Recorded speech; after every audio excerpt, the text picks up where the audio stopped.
Wanna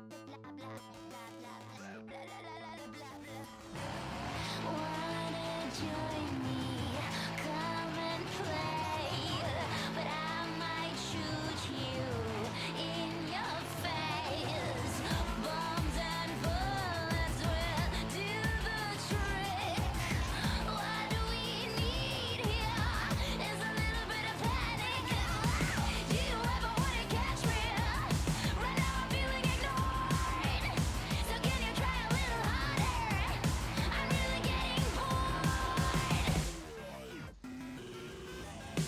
Come on, shoot faster. Just a little bit of energy. I wanna try something fun right now. I guess some people call it dynamite. Let's blow this city to ashes and see what pop out thinks. It's such pathetic neatness, but not for long 'cause you'll get jinxed.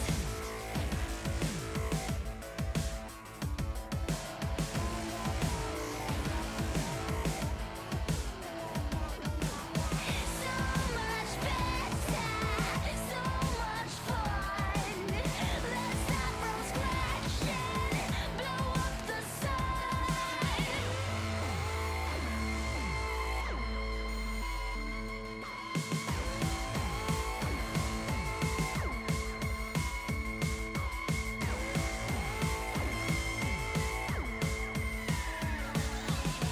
Come on, shoot faster. Just a little bit of energy. I wanna try something fun right now. I guess some people call it dynamite. Let's blow this city to ashes and see what pop out thinks. It's such pathetic neatness, but not for long 'cause you'll get jinxed.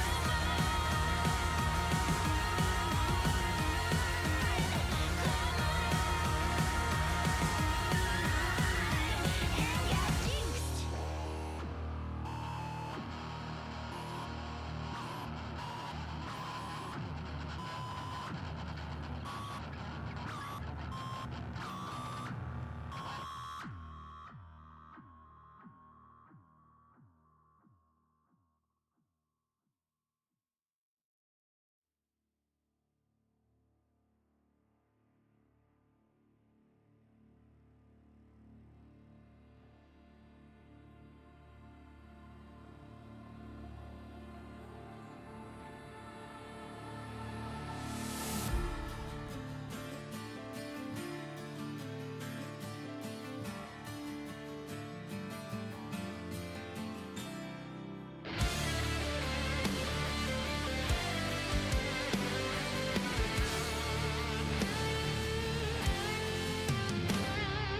Awakened in ruins to the echoes of pain.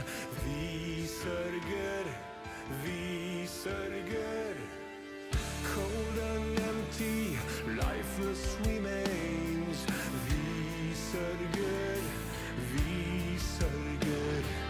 Fields of the fallen, blood-washed in rain. This cannot be all that will be. So you have torn this world apart. You came for our suffering. So we'll bleed, cut us deep, find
Welcome, ladies and gentlemen, to LCK LCK Summer 2022. I'm Atlas, this is Wolf, and this is the pre-show as we've got 12.12 upon us. You can see that in the background there as Korean broadcast starts a little bit earlier than we do, and we'll be covering it all. And we'll be covering it because there is some sad news. I believe we will be able to bring that one up onto your screen, as well as, unfortunately, Chronicler and Valdez have both unfortunately succumbed to that of the COVID-19. That's right. So they both had symptoms and, of course, both tested positive, so we'll have to quarantine at home. However, Chronicler's already starting to mostly feel better, and Valdez in the coming days will too. So hopefully they'll be joining us online in the coming days this week, so it won't just be our faces you'll see throughout this week of LCK.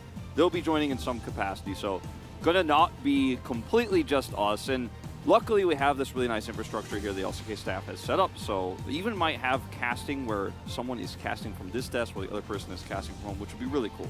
Yeah, no, absolutely. So it's, you know, it's sad, but I think we're very lucky, to be perfectly honest. You and I we've lasted, yes, we've lasted like, what, over 3 years without ever getting it. Yeah, I have never had it. Yep, things here in Korea have been done very, very effectively. Just in general, but I think we've also had a little bit of luck weaved in there as well. So thankfully, not all 4 of us are down and out, so therefore we can actually do some stuff. So let's get into it. Let's have a look at the standings and what it looked like after week 4 of the LCK, because there's a few things here that I'm pretty surprised about. The top 3, definitely not surprising, but Live Sandbox being in 5th, Wolf, I don't know how long it's going to last. Yeah, it is going to be an exciting week for them too, because they have some matches that you would expect them to win, but they have to keep that consistency going, and if they are able to do it, they could even pass DRX and take the 4th spot here, which is shocking considering what was a very rocky start for them. And then we have kind of this middling KT Rolster, Nongshim, Kwangdong Freaks who will actually play against each other this week, so it's very exciting to see how that's going to shift. And then, of course, bottom of things, Fred Brion still hasn't won more than just that single game. A rough season for them so far. Yeah, it's definitely very, very rough for Fred Brion. We are going to be seeing them later this afternoon. But KT versus Nongshim is actually our first match of the day. So like you were saying, definitely going to be a big swing match there to see who can make it to 3 wins out of those sort of in that 6th, 7th, 8th place that is basically all the same. Let's check out the POG standings though, see who's picked up the most points throughout the week. Showmaker sitting on 400 alongside Chovy and Zeus. And it's kind of cool that we have a 3-way tie for our top 3 teams. Picking up POG votes in either the mid lane or the top lane in Zeus's case, just because he is the best top laner that we have. Yeah, solo lane's really important in this meta, and despite the fact that we're seeing AD carries be so important in the late game in a meta like this, it's how you get to that late game and where the AD carry is facilitated by that is usually picking up our POGs. So we're seeing a lot of solo POGs, solo lane POGs, and jungle POGs right now. So we have one representative from each of those top 3 teams, like you said. So very exciting times here. The top of our LCK right now looks amazing. We do have that incredible match on Friday between T1 and G. Looking forward to it. No, I absolutely am too. Hoping that the boys at home will be able to at least remotely join us for that one as well. That would be the absolute dream. We'll see how it goes. But it is 12.12 time. It is also 12.12B. as well, so we are going to have a few adjustments to a few champions. Let's get into it. Shaco possibly making his way back, and yes, I call him Shaco. I have for the entirety of my time playing League of Legends over the past 10+ years, and I will not stop now. That's totally fine. I don't think he'll be played as much as I'd love to see it, but you know. Hey, he was played in the LCO, all right? I watched the game. I don't know whether he won, but he was definitely played. If you don't remember, you probably didn't, but Soraka, her grievous wounds on her ultimate are removed, or her ability to remove grievous wounds, rather, I should say, has been removed, but the base heal is increased. So somewhat of a change, not really a buff or a nerf. I guess you could say overall a nerf, but Katarina's AD ratios were decreased across her abilities, whereas we actually had some changes, of course, to Yumi. Her passive, of course, increased shield, but the base heal for her Zumis is decreased, but she will get additional movement. See, I like that change, actually, personally, because The healing is what is often annoying and impressive, but it still allows you to make playmaking a thing with the speed there. Yeah, a bit of extra move speed. I think it's overall a nerf to Yuumi and her ridiculous amount of sustain. But the bottom block shield is an interesting shield because it lasts for a lot longer than others. So shields are often bad because they wear off. That, not so much. The Katarina change, no idea how to adjudicate whether that's going to be a thing. That won't be relevant. We'll have to wait until Showmaker plays because he, of course, was a one-trick. But these are Amumu and Blitzcrank. Yeah, Wolf, this is exciting. The Q changes here for the mana for Amumu is massive, actually. It's a huge decrease to his mana costs across the board on the Q, and it gets even better as he levels up, so that's pretty amazing. The damage on his ultimate is pretty significantly increased as well. Blitzcrank, he gets like 25 more damage on his Q, which is not negligible, but it's not massive, and his ultimate base does 75 more damage. His ratios are unchanged, so just a little bit of extra damage for this champion. Don't think he'll see any play here in the LCK, but I'd love to see it. We've seen him like 3 times over the last 2 years. Yeah, I want Ignar back so he can just play more Blitzcrank for us. There are just some certain players that do just really like playing the old Blitzcrank. Seraphine buffed, which is just a wacky thing to think about given the fact that she was so oppressive last patch, so she's going to be ridiculous. But Jarvan buffs, I'm really excited about this because this might introduce another jungler into the meta. Yeah, so his mana growth, meaning how much mana he gets per level, is increased, so he can actually stay longer in the jungle and be relevant without having to back as often. And his passive is decreased as he levels up, so the amount that it procs on each champion actually gets less and less, so like how long you have to wait until it procs on the champion again. Heimerdinger also has some pretty significant buffs to his turrets. His Q does a lot more damage, his turrets have a lot more health. His E got 1 second cooldown buff, so I would love to see Heimer make a return. Yeah, and also, Daisy, Tibbers, and the Maiden all got big buffs as well. As they got more health, armor and stuff. Yeah, health is concerned. So, don't know whether that's going to introduce those champions into the meta. Bel'Veth is going to be available. We'll have to wait and see whether she's actually going to be played here in the LCK. I know that, at least a former LCK player, Haru, played her in the LEC recently. So, we'll have to see. Yeah, she got buffed on B a little bit, but basically her attack range is increased and her regen got decreased. Ultimate damage was decreased as well in terms of percentage-based damage. There's a lot to talk about with her. If she gets played, we'll really break it down, but I don't expect to see that in this matchup tonight. So we'll see. I'm looking forward to Bel'Veth eventually, but let's talk about some of these big changes, because there's the Lehends nerf. All of these nerfs are actually extremely relevant because, okay, there's the Lehends nerf. The W is slow increased later, but decreased early, and same with the ultimate. That's a support Singe nerf. Yeah, I know. It's so funny. It's literally a support nerf. And then the stats here for Lucian being decreased is pretty significant as well. His base damage being decreased later, and then just his base AD. But Viego, the most popular jungler in the LCK, is going to get less heals when he takes a possession. He also can't use that tech that everybody who plays Viego knows, where you just actually instantly stealth while you charge your W and cast E at the same time. And Heartbreaker's damage was decreased. And then, believe it or not, actually Zeri's W is stronger, especially in terms of crit.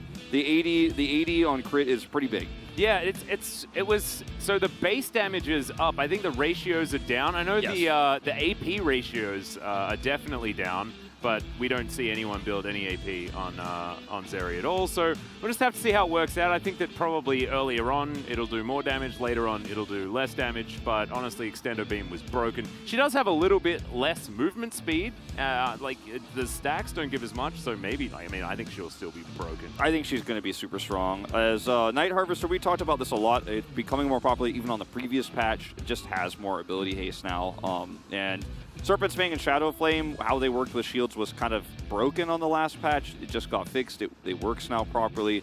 And then we did see some early game changes here to Predator, which basically only affects Galio right now in our league, so not too huge. Yeah, we won't be seeing as many of those crazy Predator level 1s changing up exactly how the game is going to go and messing things up a little bit like that. So We'll just have to see what is actually going to change moving forward. It feels like it was a really good adjustment patch. I don't know whether we've seen the end of Viego necessarily, but I'd be looking forward to seeing how the jungle is going to be changed up. Because also, Wukong's clear was nerfed a little bit as well, so it might open up the pool just a little bit. Let's get into the schedule, though, and have a look at what the week's games are going to look like.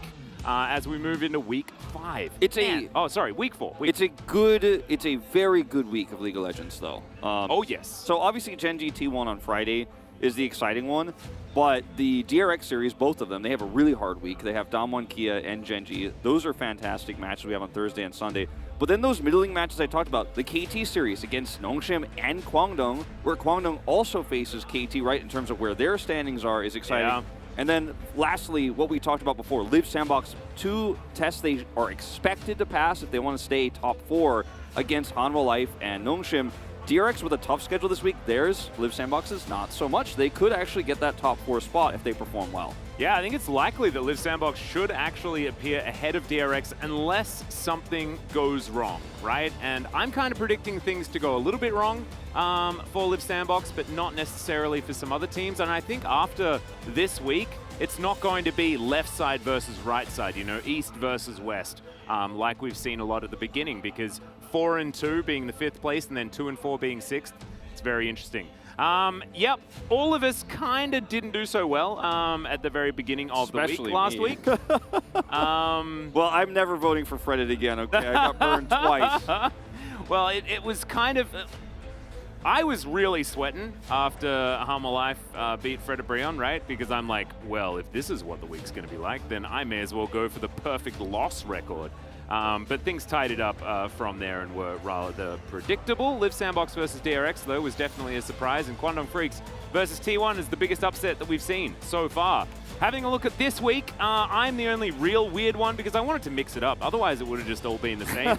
And I'm kind of expecting the BDD Nongshim Redemption arc. I was having a chat about this on Twitter as well just recently. I think that the Nongshim Redemption arc is ready to happen. I think that the Nongshim KT and the Nongshim Live Sandbox are the toughest to predict, and those are the 2 that we actually had, you know, big variances on. Myself and Chronicler trusting in Live Sandbox, whereas you and Valdez a little bit more conservative on that at the moment on the Peter hype train. I actually think that if Valdez is right in this first match, I think both of us are wrong in the second one. Yeah. I actually think that Nongshim kind of need to get some wind in their sails before they take on Live Sandbox and actually take a victory there, because you have to be decisive against that team, right? So hoping that it is going to start off well in that case. I just wanted to see, I requested to see the Korean commentators and analysts' predictions as well, because I wanted to see how outlandish they were compared to ours, and actually a lot. Like exactly the same outside of Lyra. Lyra also trusted in Fredit Brion in that series against Fredit Brion. He got burned, and then he also thought KT might have a chance against Damwon Kia, so I find that very interesting. Otherwise, we both, of course, all expected DRX and T1 to win those first 2 upset matches we had. And then their predictions for this week. Whoa, Gen.G versus T1, no prediction at all. I think that's the coward's way. What? I don't know. That's not fair. Yeah, well, I wish to remove my Gen.G versus T1 prediction. If they don't have to do it, I also do not want to have to do it. Oh, okay. There we go. It was supposed to be hype. It was supposed to be hype. They yeah, were that like, was very sneaky. And then, they all went for Gen.G. Wow, so they all agree with us. That is pretty crazy. Well, none of them are like me and my Nongshim insanity. Otherwise, everything's fine. But let's get into our first match of the day. This is a huge one. Nongshim versus KT. And we're going to need to break some ties. Some 2-4 teams are going to need to switch up their positions in the standings. And you all know what I'm predicting here, but I'm not entirely sure what's actually going to happen because it's a tough one. Yeah, whoever wins will take that 6th place here. And yeah, it's a close one. I think, you know, for me, obviously I predicted KT, but I think the series goes to Game 3. I actually think we have a 6-game day on our hands. Like, both of these series tonight are so tight. Yeah. As Veteran facing off against a rookie here in BDD versus Vikla. in the mid lane. So, you know, we had a pretty big shared champion pool between these two so far this season. The 522 games versus 18. Yeah. I think BDD definitely does have the experience advantage here against Vikla right now, as you'd imagine, and a similar champion pool as well from what we've seen thus far. So it's an odd dichotomy. The next 19th 1,000 kills in the LCK. Very exciting for aiming, of course. Spent a bit of time over in China as well, so has a lot more experience than this 1,000 kills would say. But just 12 kills left. We'll see whether he can actually make it in this series. Pretty good chance, I would say, is here are the stats between these two tonight. Soul percentage vastly in favor of KT Rolster here. Drake control also better for them. Just Nongshim in general hasn't been very good at locking down objectives. Some of the games they've won have just been in late game team fights, Alice, you know, where they just are able to basically win a miracle fight and then win the game despite everything. And I think KT are the favorites personally because of that. But Nongshim have just had such inconsistent performances across the board. So I get your vote. Like, I think this is a tough one to predict because if this team plays to its best, they look great, but they just haven't been able to do that every single game day. That's absolutely true. But I think that there's a coin to be flipped here, and we'll see who's going to flip it. We do have a professional flipper over the other side, but we will not look at that just yet. We'll focus on Nongshim here as Kana did have that heroic effort against T1 a little bit earlier in the season. Dread hasn't really been performing up to the standard that we've learned to expect from him, to be perfectly honest. Especially his early aggression has taken a bit of a hit, and Ghost and Effort have had a bit of a disaster, honestly, of a season thus far. No Peter experiments for today's games, so Brennan Valdez is somewhere feeling unwell and very sad. So I think Nongshim probably could have given him a solid and actually put Peter in just to help with Valdez's health. Yeah. I think that's a little bit sad, but still, I'm expecting that Nongshim are due for a bit of a resurgence, and I'm hoping that it's this week for my predictions, but also just for a lot of people that expected this team to be good. On the other side of things, what's really exciting for me in this series, and I don't know if it'll be our key player matchup or not just yet, but it very well could be, is the top lane, because Rascal and Kana have both found almost exclusively success on Gwen. And in fact, all four top laners playing tonight, we'll talk about this in our next series as well, have prioritized Gwen higher than most top laners in the LCK. And with Kana and Rascal, they both have Gwen as their top two most played. But Rascal is like, okay, I played Gnar one more game. He's 0-4 on Gnar. And then you see he's 3-0 on Gwen. Like, that's the dichotomy, and the same is true of Kana. He's been put on GP 3 times with the Gwen, and his GP has not been successful, but whenever he's on Gwen, this team finds success. So I think that the priority for Gwen might be higher than normal going into the series, and she might just be outright banned on blue side if there's a different priority pick that Nongshim is looking for. So we'll see, but I think that's something to zoom in on tonight for sure. Absolutely. Even if Zooms have been nerfed just a little bit. Yes. Although actually, no, Zoomies has been buffed. It's the, well, I guess it's the healing. The zooming part of the Zoomies has been buffed, Wolf. That's what I'm trying to say. Oh my god, it's very, very difficult. Rascal, Cuz, Vikla, Aiming, and Life will be your KT roster, and I think this bottom lane is going to be where KT are going to shine. This is the part of the map that's just much stronger at this stage of the season. Of course, Ghost is a world champion, but Damwon wasn't good because of Ghost. Damwon was good because of their top side of the map and Ghost absorbing pressure. But Nongshim are relying on Ghost a lot more to actually carry these games, and that's where they're kind of falling down. And I think if Nongshim did switch to more of that top side focus around Kana and BDD being those big carries, allow Ghost to facilitate, I mean, it'd just be like Damwon Kia Light. Yeah, exactly. And that was the expectation as far back as spring. Yeah, right. You and I were both on the same Kana page. Always took too many resources on T1. It looked like it was the perfect marriage. Yes, and it so far hasn't been. Nongshim will pick blue side here. Yep. It's also Life's birthday, which is what that fan was letting us know. So happy birthday to Life. We'll see whether he can pick up a win as a birthday present.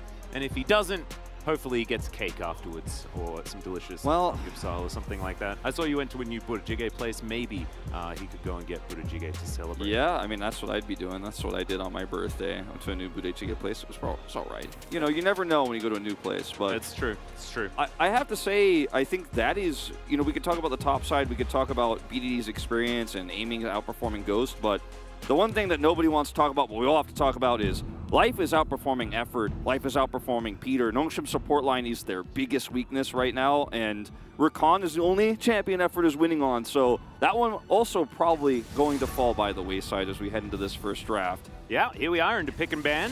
Nongshim going to be banning away the Callista. There's the Seraphine. And I'm kind of expecting her to be a bit of a mainstay on the red side as far as bans are concerned. Because she's just a little bit too strong. Aphelios going to be banned away from aiming as well. He got his hands on that a little bit much last time KT played and did do some great things. Zeri also, once again, hitting the deck. No surprises. We're thinning out the AD carry pool here, though, pretty significantly. Yeah, it's interesting because Seraphine is one of those. Yeah, exactly. She's played as one. Senna still available, but obviously that Seraphine pick is the one you want the most with that. But Tahm Kench could be the answer. As Wukong will still be banned here. Yep. And it feels like Nongshim might be fishing for that Viego-Lucian trade, even though both champions have been nerfed. I think they're going to be still strong here. Let's see what KT decides to go with in this final slot. Yeah, I'm kind of expecting the Viego priority to be down a little bit, but Lucian priority to remain pretty high. Yeah, his kit is unchanged, and his damage, yes, it's nerfed, but and it's only like some 2 base AD and what, a little bit of a nerf to his piercing light. Yeah, his Q late game is like, okay, well, I wasn't worried about, but Q is not why I picked Lucian. My late game Q is not the reason, so. Yeah. And the reason Lucian Nami is like strong is not because his Q does a bit of extra base damage. Yeah. Tahm Kench being considered here, of course, massive comfort for effort, and they will lock that one in. KT can think about picking away the center if they want to deny that, but Renata is still up. So I really like that as an answer to Tahm Kench just straight off the Yeah, I agree. The Tahm Kench here also just prevents any sort of Senna really from being possible on red side here. There's the Gwen priority we expected here between these two, as Rascal will pick that one up early on in this draft. Now, Corki went through completely. So now you have insane scaling here as KT, and the Senna scaling that comes with Tahm Kench, if that is going to in fact be the duo, can really be hurt by the fact that Corki packs a bigger and more consistent punch. And also, Tahm Kench is usually left to side lane when he is, you know, picking up the gold in these cases with Senna. And he's just going to get abused by Gwen if she ever tries to go out there and match him. So it really discourages the Senna pick here, but they're kind of priced into it now. Yeah, I don't mind it. I feel like Senna is okay as a pseudo answer, given the fact that you give yourself some sustain in these poke wars. But the 4-1 that KT have set up with just 2 champions already is kind of terrifying. Yeah. I think the only... Does BDD just pick the bird? I think so. I think you have to here. Otherwise, you're really going to have big scaling problems later on. Or is it his Yone? No, looking at Viego as still being very high priority. Yeah, it could be a lot of different things once the Azir is removed from the pool. There's a lot of viable champions you could pick up with this comp, but yep, we'll take the Viego. I think Nongshim here are, like, the only other opportunity they could have had with the Tahm Kench priority is maybe to go Jinx as an alternative and try to play around pick potential with that, and maybe have gone for the Ahri. But now we're kind of, it's too far gone for that. I think the Ahri doesn't really work necessarily in this composition anymore. Speaking of Jinx, now going to be the response here for KT. Oh, I'm expecting Thresh ban. Oh no, it can't be Jarvan because Viego's already locked in. It's a bit of a shame. Well, the Azir is 100%, as you mentioned. Like, that's what BDD was going to be going for. And GP also another option here. Although putting Kana on GP again into the Gwen here of Rascal does seem like a recipe for disaster here for Nongshim. Yeah, this Viego priority is actually really bothering me. I feel like it's really stopped Nongshim from having a lot of flexibility in this draft. As, you know, they could have gone for something a little bit more aggressive into the Corki, theoretically. Yeah, I agree. Some AD choice. But Renata being banned away is definitely a great opportunity here for Nongshim. Might just ban the Thresh too, because obviously can work well with Corki as well and keep him safe. And I think it's... Okay, the Lulu is another option, and since the jungle isn't locked in for KT just yet, I mean, we could have one of those Lulu and Zhao situations on our hands, which could be a big problem And the Jarvan you mentioned, which is still, of course, open Yep. for KT. I expect it will be one of those or the Lee Sin that they pick up here, and then it will save that final support pick. My personal favorite would be taking like Braum Trundle or something like that and just really going for this poke style archetype with a Gwen in a side lane and just 4-1 to victory. But they'll take the Rakan to give life some more engage power. This Ahri feels like such a trap to me. I think that had you not prioritized, if you prioritize Viego first, you grab early, then you could change the draft away, but you wanted Senna Kent so badly that now you don't have a great mid pick here as Nongshim, and you're trying to set up picks with the Viego, the Ahri, but its synergy is so disconnected from the rest of this composition. We don't know what the final pick for the top side of the map is going to be just yet, but I think you need damage desperately. Something like a Gangplank, again, feels like your best option for shoring up scaling, but it doesn't work that well with what you've built here already, and it's Kana's Gangplank he's struggled on. Oh, I like this more. Fiora, this is way better. This is also fine. Okay, Tryndamere is going to be the way. This is a great change to their comp. And now they can all in on pushing super hard, and the Senna, with all this frontlining and pick potential, will have really no threats.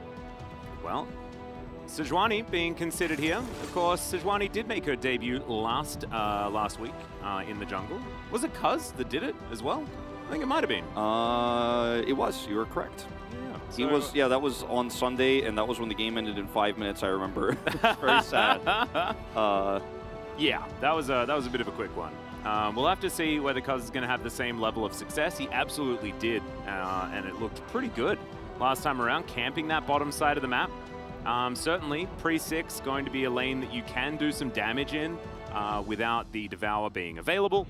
But aiming's Jinx, his positioning, going to have to be very good this game. I think that KT have, instead of focusing on a little bit more of that poke style, they've gone towards a lot more engage options here with the Sejuani, provided themselves with a front line if they want to actually just front-to-back team fight. It's a very interesting composition that they've put together. I really like KT's draft a lot better here, and the reasons why are I think Nongshim's comp is very binary. It kind of runs at you, and then Senna heals and does damage with her Qs as far back as she can, and will, of course, ult.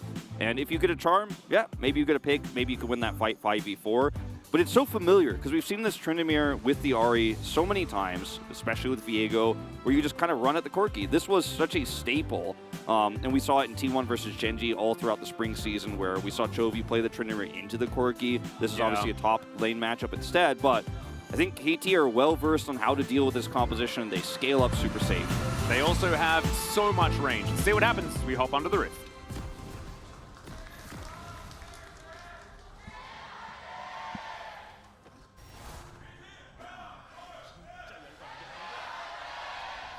Ooh, KT fans out in force today. Cuz once again representing the Zoids as life being encroached on. Nongshim just hoping to wish him a happy birthday here. Indeed. And they're not going to get a chance to, which is a little bit of a shame. As you saw, Canna actually has the Monado, which makes him a lot more powerful. Getting a bit of that Shulk power. Just want to imagine Tryndamere being like, speed! It's like the Smash Bros. Like version. Yeah. He like runs up to Gwen, he's like, Buster! In the Tryndamere voice. Beautiful. That's what I got from the entire intro to the game, is that Tryndamere has Monado. In which version of Smash Bros. Was Shulk the strongest, Wolf? You were I would say in the Wii U game, I think he was the strongest. Is that Smash 4? Yeah, Smash 4. Okay. Yeah, I remember there was one of the games where he was just really, really broken. Yeah. Speedity going to find a bit of damage here onto Vikla in the early stage of the game. It's been so long since we've seen Tryndamere. I think that he got a little bit of a buff a little while ago, but it just didn't really bring him back or anything like that. A lot of these players have very much liked him, though, in the past. I do like the Tryndamere into Gwen, because it's a decent matchup there, obviously very skill-based. And then you have the ability to now just all in on this pick composition, because if they had picked Gangplank just because they're like, oh, we don't have enough damage, Ahri doesn't do that much, like, I think it's a solid idea, but into the Gwen and how risky it is, and just, again, Kana as a player doesn't feel great with the Gangplank just right now, so I like this pick a lot more, but again, I think it's very binary. I mean, it has good synergy as a result, but even if you play perfectly as Nongshim's Compass, we're going to see an engage here. Yeah, Grand Entrance goes taking a fair bit of damage here. Is Life even going to be able to heal up, aiming a little bit there? This is the Life aiming way where you just try to force a flash, and then Cuz just repeatedly comes to the bottom lane. Yeah. It's usually on set, but we have seen the Tom Kench from Life actually set up Sejuani just last week. But yeah, I think if you play Nongshim's comp perfectly, basically, in an even game state, if KT also play perfectly, their comp wins because they have more range. So, you know, that's my problem with this. So we'll see what happens in reality. But with the range and the defensive options they have with the Sejuani, the Tryndamere should never kill a Corki in a perfect world. Dread is going to bully Cuz around here in this early stage of the game. You can see, going to move on up and look to try and steal some of these rocks as well. Gets a high-value stab through there, as meanwhile on the bottom side of the map, there's a Abyssal dive that's going to work beautifully, and First Blood goes over to Effort. What a difference for this Nongshim, picking up a 2v2 kill. Ghost and Effort Wolf. Who would have predicted that? Not me, but, you know, I think we probably saw a bit of an overextension down there from the bottom side of the Aiming Life duo. It's the Jinx that dies. She will, of course, be able to pick up a call and has teleport, so it's straight back to lane here, not the end of the world. But it's still huge, actually, to grab this kill early for the Kench. Almost looking for another one here. Don't get any summoners out this time around. Yep. But we'll have to see in the replay where things went wrong here, because we missed the beginning of that setup. Yeah, the turret may have helped them or something like that, but no flashes actually used. Very interesting scenario here is KT will move the Sejuani here towards the bottom side. This ward is so valuable here in the brush, because otherwise this almost looks calculated, like, cool, you got me, but I teleport back in, and now we counter gank. And Dread moving up here towards the top side of the map. Let's see whether the chickens are going to work. And yes, Rascal's going to get slowed down. Ghosts popped on both sides, but it's not going to be enough. And First Blood goes to Canna. Nongshim looking a bit revitalized here, but still very early days in this one. Yeah, very nice, successful gank here on the top side of the map from Dread. As we look down here, W 볼게, 성호야. 맞은 것 같은데? we'll look for a W. Gets the root, and then they pair it with the dive perfectly. That's the end of the story. I think even without, or even using flash, you don't get out of that one. Well played there. The root just going to prevent that counterplay. As this is just a really well-timed gank. Does, of course, commit the flash to get the stun. Easy peasy. Yeah, not too bad at all. And both Ghosts now on cooldown. Of course, with a Tryndamere Gwen lane, we learned a lot about this a little while ago. It is just... You don't need to worry about flash cooldowns or anything like that, and Ghost is going to be back up pretty quickly. Both of these champions pretty mobile, as Vikla could be in trouble here. Biddy holding the charm and gets the Valkyrie with it. Now, this is one of the unseen values of the Ahri that I didn't really talk about, and I kind of, you know, I did my bias commentary on like this comp, and it doesn't do enough damage. Well, one of the things that the Ahri does do is it actually lanes well against Corki if played well, and BDD is putting a lot of pressure on, actually, in this early game. May even force Vikla at some point to buy Hex Drinker early. He's not going to make that commitment now, just has double longsword in the tier he picked up. But something to look out for, because BDD has already started to take away a significant amount of his CS. He does not have teleport to return to lane. BDD still has his, so he has firm control, which is part of what leads to this early Drake take. Yep, they're going to be able to comfortably grab that one. Cuz looking for a bit of a gank here towards the top side, but isn't going to find anything. Canna is just going to look for a back. Does have teleport available. And Rascal will just try and shove this lane in and go for a little bit of a cheater recall where he can find one. Yeah, speaking, like, we have seen the Ahri picked into the Corki as sort of like the most common counter pick, and I'm doing air quotes here. Yeah. Everyone at home, you can't really see me on screen, but I am doing them because we haven't seen it work. It hasn't been, like, yes, you do get some advantages in lane, but that's not exactly what Corki cares about. Yeah, exactly. Corki cares about shooting gigantic rockets in the mid to late game and making sure that his opposition can't play the video game. So she delays we haven't him. seen that part yet. Yeah, she delays him, but not as well as something like a Syndra could if you wanted to go all in on that route. So that's why we're talking more about what she can offer in skirmishes and objective fights, because it's not as good as some of the other champions that were available to pick. As this lane is going swimmingly. One kill early for Tom Kench, and the lane is constantly pushed. Ghost about to have his ultimate online here. He's grabbing plate gold as a Senna. This is pretty rare. No, it's crazy. And one thing that this comp from Nongshim does very, very well is single target lockdown, right? Like, you get a charm, you've got a stun from Viego, and you've got a Tryndamere that can be extraordinarily sticky. You add that to a Tahm Kench, right? And you can definitely chase down that one target. There are 2 targets on KT that Nongshim need to worry about, and we'll see whether they can actually get to them, because once they kill that one target, then Dread turns into them, right? As Rascal and Kana going to be fighting here, as the ulti has been popped here from the Tryndamere, and Rascal just throws some needles back at him. Yeah, it's on cooldown now, so won't be able to actually punish him further. As that's a bit greedy, yeah. Yeah. Good scene. That's how you grab the ward cooldown. Indeed. Okay, nice little E there in order to get Kenner out. As Effort just going to lick them. I like Stops that. and backs. Kana just trying to force him to lose like one more CS there before he backs away. Actually will get the back off and continue to push. So well played here from Kana. And with this back timing of Rascal knowing he's also got no teleport, it's going to be an easy start on Herald here for Dread. This early game for Nongshim has been quite clean. This is looking like a classic, like a Freaka Dread style of early game. And Yeah. I say that with a lot of apprehension, because often those games didn't go in a Freaka at the time's favor. So we'll see whether or not Dread can keep this up, whether Nongshim can keep this up. As we can see, yeah, gold is definitely looking good, and taking a free Herald definitely going to be fantastic. We'll see where they prioritize it, which lane they're going to try and unlock. I mean, this is great. Kana also just going to grab some plates here so easily because Rascal, you know, was forced to back there and was delayed so significantly. So they get a Herald, 2+ plates without the Herald crash, and so they will, of course, have the Herald crash later to shore some of that up. And, you know, I mean, map control is strongly in their favor right now because the bottom 2v2 is going better than it's supposed to.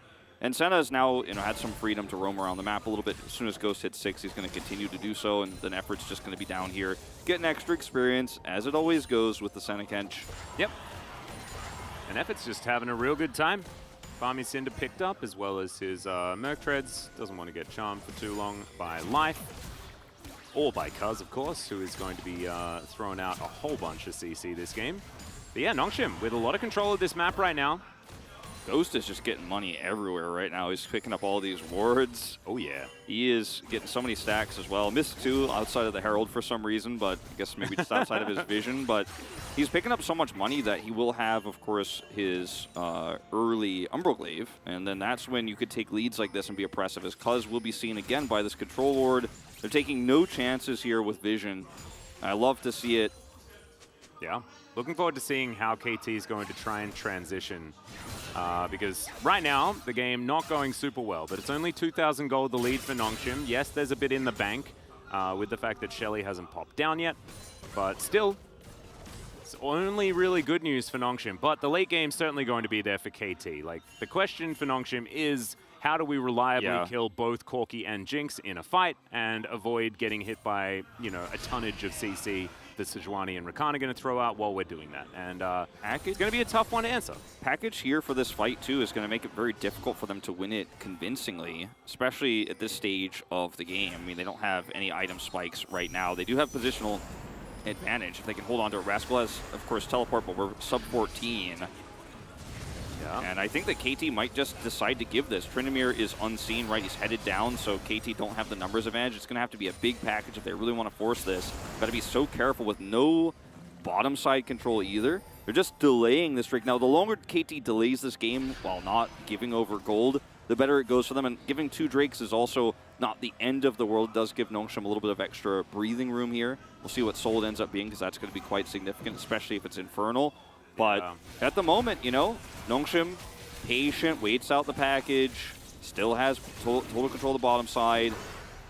Well, Canner is going to pop Ghost. It's going to be popped by Rascal in exchange. BDD down to 50% here, as Vikla had to deliver him a package, and that is going to be that Hextech Drake going over to Nongshim.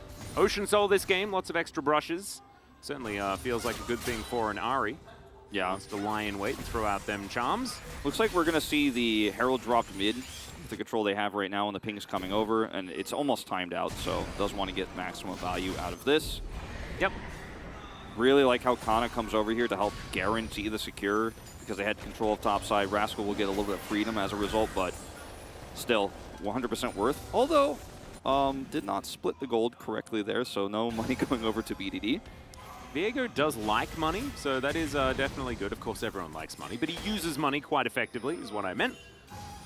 Dread going to be a fair bit of, you know, that late game damage and insurance as far as getting those resets and making things happen. Yeah. Don't mind it. Yeah, it's not the worst. It is definitely a fumble.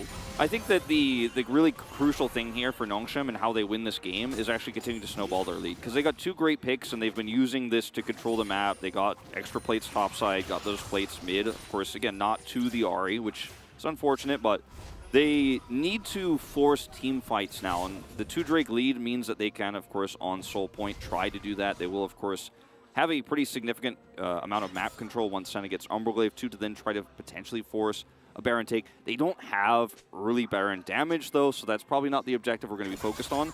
So you're feeling pretty good as KT right now. You're like, okay, this lead is now only 1,000 gold, and if we just stem the bleeding and don't make any big errors here, our comp is going to naturally start to become stronger. So as Nongshim, you have to somehow speed up the tempo and finding those ways with vision control, with, you know, taking out this early turret in mid, if they could do so, would be massive for them. But right now, you know, it's a nice lead, but it's not quite enough. No, not quite. And I don't like that Nongshim have slowed things down like you were talking about. I think I'm most impressed by, oh, the cannon. Canner unfortunately going to Spinning Slash a little early and miss out on that one. We'll pick up this wave though nonetheless. Yeah, I've been very impressed with Vikla. Like, look at this guy. He's ahead of the clock when it comes to farm. Sitting at 139 CS, hasn't really been bothered too much by the Ahri, didn't build a Hex Drinker or anything like that. Is heading towards that 2-item spike without having to really worry about anything at all. And so the Corki is just doing his job. Level 11, couple of points into his rockets now. So kind of passing the test here and making it very difficult for Nongshim as far as how this, you know, late game is going to look, because it's the gold lead shrinking. It's purely plate gold now, basically. And obviously those 2 kills that puts Nongshim in this position. But in terms of farming, Gwen took a CS lead because Tryndamere spent so much time trying to get other power elsewhere. So Rascal just free farmed under his turret, but who cares? And then, yeah, like you said, the Corki's caught up in CS. And this Ahri, we talked about what it can do, but it becomes less and less oppressive over time unless you could snowball a lead, and they did not. Well, it's a great charm as Vikla takes a bit of damage, but not exactly going to get the most here is no Rift package. Herald not going to get secured just yet. Double teleports coming through at exactly the same spot as Effort's going to immediately flash to avoid the grand entrance. They do manage to secure this, but can they win the team fight is the question. Glacial Prison goes down. Canna soaks all of the CC though and picks up the kill onto the Corki. He will get taken down in the end, but Rascal is going to suffer the same fate. Oh, just barely missing the charm as PDD dashing forward with the Foxfire and the Spirit Rush. But Ghost, he's going to be able to get himself out, and that is a team fight win for Nongshim, and they get the Herald. This was actually great for Nongshim, and I think a huge mistake from KT to try to force a fight here, because second Herald isn't going to be the same amount of gold, and yeah, they want to defend this mid-turret with their lives, but giving over a team fight win to Nongshim at this stage is exactly what Nongshim wants. This is the increased tempo we're talking about, and I actually really like Effort's teleport. Looks silly because he has to flash instantly, but he needs to be here to secure this. He was weak siding, of course, bottom side, and without him, I don't think this fight goes as well. And Kana plays this so beautifully. Does get on top of Vikla here, has that extra damage from Ghost in the back. But Nongshim identified, like, wow, they're really actually going to commit for this. This is exactly what we want, and we will teleport in the Kench for this.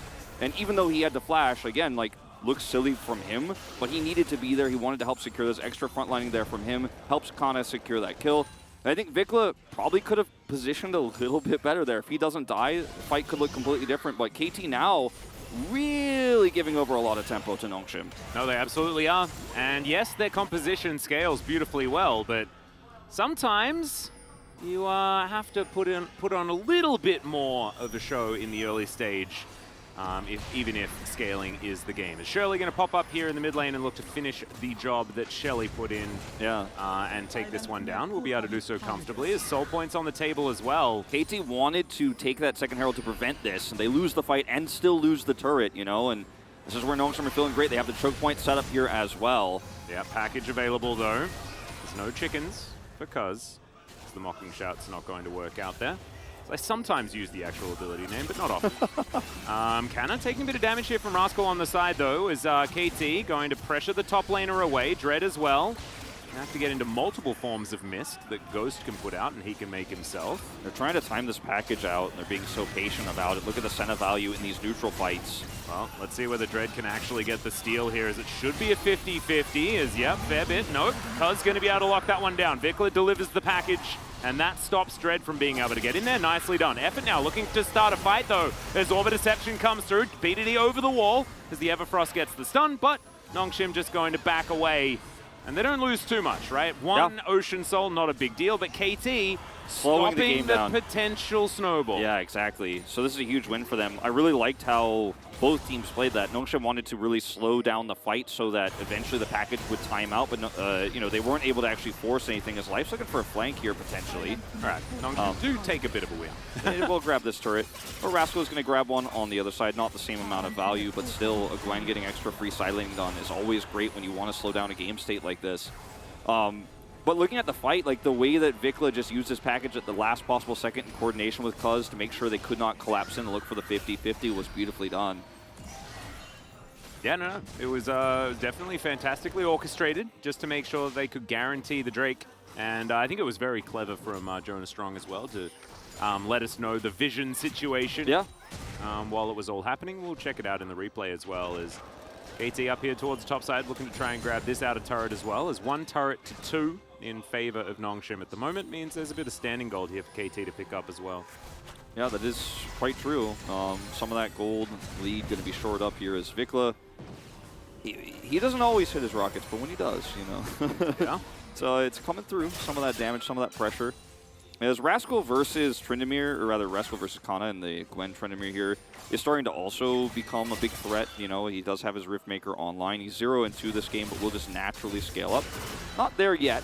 Yeah, Canna looking for the ultimate, and does get it here, as he'll have to pop his as well. Gale forces forward, as there are a couple more stacks left, so not going to be able to dive the Gwen at this stage of the game, as Charm is going to go wide. Foxfire does a fair bit of damage there, though, to Vikla, who trades back nicely with some autos. This is a high-risk play for Nongshim. They really want to force something. They want to push that advantage right now, but I like this version of Dread, though. We are seeing the aggro Dread, who's just standing in the face of his opposition and not moving.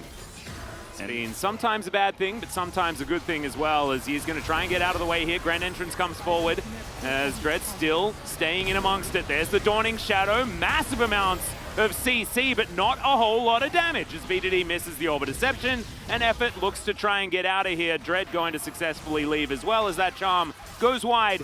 That's pretty tanky there as well, but Orbit Deception not enough to do all of that remaining health bar. Kana is getting a lot done here on the side lane, so that's one of the only wins here for Nongshim. Will not try to push the issue any further, as he knows that this window is now over. Not going to get an inner.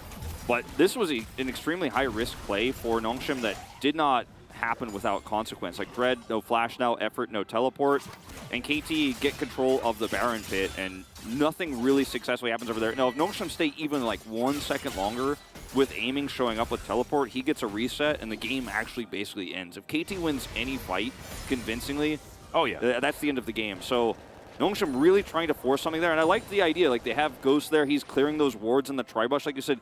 Dread is just walking up in front of them saying, all right, if you guys try to contest for this, I will fight you. But the range problems, we're starting to actually see that coming to the front of these fights. So problematic here for Nongshim. They cannot close the distance easily without Tryndamere's ultimate. When he's in the side lane, you can just see they're not able to win these neutral fights, even with Senna repeatedly trying to remove that vision with the Umbral Yeah, not to mention the fact that, like, Nongshim's biggest problem is being indecisive. Like, throughout the rest of the weeks here of Summer, it's been Nongshim getting to these positions and then not being able to figure out the right choices to make. And they have a composition where you have to go in, right? You have to go in and make things happen. Otherwise, you'll take 1,000,000 rockets to the head. There's even a rapid-fire cannon on aiming. And even though that item isn't necessarily, you know, the best meta pick right now, it does mean that aiming will also be able to do some added poke damage. As Cuz will slow down Effort, but he's looking to dive his way forward. Canna in amongst 3 people is life. He's going to be struggling here. Foxfire, Spirit Rush, everything used by BDD to do a whole bunch of damage, as Cuz will be devoured. Pork for lunch here. As aiming throws through the Super Mega Death Rocket, but it does not do enough. Another Q is going to connect there as the Tom Kench is going to go down, but Effort just trying to tank up as much as he can. Tanking this turret, not necessarily the greatest of moves as aiming. I don't think he's going to be able to stop this as Dread gets his way out. So it ends up being a 3-for-1 here, but pings on the top side repeatedly as Nongshim realized that Corki is going to get an inner turret here for free. This is why this extra Drake buffer is so massive and significant here for KT is, unfortunately, Vikla, even if you teleport in here, I think you are way too late. That was optimistic at best. Now your package is on cooldown. Yeah, no, now the package does absolutely nothing. Yeah, so kills minions, okay. Yeah. But if he had just stayed topside and got an inner turret instead, I think that would have been better. And that's what I was about to give the good news for KT is, okay, that extra Drake buffer means that this is not Soul, and you have that topside push, but him deciding to go there just kind of nullifies that.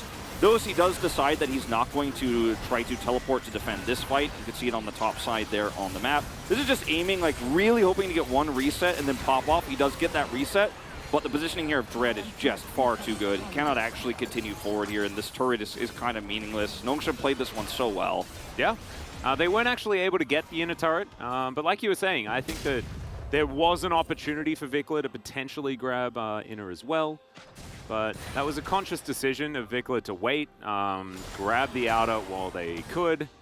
But I don't know whether it was necessarily the correct one, as they do give away Soul Point. Yeah, I think KT just kind of panicked a little bit here and tried to make two different decisions at once. And then, yeah, if Vikla was faster on his back timing because he decided to not even try to push the inner at all, then he gets there in time to package the Drake and maybe steal that one away. Might have been a gold situation as well, where he wanted to finish Ludens to have that extra power spike, but didn't quite have enough to finish that off. But I guess he goes back and gets himself a stopwatch as well on the last back. So I think that's probably not that case. I mean, he hadn't backed in a while. I think it's reasonable that that could have been part of it, but now he's going to be pushed away here. Nongshim have full control over this Baron pit, and they do have enough damage to actually start this one up now. Before it was like, okay, Senna, and, you know, not a whole lot on the Tryndamere. This is not doable, but now it absolutely is. With the Maw Malmortius done here for Dread, he can eat a little bit of extra poke damage and feel okay. We'll just walk away from this, but with all the vision control and all those wards that come with it, KT always have to have that in the back of their mind. The Baron take is definitely possible here for Nongshim. And with this really successful dive, bottom side, the top side dive they attempted earlier, not great, but this bottom side one really shows that Nongshim know their win conditions here, and controlling the map is the name of the game for them. 2.5 minutes until that really critical objective for them in that Soul that does spawn. Going to see how much vision they can hold on to in the interim. Yeah. Well, Nongshim, with that control of the Baron, like you're talking about, moving on over there at the moment, I really do like that Canna is sticking in side lanes, is committed to the Hull Breaker as well. Wants to make sure that KT aren't just going to be able to sit there and siege them, sit there and smack onto Nongshim while they're trying to start a Baron or something like that, and really put pressure on in this game, because at the moment he is definitely able to go toe-to-toe with Rascal, as we could see. He does have, you know, decent itemization into the Tryndamere with a couple of armor items, but I still think that Canna is going to be pretty fine in that matchup. Yeah, especially because he has the Mortal Reminder and the, like, he's going to stop some healing while also being able to, of course, hull break resistances on top of this. Yep. He's like, yeah, okay, I still actually outlast a Glenn, believe it or not. If that's even possible, I will just do that as Tryndamere here. And once he starts hitting all those crits onto Rascal, Rascal will be pushed away. So he can continue to control bottom side of the map or top side. And Ghost is just getting stronger and stronger right now. The Senna scaling angle isn't always what we talk about, but it's desperately needed range here for this composition of Nongshim, and we'll be able to... that's true. Eventually, Senna will outrange the entire team of KT. If we get to that eventuality. Yeah, I am very silly for thinking that KT's comp outranges. It absolutely does not if we get to 80 minutes. There you go. Yeah, assuming that Ghost is going to be developing a large amount of stacks, which, you know, he's pretty good at the old Senna, sitting at about a 75% win rate. I don't know in the LCK, as we saw earlier on. I don't know how many he has, but the fact that he has 6 assists of the 7 kills in this game means he's been hitting a lot of those, and he's probably starting to stack up quite highly. It's the Sean Bean scoreline as well, Electric Rebellion. There you go. Big fan of that. As, okay, Life getting pierced with some darkness there as Effort. Taking some damage from Aiming, who's finally getting some autos out. Absolutely fantastic. It's been difficult for him to find a whole lot of value throughout this game. He's been busy farming, sitting at 274 CS here. And he's definitely been a big focus as Dread moving on over here as Cuz starting to get a bit hypey, but Canna thinks it's exactly the right time. The Abyssal Dive comes through. They're trying to hard force this engage as Vikla goes golden. Canna pops the ulti now, and he's looking to try and escape. Super Mega Death Rocket doesn't hit the Tryndamere. As Rascal in that front line. Dread not going to find the stun here. As Nongshim look to back away into Fog of War. This is a great position for Nongshim, though. They have the choke point controlled, and they have all that Senna healing. They're actually out this Drake is already dead. Yep. Nongshim are so happy with this fight, and this is Tryndamere doing exactly what he needs to do. He forces Vikla back. He forces him to stopwatch. He has to flash. And then, even if the rest of your team has taken half of their health bars and damage in the interim while you're trying to force that fight, doesn't matter because Senna is just going to heal through all that damage. And if Aiming can't get a reset, then Nongshim actually just win the war of attrition here. Well, very sad, Cuz not able to even get some shellfish at the end as a consolation prize. 4,000 gold, approximately the lead. I guess closer to 3 here for Nongshim. Nongshim may have just done it, Atlas, with this fight. Potentially. I mean, let's have a look at it again. Because when you see Kanna's flank here, that's when you realize, you know, as KT, you're like, oh no, this is doomed. This is no longer winnable. We can't actually do enough damage because our carries are so far away from the fight. And Ghost, look at him, untouched. Look at him heal Kanna. Look at him just heal everybody else repeatedly. Rascal's like, I'm going to flank him. I'm going to cut him off the edge. No. And Ghost is just going to keep hitting those Qs over and over and over again. Get the fast track to Drake. Yeah. And now they have Ocean Soul plus Senna sustain into this poke composition from the Corki. And the Senna sustain is actually starting to become more and more relevant. Yeah. So, you know, the lead Nongshim has right now is significant enough that I think it actually kind of shores up some of the issues their comp had in late game scaling and damage. Especially because Ari is starting to get her Void Staff online. Feels good as a Nongshim fan right now. If you're watching this, like, you should feel pretty good about your chances. Well, Aiming really wanted to get that rebuff, but unfortunately, it's just not going to belong to him. Nongshim with so much vision control around this Baron area, but once again, sending the Tryndamere bottom lane. They have the teleport advantage as far as the top laners are concerned, and so Canna will be basically unchecked unless Rascal is going to spend all of his time over there. But as you can see, Rascal's in the mid lane right now, and so Tryndamere is going to be difficult to stop. Yeah. You see he has 85 stacks right now at 30 minutes, so not the fastest we've ever seen as we have a pause, but pretty good pace. Hopefully this will be resolved shortly. We'll give you guys an update as to what the issue is. Yeah, not entirely sure about what went wrong here. I'm sure we'll get an update and let you guys know. Yeah, I'm guessing...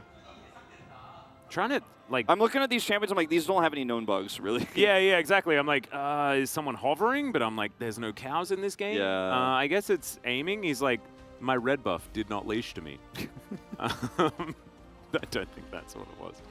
The Korean casters just got the update, and so we will follow. So Aiming's paused, and we'll have to find out. It might be a client shutdown. Okay. Well, that's pretty important. Just maybe it was a Windows update. Ganked by Windows update. Yeah, that's what happened to me the other day. Yeah, it's happened to me before too. I was actually a little bit worried about us going to remote broadcasting potentially. You know, if that was what we'd need to do in order to resolve our COVID issues with Chronicler and Valdez.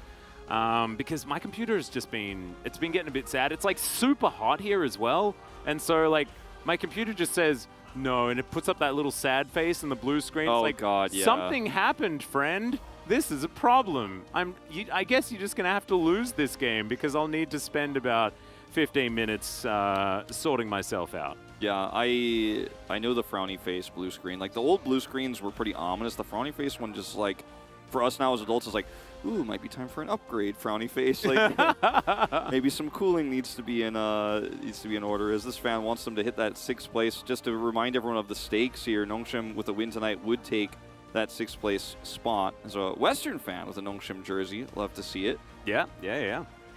looking like he definitely does not want this pause to continue for very much longer, and I agree. Well, the 100%. game state is quite tense. Like, Nongshim have an advantage, and I think they have enough of a lead where they should be able to take this game, but one small mistake, and it swings back the other way. Yep. His first time here. Yeah, also the Master Chef Tom Kench with this game's going to be delicious, and Effort's actually playing Tom Kench. Beautiful. First time at Lol Park here for that guy in the audience as we are back into the game. So aiming, got everything sorted out, and we are back in getting things going. Nongshim just going to straight up start this Baron right away. They have a teleport available for Rascal's Kana. in the bottom lane. This is exactly how you play side lane. Yeah, you mentioned it right before this happened. Yeah, Cuz going to this. get knocked up as Effort dives on top of him. He'll be snared as well as they are just trying to take down his Baron, and he can't smite it if he's... What the heck just happened? Aiming picks it up with the Super Mega Death Rocket. We were saying that Nongshim had the perfect setup. I mean, it was basically perfect, except they didn't block the rocket. And Cuz has, of course, no ability to get over that wall. I mean, he was getting chain CC away. The Devour was so cool. The Devour was sick. They had the vision set up. They had just enough vision to where this was basically perfect. And then aiming just as, well, might as well see if I can land one. And he lands it, and that's a Baron steal. And the tempo is now back in KT's hands. Look at this. Look at the angle. It's just not even that far away. Kana. Oh, wow. Life as well on top, trying to do what he can to add any additional damage. 야, 4턴이야, 4턴. Because they're in position to block this smite timing here. 맞아. Oh, man. Very impressive get stuff back. from aiming. And he's just like, get out, I got it. It nullifies all the good work that Nongshim put in there. It was actually, like, I really liked the setup that they put down, which is why I'm sounding a little bit disappointed. Not because, you know, it's anything against KT, because it's fantastic that they did that, but Nongshim finally made a decisive play, and it was the right one, and they get punished for it. If they had just smote a little bit better or had been a little bit more patient, I mean, there's a lot to deal with, and their whole focus was on protecting, making sure Cuz couldn't come into 50-50 there, and they did a great job of that with all the vision they had. But now KT have free push power that they should not otherwise be allowed to have, and this game swings like a pendulum so quickly back into their favor. Well, there's a ghost from Rascal as decent knockups to come through here. A lot of damage, and aiming just gets punished for stealing away that Baron. Cuz now trying to run away. Kana successfully escapes, and the Sejuani will go down. Effort looking for even more as they're flashing forward. BDD does have a charge or two left on this Spirit Rush, and he is going to be able to throw that one forward. Rascal not long for this world, and not very immune Gwen right here as Dread is going to be able to find him, and my goodness, Effort has been unleashed on this game. What? This has been the best game of Nongshim this entire season by a large margin. 100%, I It's agree. so good this game, so well coordinated around the Ahri Tryndamere dive, threatening both carries from different angles with the vision control they have. And they do it again. Kana's had a fantastic game on this Tryndamere.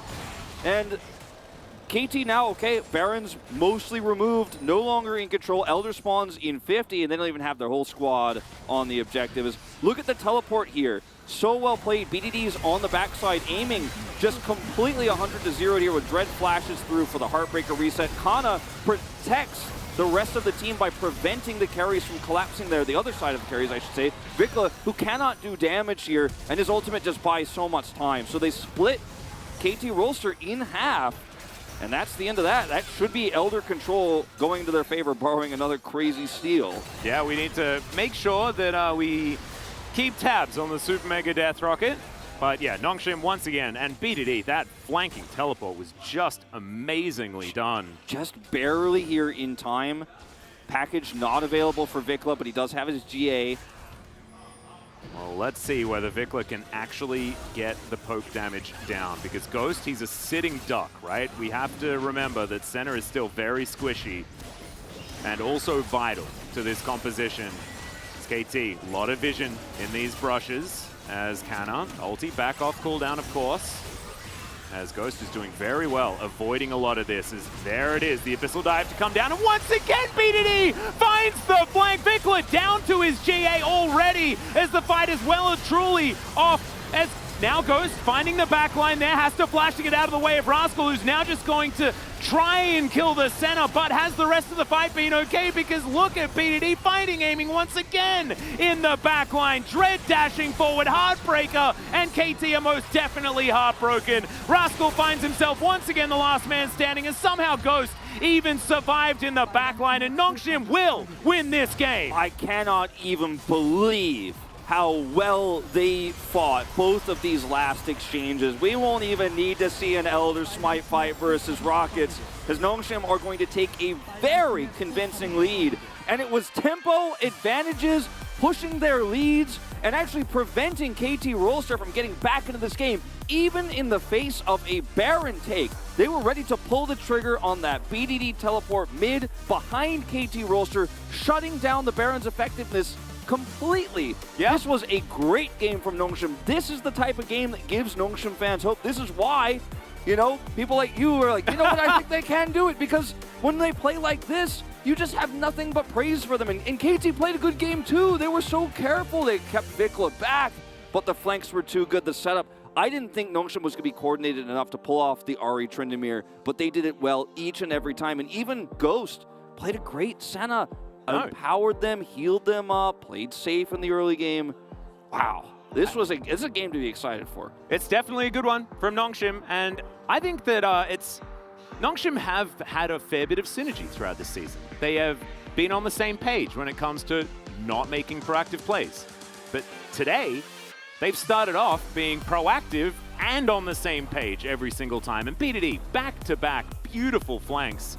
Unbelievable stuff, and that honestly just put the game in the bag for them. And we said it from the very beginning, right? Nongshim, with this composition, they have to be the ones making the plays. No matter what the game state is, they will always need to be the ones using their initiative in order to get stuff done. They absolutely did. They passed the test pretty beautifully this game. You put Kana on a champion like this, you put him on the Gwen, you put him on the Tryndamere, you put him on a champion where he can control the side lane, and that is his strength as well. So I like that they all in on this composition for him, and I didn't think they were going to be able to pull it off. Based on what we've seen so far this season, I just didn't trust, and my trust has been restored after this first game. And wow, this is the kind of game where you just smile because you know that the team has reached its potential. You know how they were able to just pull this off so beautifully. Yeah, fantastic game one, but there is a game number 2 round the corner. We are going to go to a short break, and we'll get there real soon.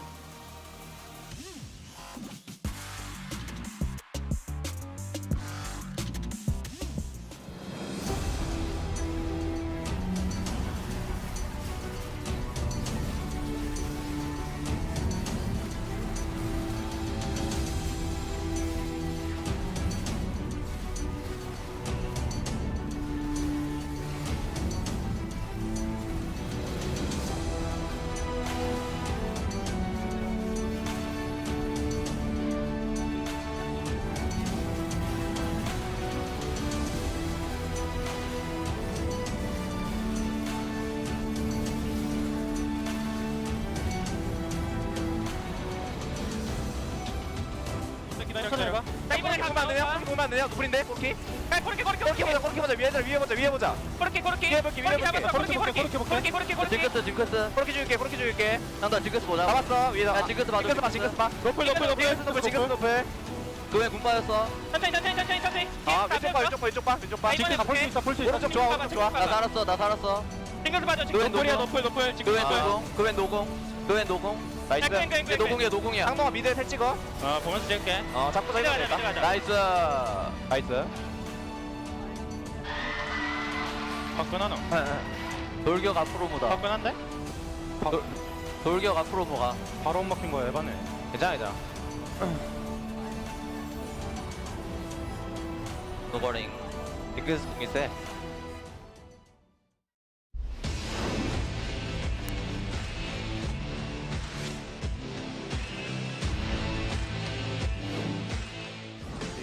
Running low on mana and things like this is Humble Life trying to get in here, but it's going to be a 50-50 at best here for these guys. 3 versus 3 right now as Rascal's getting on amongst it. Dudu does have his Nabbar at a decent spot, but Terrace dives on forward. He doesn't ult himself, and therefore he's just going to go down. On Fleek, I think, was able to take the eye. As, well, no, he wasn't. He was able to kill the Rift Herald, but couldn't take the eye.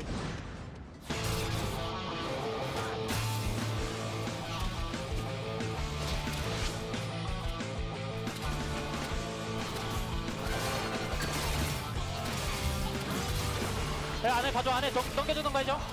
넘길게요. 좋다, 좋다. 좋아, 좋아.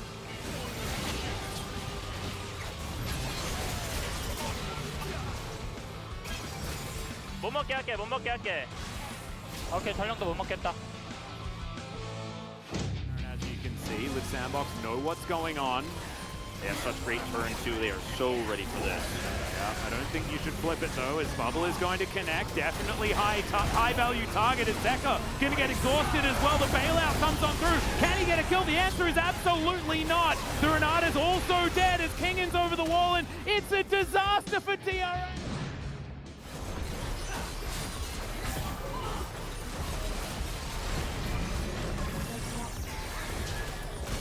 야 이거.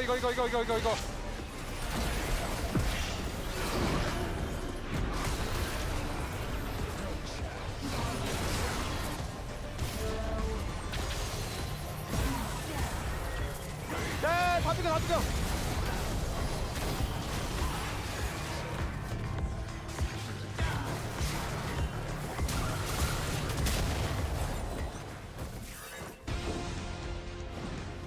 Genji will respect it, but now there's no Meganon.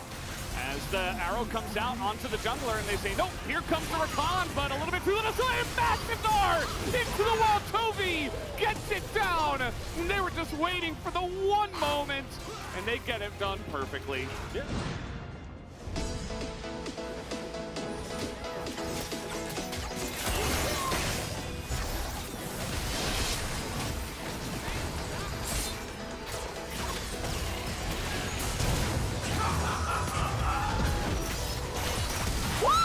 네이스. 와, 나 진짜 이것만 보고 있었어. 인정. Now everybody's over here, and this is a Kalista as well. Oh, no, KT. I don't know about this one. Very risky, and it's Lissandra!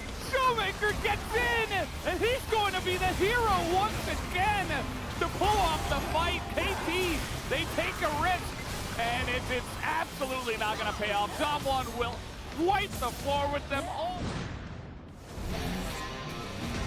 5,000원, 1,000원, 차 1,800 쓰마.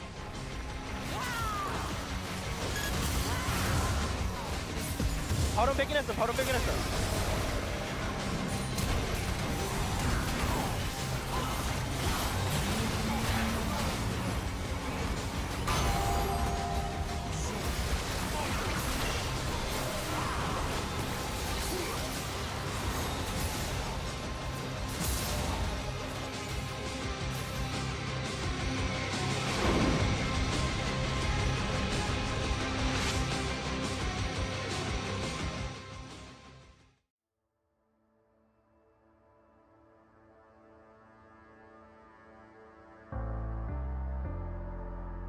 The night beckons while you dream.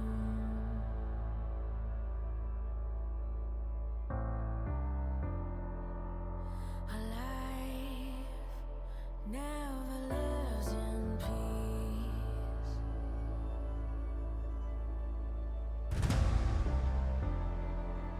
As you stand upon the edge, woven by a single thread,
Welcome back, ladies and gentlemen, to LCK Summer 2022. I'm Atlas, this is Wolf, and that was a Nongshim Game 1 victory.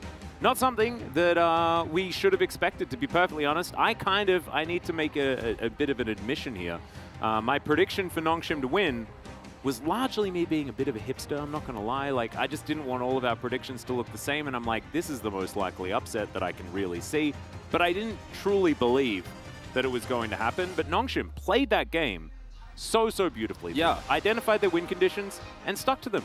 And I think that the comp was so difficult to win with as well. The execution is the name of the game for it. And the Korean commentators are still finishing up highlights right now, but I think this vote is probably going to be split between Kana on the Tryndamere and BDD on the Ahri, because I think Kana played most of the game, like obviously the majority of it, like he was the leader of the vote, but then those two great plays from BDD at the end like stole it away from me. I ended up voting for BDD in the end. But I think both votes are strong and fantastic. Also, you know, might see like one rogue vote for Dread or something like that, because he had a pretty good game too. Throwing out a random effort vote as well for him not being a liability in that game, absolutely fantastic. I also think that he played the aggressive Tom Kench very effectively. Ghost and Effort got a 2v2 kill, for goodness sake. Like, that is not something that we're used to talking about, right? So really beautiful. Let's have a look at the POG and who's going to pick it up. It will indeed be Kana, based on what I can see from behind us. So the Gwen will walk away with it. We'll have to see what the vote split is going to be. Yeah, Kana on this Tryndamere, man, he laned extremely well. He laned oppressively, and when the enemy laner, Rascal in this case, was put down early, he made a lot of impact around the map. And not all of this was just in the lane or in a side lane, but his team fighting was great too. This especially was fantastic. This fight is what kept Nongshim alive. Actually, this was a bad call from KT to go in here, but the fight had to be played basically perfectly, and he sacrificed himself to take out the enemy Corki. Wow, it is exactly split, as close as it could be to 50-50. Wow. Well, it just shows. Good old Chronicler voted for Kana, and that was the swing. That's what got it over the line. I still think that BDD needs a huge shout-out for his amazing flanks. I'm very interested to see how Nongshim's going to perform in game number 2, because I expect that they will have to switch to the other side of the rift, and then do they have the red side plan in order to make this work as well? Yeah, I really want to see what they end up banning away from KT and what KT is given in the early parts of the draft, because Azir has definitely been a high prio pick for both of these teams, obviously, but I think that Vikla's Azir is much better than his Corki.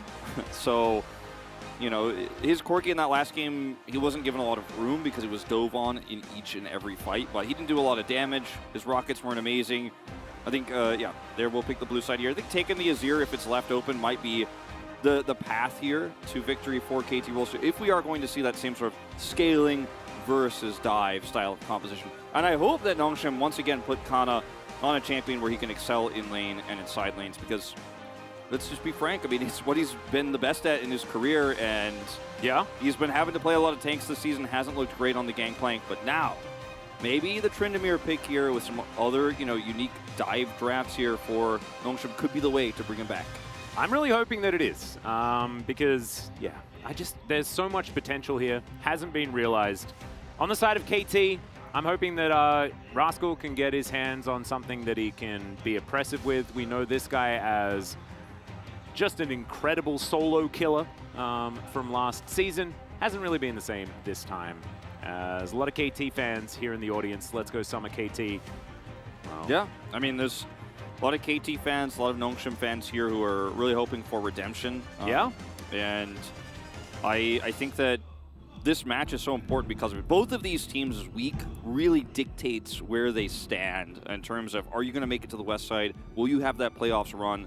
2-4 teams now heading to the second game. And already, no Kench for Effort. Yep, Effort is going to have to hop on a different pick here. We've actually seen that teams up against Nongshim have been banning a lot of supports against Effort to make him feel as uncomfortable as possible. Viego also going to be taken off the board here as KT are just going to try and get rid of the majority of the comp that Nongshim won with last time and force them to play something else. as Wukong's Zeri already taken away. So Seraphine available, Lucian available, Aphelios, Callista, all of these sort of picks still up. I kind of like a Gwen ban here, actually, for KT. Take away the Seraphine, actually, on blue side. I was going to say that they could also go down their own path here, but red side Seraphine, center red side Seraphine, Tom Kench, obviously strong rotations. Yeah. I think maybe Kana gets his hands on the Gwen this time. We'll see what KT prioritizes. Will it be the Azir I suggested, or are they going to stick with the Corki prio that we saw from Vikla in Game 1 is the big question. Yep, Callista could also be picked up here, but Corki still up and still something that they could go with. We'll see whether they've gotten rid of enough in order to force Nongshim in a different direction with their draft. But I think that you could still take the Senna, for example. There's still a lot of things that will be able to work. Yeah, no, for sure. I do agree. I wonder if it's just going to be something like the Gwen here, or if Kana really just wants to play Tryndamere no matter what. Because you could even run Tryndamere and there's the Gwen, though. I was going to say you could run Tryndamere Syndra like we've seen so many times in the past and go even more all-in on the comp that you did last time, but this is still the same sort of idea, just not going to be able to stick to the Corki as easily, but will do an insane amount of damage if you get anywhere near him. Yep. And Viego's banned away. The Wukong is gone here. So really just trying to see if Nongshim want to lock up early bottom side with something like the Senna, or if they'll just trade for scaling. All right, didn't see this one coming. It is BDD, of course. Last time it was banned away from him. So Nongshim don't have to all in as hard on that sort of dive style. Well, the Aphelios that aiming has been really favoring recently is going to get through the draft and be locked in here for KT, as Aphelios Renata is a powerful lane. KT will be able to lock it down. Yeah, really strong. And when you see an Azir as the mid laner, you're not as worried about something like a Thresh, or you're not as prioritizing something like a Thresh, because Renata also has her own defensive tools. She can bail out, she can use her ultimate against the Gwen to great effect. Yep.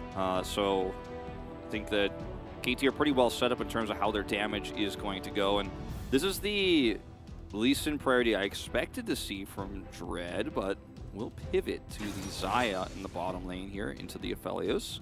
Yeah, Ghost wanting to make sure that he has the best defensive option that he could think about. Of course, this means no Senna for Nongshim.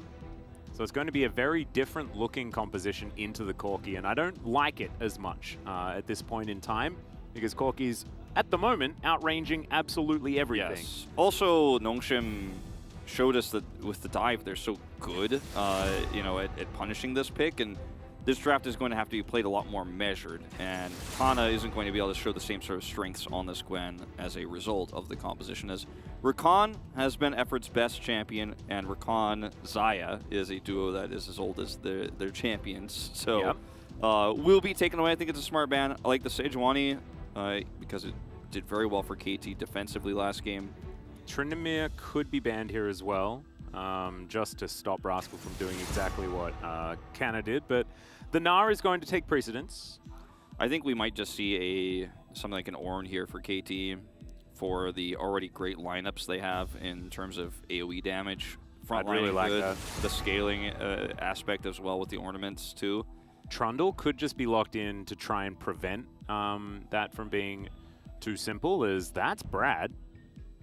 Yeah, that would be a pretty interesting choice. Obviously can really mess up some of what Corki is trying to do, and when you're trying to fight over objectives, just being able to ult the Drake itself can ruin the slower poke style here of the Corki, as Vi will be the choice instead, and against a very low range composition that KT has here outside of the Corki, right? The Aphelios aspect of this can be quite scary, in fact, without the Thresh to protect him.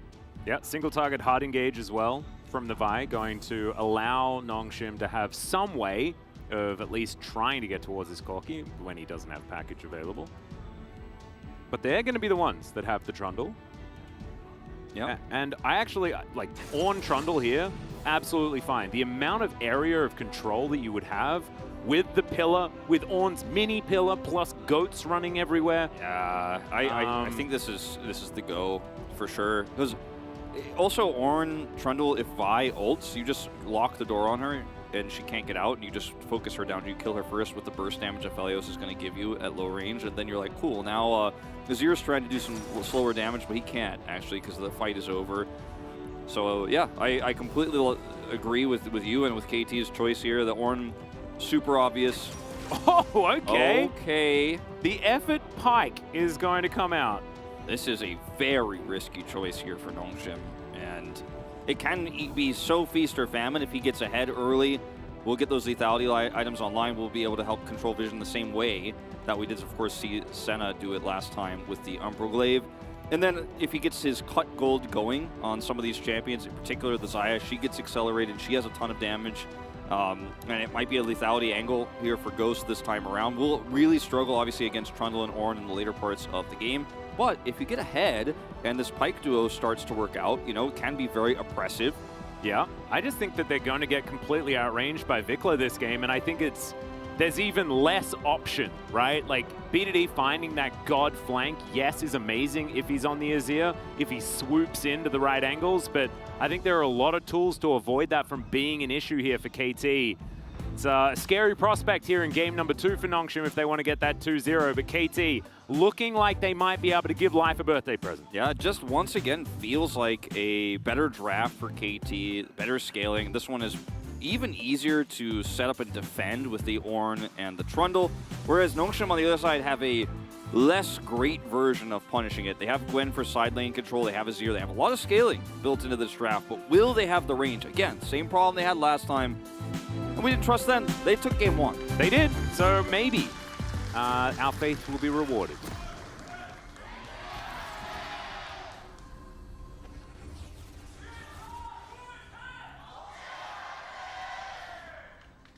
KT fans, once again, extraordinarily loud. See whether they actually get rewarded here. As Nongshim, much less cohesive draft this time around, in my opinion. But if they play the same way, if they are able to be on the same page, create these team fights that looked so much better than their previous weeks when we saw them in game number 1, it's definitely a possibility. Plus, Canna is going to have a great time in side lanes. Like, this Gwen, it's going to be very difficult for the Ornn to match unless Rascal finds himself some advantages in some team fights around Rift Heralds and things like this, or perhaps get some ganks. Yeah, I think you're right, though. I mean, also with the Trundle versus Vi, like, you're really, if you're trying to get gank kills on the top side as Rascal, I think you're really fishing in the wrong places as KT. Yeah. It will be a grasp game for him, not the Unsealed Spellbook, though, so I'm going to gain some advantages there. Yep, Dread going to be able to plonk a ward down, and it survives as KT looking for a bit of an invade. You can see Canna's going to move back down, and yeah, see whether we actually get a bit of a battle here, as it is going to be a 2v2. Cuz fighting the red buff as well, though.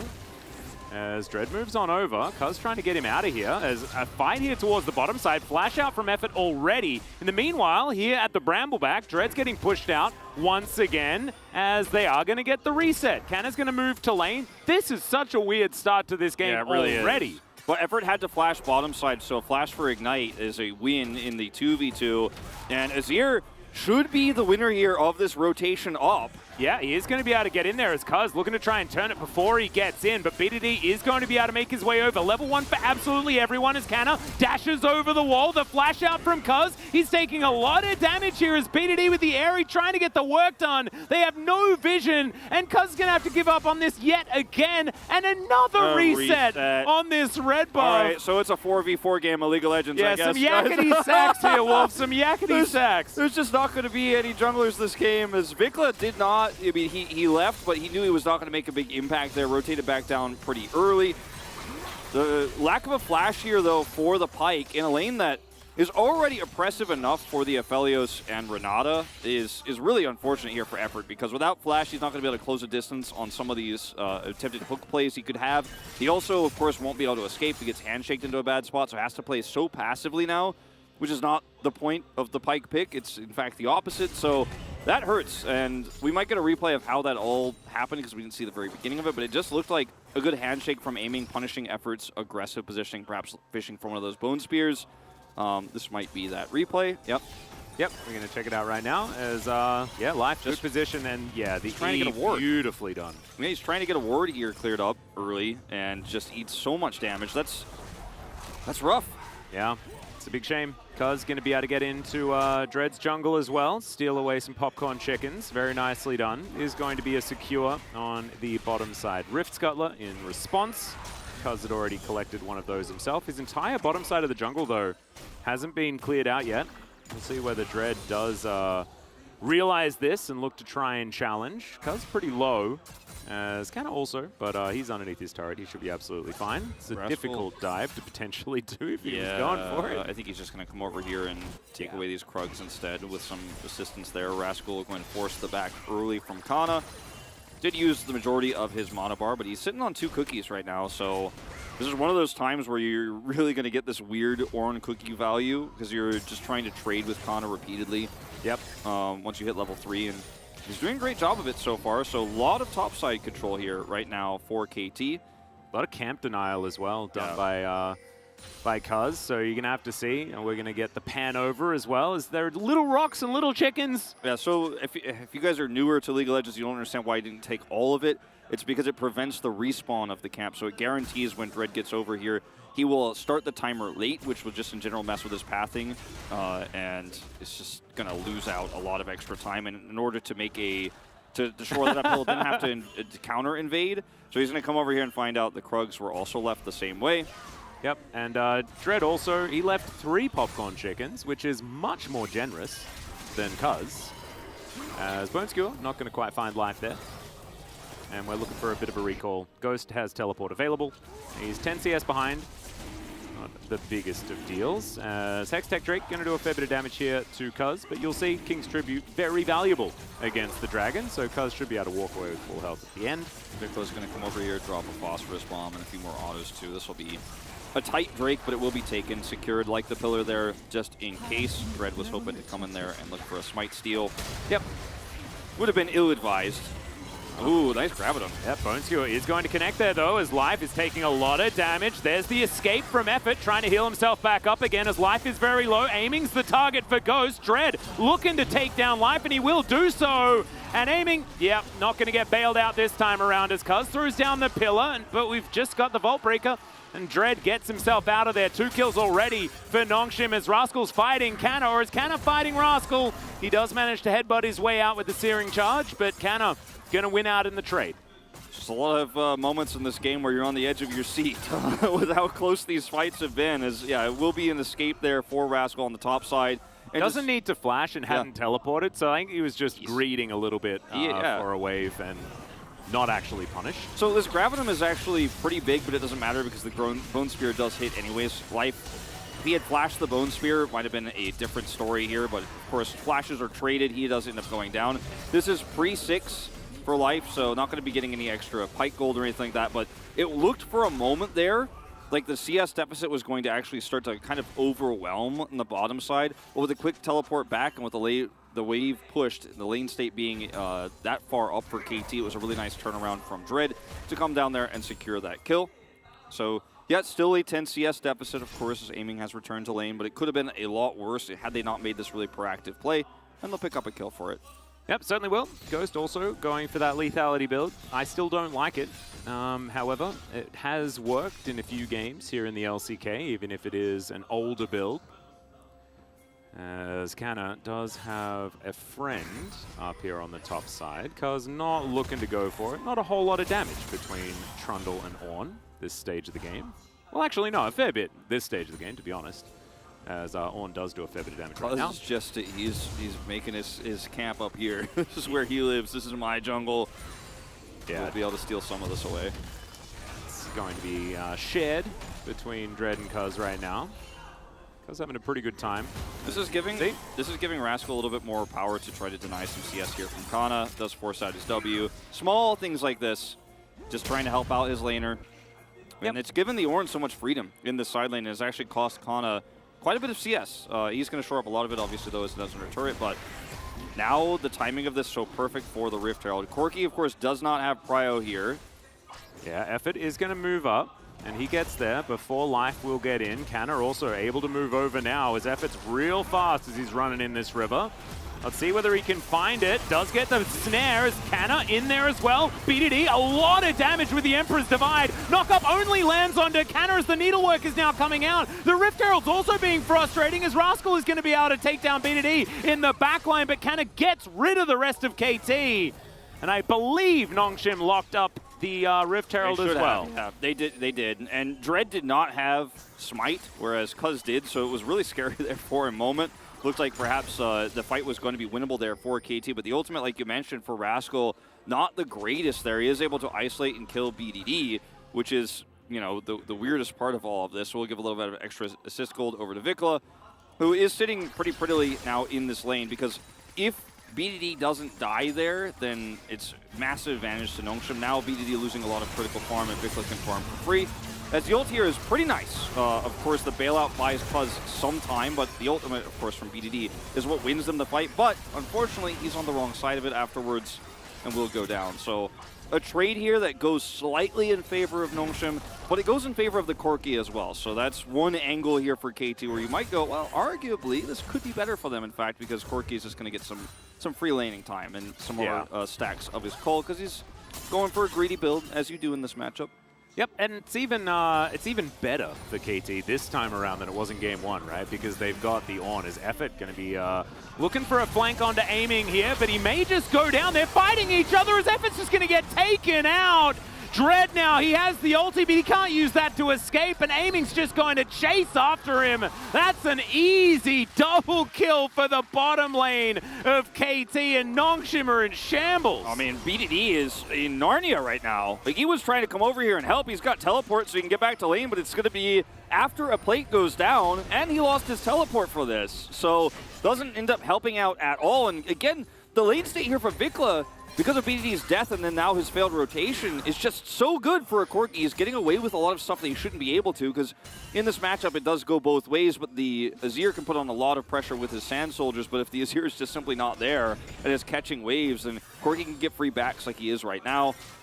And yeah, it was a great play from Life. The ultimate there to punish Efforts all in. I believe he hits a handshake as well right before. Yeah. Locked him down, and is just completely turned on its head, this Pike aggression. Nongshim will get this Drake, so it's going to be a Drake apiece, but that just elongates the game. And Infernal is now going to be the soul. Package was picked up here by Vikla, but wasn't actually able to get any control as... Wait. It's a mountain. No, it's a mountain soul. Never mind. I thought I saw the Infernal coming up, but then Rock started coming out of the ground wolf. Yeah, well, when things move like that, sometimes it always looks like Infernal at first. Effort is seen here. You can see that exclamation mark, and then Aiming turns on him, boom, combos that there. Gravitum, super good as well. In the meantime, this might be a solo kill for Canna, or it might be a solo kill for Rascal as he flashes on top of him. Oh, the snip is going to do it, and Canna fights back. You can see the camera there for Kana as well. He was just like, oh, thank God. That was actually really scary, as the Rift Herald will charge through at the same time here, so a lot of extra gold going to go into BDD's pockets. This finally does get cashed in. But it's a finally, like, that was so tense, because without this kill, Kana's lane state just continues to be a problem. If he dies here and loses all of that farm, it's a disaster. It's massive, yeah. And this turn is massive because now he's able to shore up the CS and grab plate gold topside, force racks with a teleport. So huge tempo swing happens in what was an auto's difference of a 1v1 fight. And now it's actually going to swing the matchup, right? Because you've got the Rift Maker just completed as well, and all of that farm was missed by Rascal, so now Canna is going to have that experience edge moving on forward. Plus, the other kill that was picked up earlier on went to Canna as well, so now it's a 2-0-0 Gwen, who's going to be pretty large moving into the mid to late game. Ward is going to help keep BDD safe, does of course have his ultimate. Yep. And this game has just been action all the time, as we're going to go back to this 1v1. So the W is used early here, which is why Rascal feels pretty confident he could trade this, does get the knock-up here, and charges away, and after the last Needlework is used, he thinks, okay, with this Bell's Breath, I'm actually going to be able to flash, get this kill. But Brittle is normally so powerful, but... With the Brittle there, he's just not enough damage, and the Qs afterwards, and obviously that's the end of it. If he kills there with a flash forward, then it's great, but like he just miscalculated barely slightly. Well, Dread is also thinking about trying to set up for something onto Rascal, but he's not going to move too far forward. It's another plate potentially. As Ghost finishes his Eclipse in the meantime. And Canna, just a couple of autos and he'll be able to get in there. So blocks that one up. And Canna just staying out of knock-up range. And will be able to claim the plate and also get out just fine. Yep, and the fact that Dread, may or may not be in that brush is going to deter Rascal from actually making any plays. We know, of course, he left long ago, but there's just no way for Rascal to know that. He doesn't have that information, as was shown by the observers. Yep. Bottom side here, we do see a room up of the 80 carry to see if aiming is going to actually be able to make an impact in this fight. Taking this Rift Herald would really take the wind out of Nongshim's sails here. I say that, but as I do, he decides otherwise. He does stay down bottom side. Yeah, I think aiming can threaten turrets. Way really better than Ghost can, yeah, for sure. And plates are now down as well, so turret's a little bit more susceptible. In fact, Ghost will leave him to his own devices down there as Vikla is collapsing. I think they so desperately want to sandwich them, that bottom 2v2 here, but not able to do so. A lot of happy feeding around the Rift, but Dread is staying exactly where he needs to be, and he's got so much vision around this Herald Pit, so Nongshim have way more information here than KT have. Well, there's a Gale Force in trade for a Featherstorm, and I don't think I need to explain which one is the better cooldown to get. Yeah, definitely not. High value for aiming. Yep, 100%. So great, grabbing that kill, or rather that cooldown early is pretty significant. And knowing that this Rift Herald is being taken, they are coming up here, but they're so late on this. Yeah, they're on vision, but Effort's going to be able to rotate over. BDD in here as well, and Nongshim actually not going to hard commit. As Dread actually goes back in with the Vault Breaker. Okay, Rascal now looking for it. Flash has to come out here. And that was a bit of a mistake. But Ghost here on the bottom side of the map is going to be able to get a large chunk of this turret, possibly even take first brick as well, as KT now just going to clear out this mid lane. This wave is just barely going to be cleared before he can get it. But in fact, Nongshim, who does harder commit here, at the end of the day, they decide, okay, we're going to back off, slow this down a little bit, and then try to get a plate bottom, or rather a turret bottom side, and they will still get it. Oh yeah, that wave was not it. There's just no response here whatsoever. Question mark pings onto aiming as he's seen. Effort spotted him, so they knew the whole time that this was safe to do. And so the Rift Herald is going to get you a turret, but Ghost is going to get the turret and all the extra farm. So this is definitely a huge win for Nongshim. KT were just so slow on the play to either punish or deny. Well, now the Rift Herald going to be used here in the mid lane. Buys KT some space to get towards this first Mountain Drake of the game. This outer turret is going to go down, as the Rift Herald does get that auto in, as now the ulti comes through onto Rascal. He's in a bit of trouble, but the rest of the team's coming around, and he's very tanky. Dread trying to get out, but he just can't. There's too much displacement. So much damage to come through, but the Emperor's Divide is pretty good. Canna trying to throw through the needlework, but it's not going to be enough, as now Ghost trying to be the hero here, but it's so difficult. It's a triple kill for Vikla, and he gets bailed out. Is that an ace? Ridiculous here from KT. 16 minutes, and KT just win this fight completely. And Nongshim were not ready for a straight-up 5v5, and the Emperor's Divide was used so late in the fight that it just didn't matter. I think Nongshim expected KT are looking for, after this turret crashes down, maybe a pick and trying to get out, but they stayed so long, and that was scary for a moment there. No, it wasn't. I don't think he was ever going to kill Rascal. Dread was somewhat nearby. But oh, were you worried about Effort dying? Because yes, I was a bit worried about that too. Dread was somewhat nearby. But yeah, now KT have a 3,000 gold lead. Their Corki picks up all of that money. Gets bailed out, like you said, so doesn't even die. And when you look at the positioning here of Nongshim, they collapse on top of an Ornn. And Ornn is like, yeah, I'm still tanky, still alive, yep, cool, you're doing all your Leandri's damage to me, do not care. And then finally when the Emperor's Divide comes through, where's the damage? Where's the follow-up? It's not there. So Ghost is also just at this stage in time not doing that much damage. And the bailout is perfect. Yeah, it was beautifully done. And aiming comes in very late as well, right? Like, KT's composition just works so much better. And if you've got Nongshim just trying to lock down an Ornn for the entirety of the team fight, it's just not going to work. I mean, you need to kill the damage. KT were ready to just walk away and be like, yeah, well, Rascal will probably get out of here fine. He'll be able to charge out, and it's cool. We got the turret. But then when they continued to collapse onto Rascal, and even when Gwen started using cooldowns on Rascal, they were like, all right, we just win this fight, actually. You guys just wasted everything. as Vikla does not know how much danger he's in. He is very dead, as that is going to be the Assault and Battery. Vikla's taking a lot of damage. Effort's going to be roaming up as well. That's a And huge yeah, shutdown. Life not able to get in range, and that may have actually killed him. His Effort finds a beautiful Bone Skewer. Ghost is dead on the opposite side, though, as Life tries to bail himself out, but it's not going to work. Bail was just a little bit too expensive for the Renata this time around, as KT are going to return to pushing the mid lane. There's a lot of words I could use to describe this game, but clean would not be one of them. Would not be in the list. Scrappy, high kill, high action, mistakes were made. You know, these are words we could use to describe this game, but Interesting. interesting, yeah, that's a normal caster word for games like this. Yep. So Vikla is Yes, punished here, and at the same time, like, the idea is good that, like, okay, we've come over, maybe the ult from Life saves you here, but then Life, as you say, perishes as a result. Ghost does end up going down. There's a lot of extra side laning going down over the other side.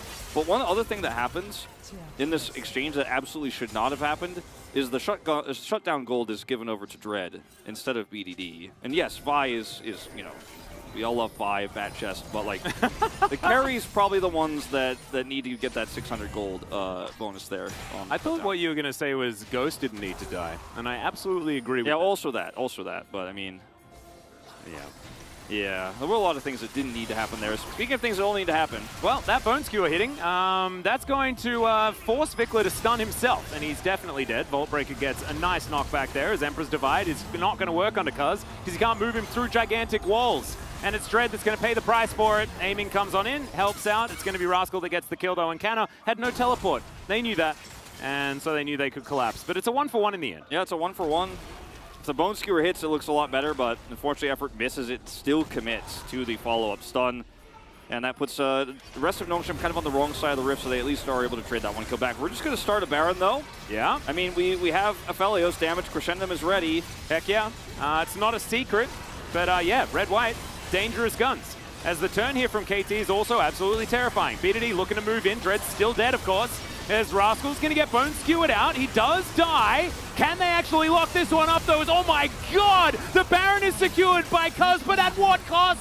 Ladies and gentlemen, well, the answer is not too much, because it's a triple kill for the 200 years. Now, unfortunately, BDD just doesn't have enough damage just yet. He was the one doing a large majority of what they were trying to set up there on the edge of the pit, but he only has his first Leandrius, doesn't have the second mask completed. He would have had he been given that extra shutdown gold, but, you know, I digress. He doesn't have the damage just yet, so we're going all the way back to this where Effort looks for the Bone Sphere, misses, and then still commits. Vikla buys a ton of time, which is why they're able to trade this 1-for-1. Does end up losing his stopwatch. BDD's ultimate here.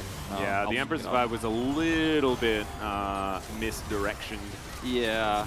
So the CC under Cuz doesn't actually move him away from But the Vi. look at BDD try to save this here. And Effort does get one ult off, right? But like, this is really just a good call from The hostile KT. takeover was amazing by Live. It was good, but like, this is really just a good call from KT. And unfortunately for Nongshim, like, they're just a little bit too little too late in this situation, in this fight. It's like everyone's just running into the pit, like, hoping to throw this game for Baron.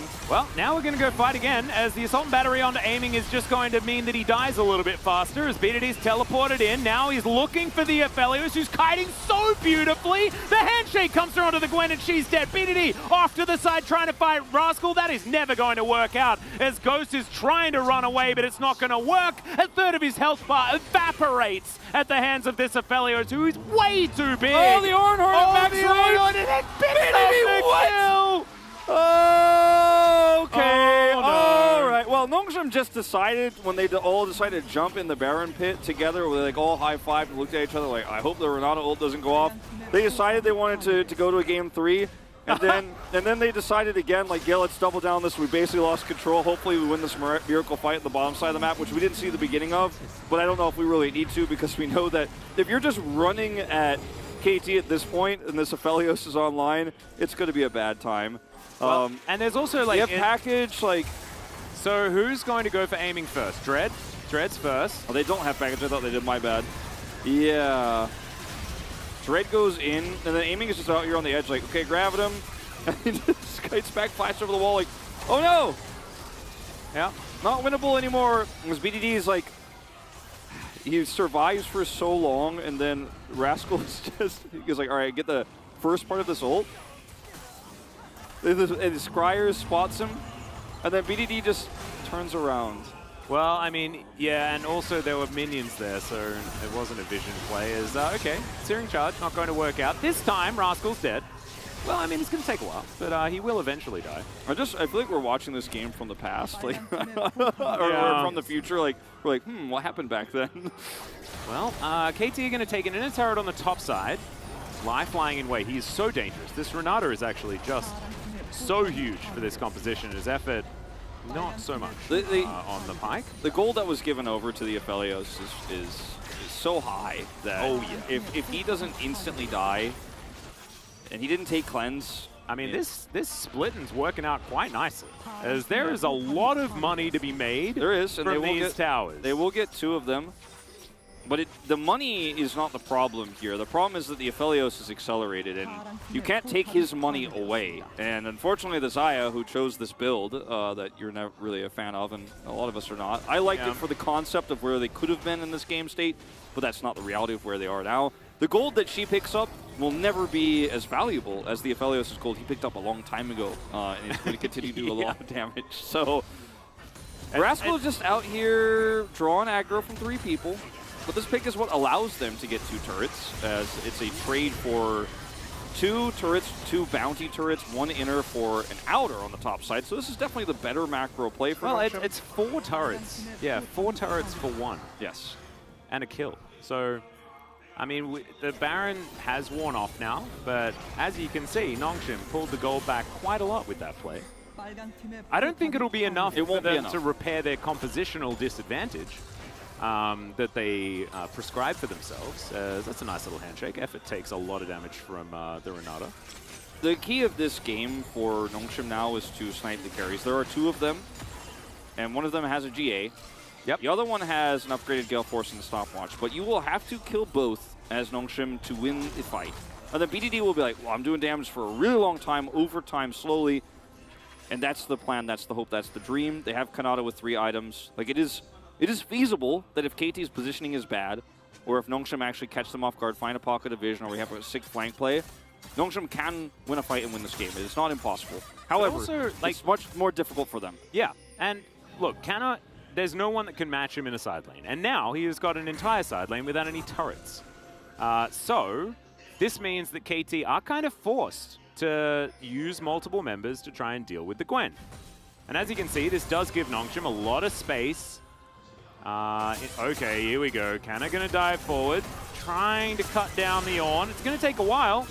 If he can Extends the Bellow's breath quite a lot. Okay, here is the Ornn Horn, avoided beautifully there by Kana, as Kaz won't find the Pillar of Filth that he wanted.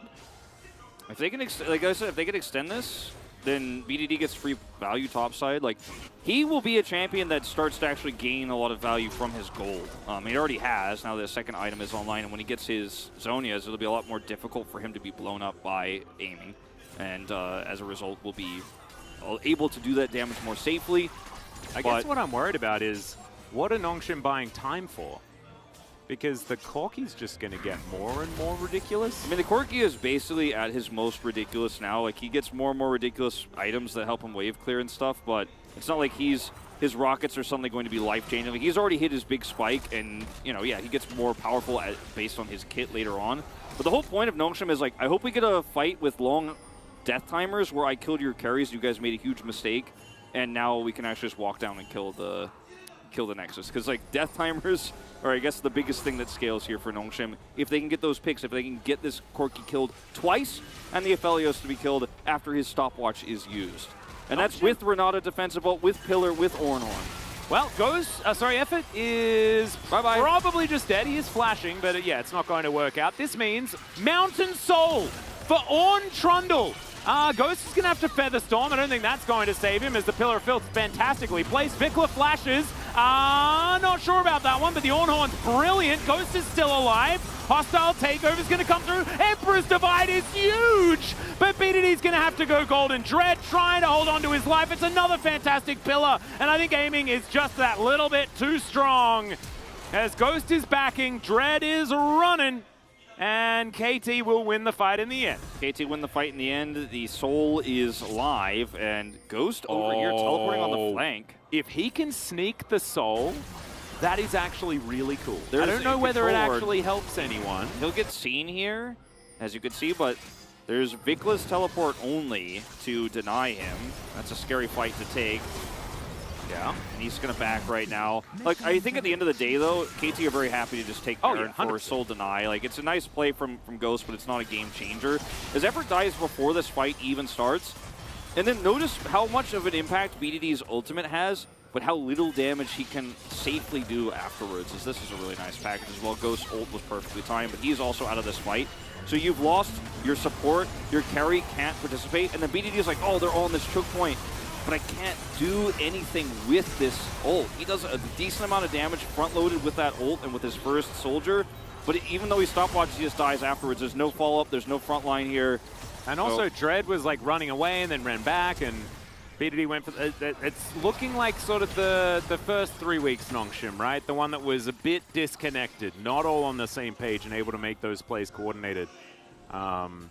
Which is what we just saw there, as BDD is looking for the flank. He definitely provided a whole lot of great value with his flanks last time around, but I mean, if he can do it this time when there's no GA for Vicla.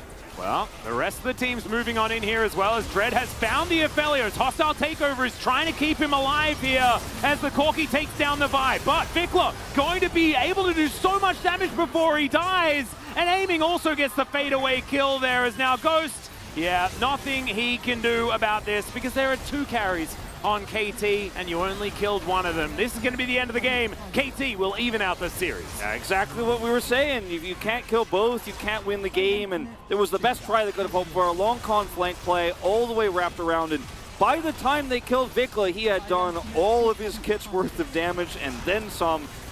And that'll be 1,000 kills for Aiming, who pops off on the Aphelios. Oh my goodness, this game. right at the end as well. Nexus dies and Aiming picks up his 1,000th kill. And Life grabs a game win, at least, on his birthday as well. And also gets as much League of Legends as possible for his day out, which is absolutely what we wanted to see. Nongshim lost control around Baron. This will be the 11th player here in the LCK. 1001. Yeah. I think he's the 11th player of currently still playing LCK players. I think he is 18th, if I'm not mistaken, in total. But anyway, going back to this game, I mean, the really big moment was when Nongshim lost control for just a second and all-in'd on that Baron and gave over so much money to this Aphelios. Then right afterwards, like as we walked out of the replay, they just face-planted into another fight where the Aphelios had positional advantage. And it was a good flash over the wall from Aiming. He survived, he positioned well, used his Gale Force correctly. But after those 2 fights, it was like, well, this game is now basically unwinnable as Nongshim. I think they could have played it a little bit more cleaner on attempted assassinations on the carries through those parts of the game, because if you just walk in like that twice and give over 7 kills to an Aphelios, well, we know how the ending of that story goes. Yeah, and also, I mean, they set themselves up to have a very difficult game to play out, right? Right from the very beginning. I think Rascal's on pick was absolutely fantastic. I felt like Cuz played a pretty good game on the Trundle, but also he picked Trundle. And I'm going to give him a huge shout out for that one, because it really did make this game so hard for Nongshim. So we're going to have a look at some of the damage numbers here. You could imagine Vicla and Aiming doing a whole lot of work, but it was actually Ghost and BDD that did the most in the game, despite not being able to do it when it actually mattered. Yeah, they didn't do as much effective damage, and BDD with the double mass build did so much, especially in that last fight. A lot of the damage he picked up this game was with those big Emperor Divide flanks, but just not enough. The fight is already over before he hits those. And we're going to game 3, as we expected. Yep, and Nongshim has an opportunity to choose that blue side once again. We'll see whether that's enough to get them a win, or whether KT give Life a birthday present. We'll see you after the break.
올라간다. 나 예, 쏘게 있어. 살짝. 얘 밀어내자, 밀어내자. 앞에 보자, 앞에부터. 오케이 앞에부터 볼게. 앞에부터 해놨고.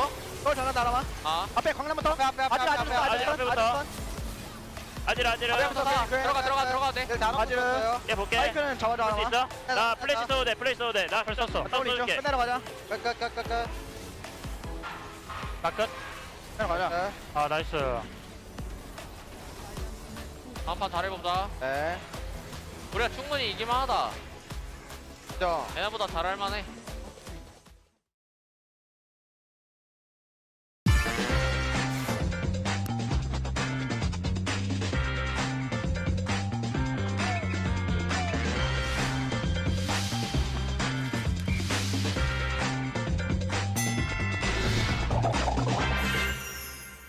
안녕하세요. LCK 파이터들의 불꽃 튀는 대결 스틸 롤 파이터로 들어온 저는 빛 다니엘입니다. 지난 스프링 롤 파이터에서 저희가 또 이 강다니엘님의 샤라웃을 받게 되는 영광이 있었기 때문에 진짜 강다니엘님을 오늘 모시게 됐습니다. 강다니엘 나와주세요.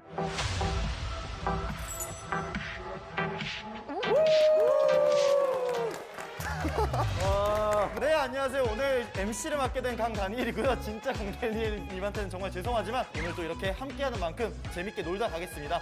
자, 저희가 지난 결승전, 스프링 결승전 때는 이제 T1과 젠지의 대결을 이미 보여드렸기 때문에 오늘부터 LCK 8개 팀들의 대결을 차례로 보여드릴 예정입니다. 그리고 최종 승자가 되는 팀은 저기에 보시면 이제 명예의 전당이 있거든요. 아무나 이름을 올릴 수 없기 때문에 저거 명예의 전당 이름을 올리기 위해서라도 오늘 이겨야겠죠. 그렇습니다. 자, 그러면 오늘의 파이터들을 소개해드리도록 하겠습니다. 자, 먼저 소개해드립니다. 원조 광기는 바로 우리다. 담원 기아! 화이팅! 자, 이어서 우리의 계절 여름이 왔다. 서머에 맞춰 스롤파까지 접수하러 온 KT 롤스터. 서머에 화이팅! 좋은 것 같은데. 준비한 거예요? 네, 준비한 거예요? 준비 안 했는데 정민이가 센서가 좋아서 정민이랑 호응해주는. 아, 이거 합이 좋네. 오케이. 자, 갑작스러운 이니시의 도움 좋았습니다. 자, 그럼 저희 출발해보도록 하겠습니다. 스틸 롤 파이터 지금 시작합니다. 자, 그럼 오늘 저희가 먼저 펼칠 파이트 바로 몸으로 하는 스피드 퀴즈입니다. 제시어를 보면서 몸으로 설명을 하게 되고 나머지 선수들이 맞춰주면 됩니다. 그렇죠. 근데 뭐 이런 거는 뭐 근데 우리 전문이니까. 담원기아부터 시작하겠습니다. 첫 번째 문제요. 정답. 트위스트 페이스. 오, 정답! 정답. 와. 저.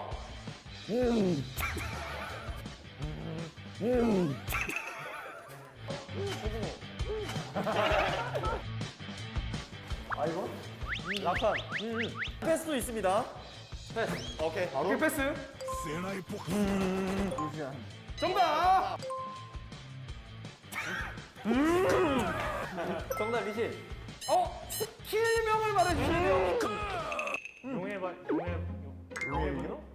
용의 분노 정답! 빠르게. 자, 다음. 야, 이거는 맞춰야지. 오, 정답! 야, 역시 스킬 보유자. 이걸 어떻게 맞췄지? 아, 네, 패스 됐어요. 다음. 이거 패스. 이제 패스 없어요. 이제 패스 없어요. 뭐야? 패스 한 번. 자, 담원 이거 못 맞추나요? 정답! 자, 이제 시간 얼마 안 남았습니다. 정답! 이거 본인이 맞추네. 왜 이렇게 잘 맞춰, 담원? 이제 패스 없어요. 패스 없어요? 적당. 잠깐, 그걸 뭐라고 부르죠? 덕담이 맞긴 맞는데. 강? 깨물모. 기? 아이고, 깨물이한테? 깨물한테 정답! 진짜 힘든 문제 맞췄네요. 진짜 위기다. 야, 이걸 어떻게 표현할지. 그냥 눈 이만해졌어요. 배불뚝이. 네. 운동아. 사람이, 정답 인정하겠습니다. 이거를 맞춘다고요? 자, 여기까지 3분. 정답은 롤드컵이었습니다. 근데 너무 잘 맞추네. 이야. 이번에는 그러면은 저희가 이제 KT도 한번 준비해 보도록 하겠습니다. 자, 예, 첫 번째 라이프 선수부터 KT 로스터 시작합니다. 프리마여, 너의 황제가 돌아왔다. 시원아. 니신. 설명 잘하는데? 와, 정답 빼고 다 나오네요. 이 정도면 잘하는 것 같은데? 저기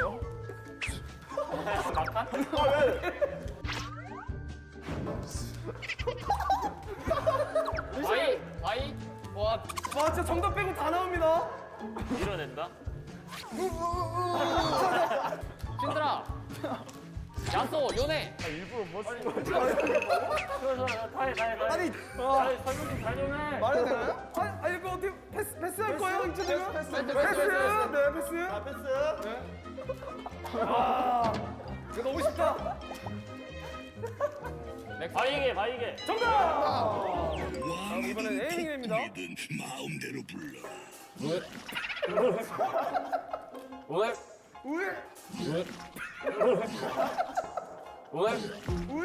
한계치. 정답! 야, 우에기 포인트네. 와, 이것도 쉽다. 왜 정답!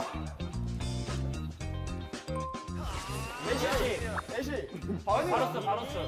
이지를 AC. 미스포츠. 자, 굳이 챔피언이 아닐 수도 있어요. 신기한 화살. 자, 나왔어요. 정교준 일격. 정답! 아, 역시 또 에이밍이 맞추네. 난 최강이다. 세트. 정답! 그렇죠, 라이플 세트죠. 야, 이거 어렵다.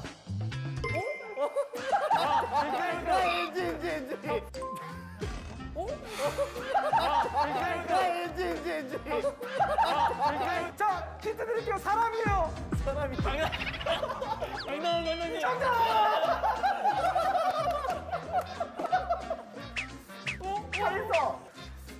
잘했어. 정답!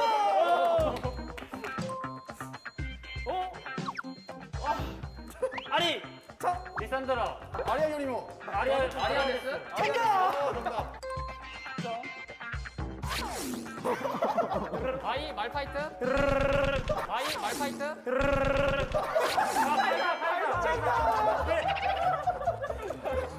이거 어렵다. 시바나. 오른. 시바나. 두꺼비. 레드.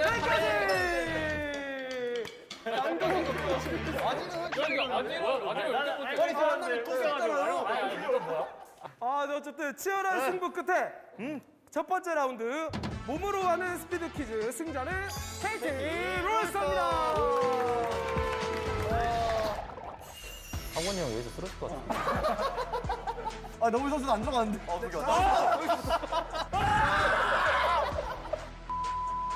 그게 이거 아니야? 와서 침묵질.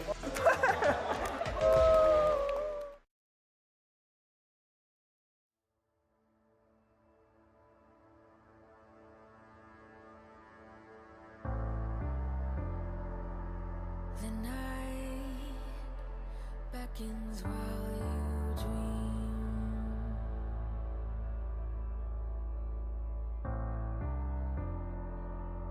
A life never lives in peace.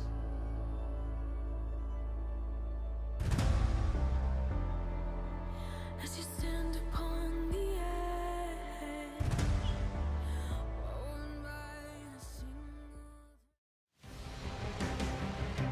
Welcome back, ladies and gentlemen, to the LCK here for game number 3 between Nongshim Red Force and KT Rolston. Nongshim had a very impressive game number 1, and KT had a very impressive game number 2, drafting absolutely fantastic. Nongshim's a little bit all over the place. Let's check out player of the game there for game number 2. Yeah, let's take a look. I mean, you guys probably saw the spoilers behind us, but I mean, look, this was no surprise to anyone. Aiming popped off this game, 80% kill participation, was given a ton of resources by, frankly, some big mistakes from Nongshim in the mid game, but he used his gold well. This was one of the first 2 errors on Nongshim's part to try to contest here without even having their jungler, hoping that they could win the scrappy fight because it was an early Baron. But against this Aphelios Koriki, you're going to have problems. we're skipping ahead to the late game fights now as BDD is just trying to flank here to turn this game around. And it's just too much damage here for aiming. And by the time they kill Vikla, he's like killed 2 people on his own. 13 out of 13. I think it was a pretty brain dead choice. It was pretty easy. Yeah. That was like the boom boom damage, but also he did all of the things, positioned very well, capitalized on mistakes, and also was a Felios in a game where he was pretty much unpunishable. I want to shout out Life as well. I think that his supportive Renata play was absolutely fantastic and basically just denied Nongshim of anything that they wanted to do. And so therefore, a very successful game there for aiming, and he picks up 1,001 kills here in the LCK. So very impressive stuff. See how many he gets. Check him out there, yeah. We'll see how many he gets tonight because we are going to that 3rd game, and we'll be Nongshim with side selection. I expect that we will see blue side from them again because of these priority picks we're seeing in the mid lane. We could see them try to grab a center lane though on red side. Wouldn't be shocked to see it, but yeah, I like this choice better. They will choose blue side here, and yeah, it's 100% win rate so far this series, but absolutely on this patch, 100% win rate. Yeah. I don't know what's happened, but right now, blue side's just looking absolutely out of control. But let's see whether it's going to continue to do so, as KT look like they've woken up in this series. And I also think that, you know, with the drafting that they demonstrated in game number 2, I think they should be able to formulate something a little bit better here for game number 3. Because in game 2, they just had a basically inferior version of KT's comp. They were like, oh, we're going to go Azir versus Corki, but then have slightly less scaling in terms of the AD carry there, and took some bad fights. The Gwen can scale very well, and I agree with the priority for it because of how great of a Gwen player Kana is. Well, some just massive Nongshim fans here in the audience. But I mean, they weren't that big. I mean, but they were fans. They were very excited. That's what I mean. I was going to say, I'm like, they were pretty average sized, I'd say, though. And I think if you're a Nongshim fan, you're allowed to be excited. KT fans, no excitement, please. Put that on hold. Kalista, once again, going to be banned. We need to go back to the bans that we saw in our first game to see what's going to be taken away. Kalista, Aphelios, and Wukong were the Nongshim blue side bans, and Seraphine, Zeri, and Lucian were taken away by KT. And I think getting your hands on some sort of Seraphine composition might be something KT could look towards. Yeah, I think that they, based on what we've seen in their drafting so far, though, I don't think they're that interested in it. Now, I love this Aphelios ban. Again, series specific, not a strong ban you'd want to normally ban on blue side here, nor the Kalista, but taking away some of the best picks here for aiming on the bottom side. So we'll see what that 3rd one ends up being. Might just be the Seraphine. Could also be a Senna. I think both bans are great here as Nongshim. Yeah, they're going... Wukong was the ban last time around, but Jinx... Okay, so we're going to try and make sure that aiming can't play anything. Just to let you guys know, aiming has a gigantic champion pool. Yeah. And so isn't too worried about these. He could play Ezreal still. He can continue to play any sort of center lane that's given over to him. So I always loved his Ashe. I think if you ban Azir here as KT, you're like, I think we can do no wrong. We will ban Tahm Kench, so leaning away themselves of going for the center lane. Yep, I like the Tahm Kench ban a lot. Was first picked by Nongshim last time around, and effort looked really good on it. The Pyke, not so much. Wow, this is a... I mean, the weight of effort is felt in this draft. Yeah. If the Rakan gets locked in here. Okay. Thank goodness. Whew. I was going to say, like, yeah, I like it for effort, but I think you should probably put your attention elsewhere. Wukong slightly nerfed on this patch to his clear, but is still going to be a very strong dueling jungler. We will see those traded. Yep, Viego was banned in the last game. Will now be picked up once again. The Corki, still up. Yeah. Okay. Probably going to be picking that one again. That one might have been one to take a look at, but will be given over to Vikla once again. His Game 1 performance was not amazing, and he was shut down several times, but I think it was a really good coordinated effort from Nongshim. We'll see if they can build a draft that once again has that same sort of lockdown. The Wukong makes it feel more plausible that we could see that same draft. Will we just see the Gwen here prioritized for Kana before we hit that second phase? Twisted Fate plus Wukong. Choice. Yeah, I mean, that's a lot of pressure in the mid lane. Does give Nongshim a lot of side laning options here, as they could just pick up like Twisted Fate, Gwen, right? That's what I'm thinking, full yeah. 1-3-1. But instead, thinking about just grabbing Rakan here, which is what they're going to do. If you get Rakan, you might just have to grab Xayah now. Yeah. I mean, I think this is a strong rotation, but this just allows aiming to play, I think, either Ezreal or Kai'Sa pretty comfortably at the moment. Xayah is somewhat of a known soft counter to the Kai'Sa, but I still think that aiming would be comfortable to play it here. But since you don't know what else Nongshim are building just yet, perhaps wait on that one. Yep. See what Vikla is going to take away here. The Gwen's still up and available. You could ban counters if you'd like to. Ezreal is just a pretty easy one, especially with how it pairs with Corki. And range is the name of the game here again.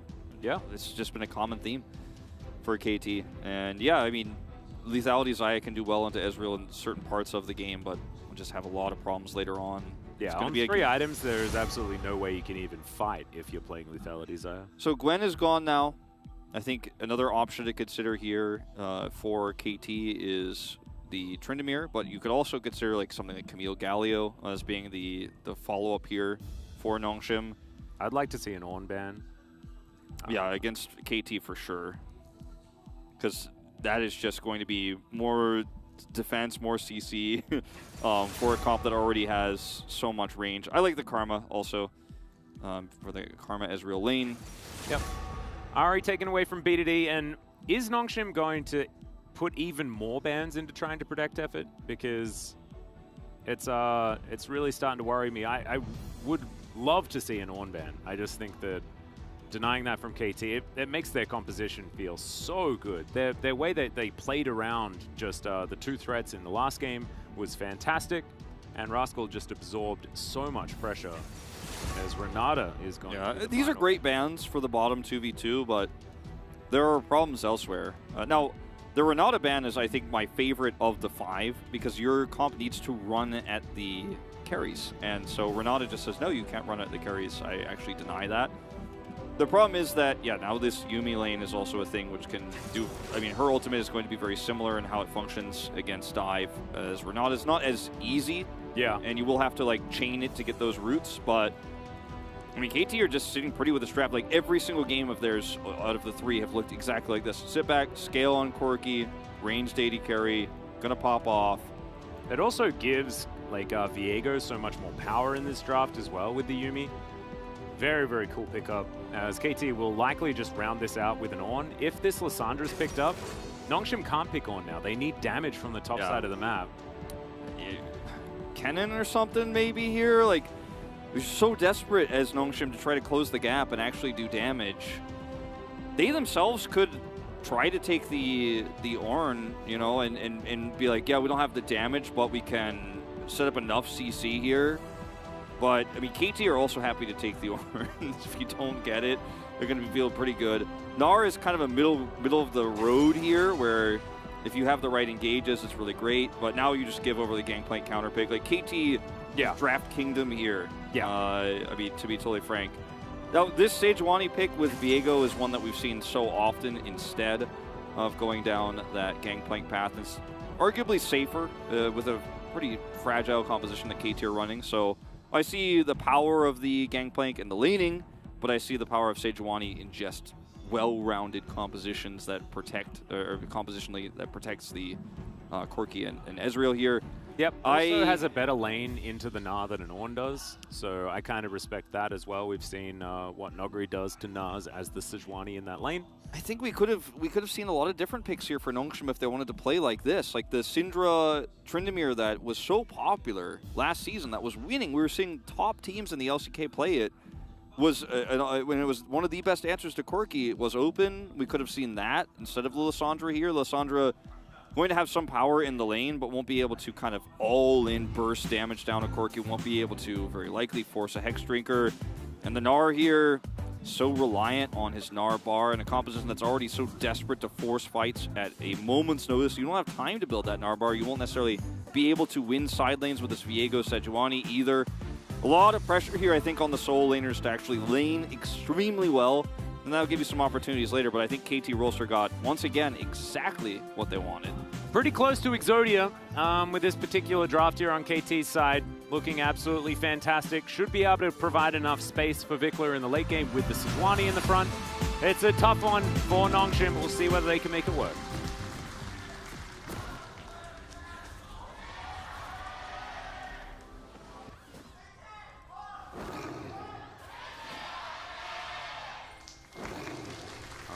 let's see how we go. KT making their way out onto the Rift. Rascal with a different chroma choice on his Zoids Sejuani.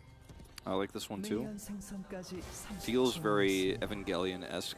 It does. As Effort is, yeah, on a bit of a walkabout right now. Solo queue mission. It's going to be able to find a lot of angles here. As they were thinking about trying to grab Rascal, but they kind of missed him. Yeah, he was too far down, and Rascal is just trying to see if he can find anything. We'll see these backs, and he's like, "Ooh, I didn't even know that you guys were lot of trying to do pings this necessarily."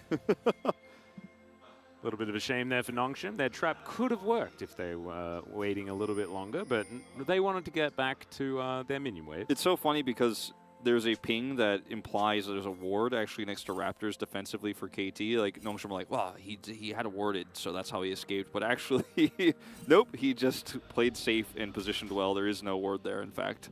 Yep. Aiming in life now, going to wait in this brush, spotting the fact that there's probably a leash happening as... First strike value, question mark? Yeah, we've got some ships in the night as both of them pass each other. Effort going to take a little bit of damage there, but Guardian is going to be able to keep them alive. And okay, it begins. The Yuumi Ezreal experience of Mystic Shot, Prowling Projectile, danger, danger, danger. And yes, Yuumi was nerfed a little bit, but... in terms of her heals, yeah. Yep. But she's also kind of buffed in that she will give more movement speed. Yeah. Which is quite significant, actually, when the enemy team is trying to run at you. Well, there's a grand entrance. Exhaust down onto Ghost, and they're just trying to turn it onto him. Guardian does keep him alive for a little bit longer, but KT are like, nah. No. This is not your lane. This is about as good as it gets to for how much value they just got in that exchange. Yes, Exhaust is committed to, but it meant that aiming was able to chain together so much extra auto damage and get the first strike value to get maxed out as he's just continually doing that. Life also picking up several Spell Thieves edge stacks. And he started tier. Like, that is just how this lane is. He's like, yeah, I don't care about you. I don't need Doran's Ring. I don't need any extra survivability. I am going to win this lane. You guys picked this face up. You banned away several picks that are good with the Ezreal, the Renata, and the Karma. But Yuumi is also good, and we are just going to dominate you a different way. There's just too many things you had to ban to win this lane. There are also 380 carry bans in the first round as well. So the Callista and the Aphelios as well. Yeah, this needs to be a lane that Nongshim wins because they invested so much in order to get it. As Kuz going to move towards B2D here. Decent little stun, but B2D does create enough distance. Circle of Frost, they're going to help him out as well, so he'll be absolutely fine. Dread, in the meantime, on his Grump. And he'll just move towards Rift Scuttler on the north, and then possibly look to see what Rascal's doing. But as you can see, I mean, Nongshim here on the bottom side, it's once again just KT creating a 10 CS gap.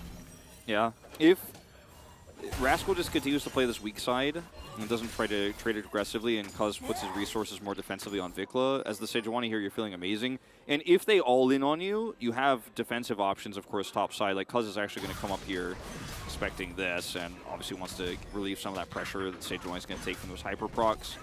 So this is actually a really nice window here for Dread if he can get this and get out. Yeah, Kuz is going to move over, and the big ones have been taken here by the Wukong.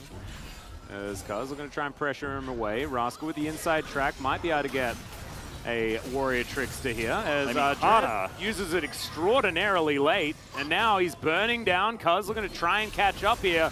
And that's just a disaster. Flash eventually comes out as Rascal's getting kited a little bit. Winter's Wrath not going to do it, but the stab from Kuz is going to be there. BDD is going to turn up as well, looking to try and turn this as Kuz gets the passive and now enters the brush. BDD, can you actually get the rest of the damage here as Canna is on half an HP? It is actually able to stay alive in this moment, 1-for-1 up to the top side. Kana turning that around, I did not realize BDD was there. I was panicking. I thought he was just giving his life up for free, but it was actually doing a successful bait there to at least turn this into a 1-for-1. However, when the dust settles, look at Corki in the mid lane, and this is first blood. Well, there's a grand entrance. Arcane Shift buffered quite nicely. The cleanse immediately used as Battle Dance gets effort out of there. Gets some summoner spells, or at least one, out of aiming. Yep, we'll be able to pick that one up, and he is going to have to chug that potion and his cookie. Well, he won't chug that, he'll chomp on it, but top side exchange here does favor the mid lane of KT, as meanwhile, in the mid lane, as we say it, there's a fight. Well, we're immediately just going to try and dive, aiming and live here as Nimbus Strike comes through. Okay, there's the grand entrance. Not a lot of follow-up, though. There's so many minions here. Yeah, Cuz is going to be rotating down as well. The Hallowed Oh Pass my is God. going to be there as Ghost. Only takes one turret shot, doesn't have to flash. Ooh, scary times there. In the mid lane during this, too, BDD was looking to maybe get some kill pressure onto Vikla, but didn't commit his ult, as we could see. So didn't actually amount to anything, but I was keeping my eye on that. It will actually force Vikla out of the lane, and he took cleanse, so it's still a win in the mid lane for Nongshim there. But that was scary. The overcommitment almost there on the bottom side could have been disastrous without minions there. As Cannon and Rascal still fighting here towards the top side. It's a weird game so far, Wolf. Yeah, I mean, effort being flashless here is probably not going to amount to anything because, yeah, it's Ezreal Yuumi pressure, but it's not, you know, it's not something that your Rakan is going to be like, oh, if I don't have flash, I'm just dead here. He's just going to be under a little bit of extra pressure. It all is about this top fight here, the real story of this early game. As Dread buys a ton of time here, but they realize, okay, we should be able to get both. And then Kana, when he turns around here for a second, I am, like, really perplexed. But it's because the teleport is coming through, wants to try to trade this one back with a nice hop here, and the flash does actually get out. It was really well played here mechanically by Kana, but, you know, this gave so much freedom in the mid lane to the Corki. Yeah, pretty successful bait did come through there as Rascal is doing a behind enemy lines tactic in picture-in-picture, as we're seeing. He's, yeah, taking a bit of a roam. He's going to ward over the wall as Blastcone is going to be denied, slowed down. And I don't think Rascal is going to survive. But how much time can he actually waste? Once again, getting Vikla power in the mid lane. He's pulling the enemy Lissandra away. He's going to survive here. And Vikla gets a plate.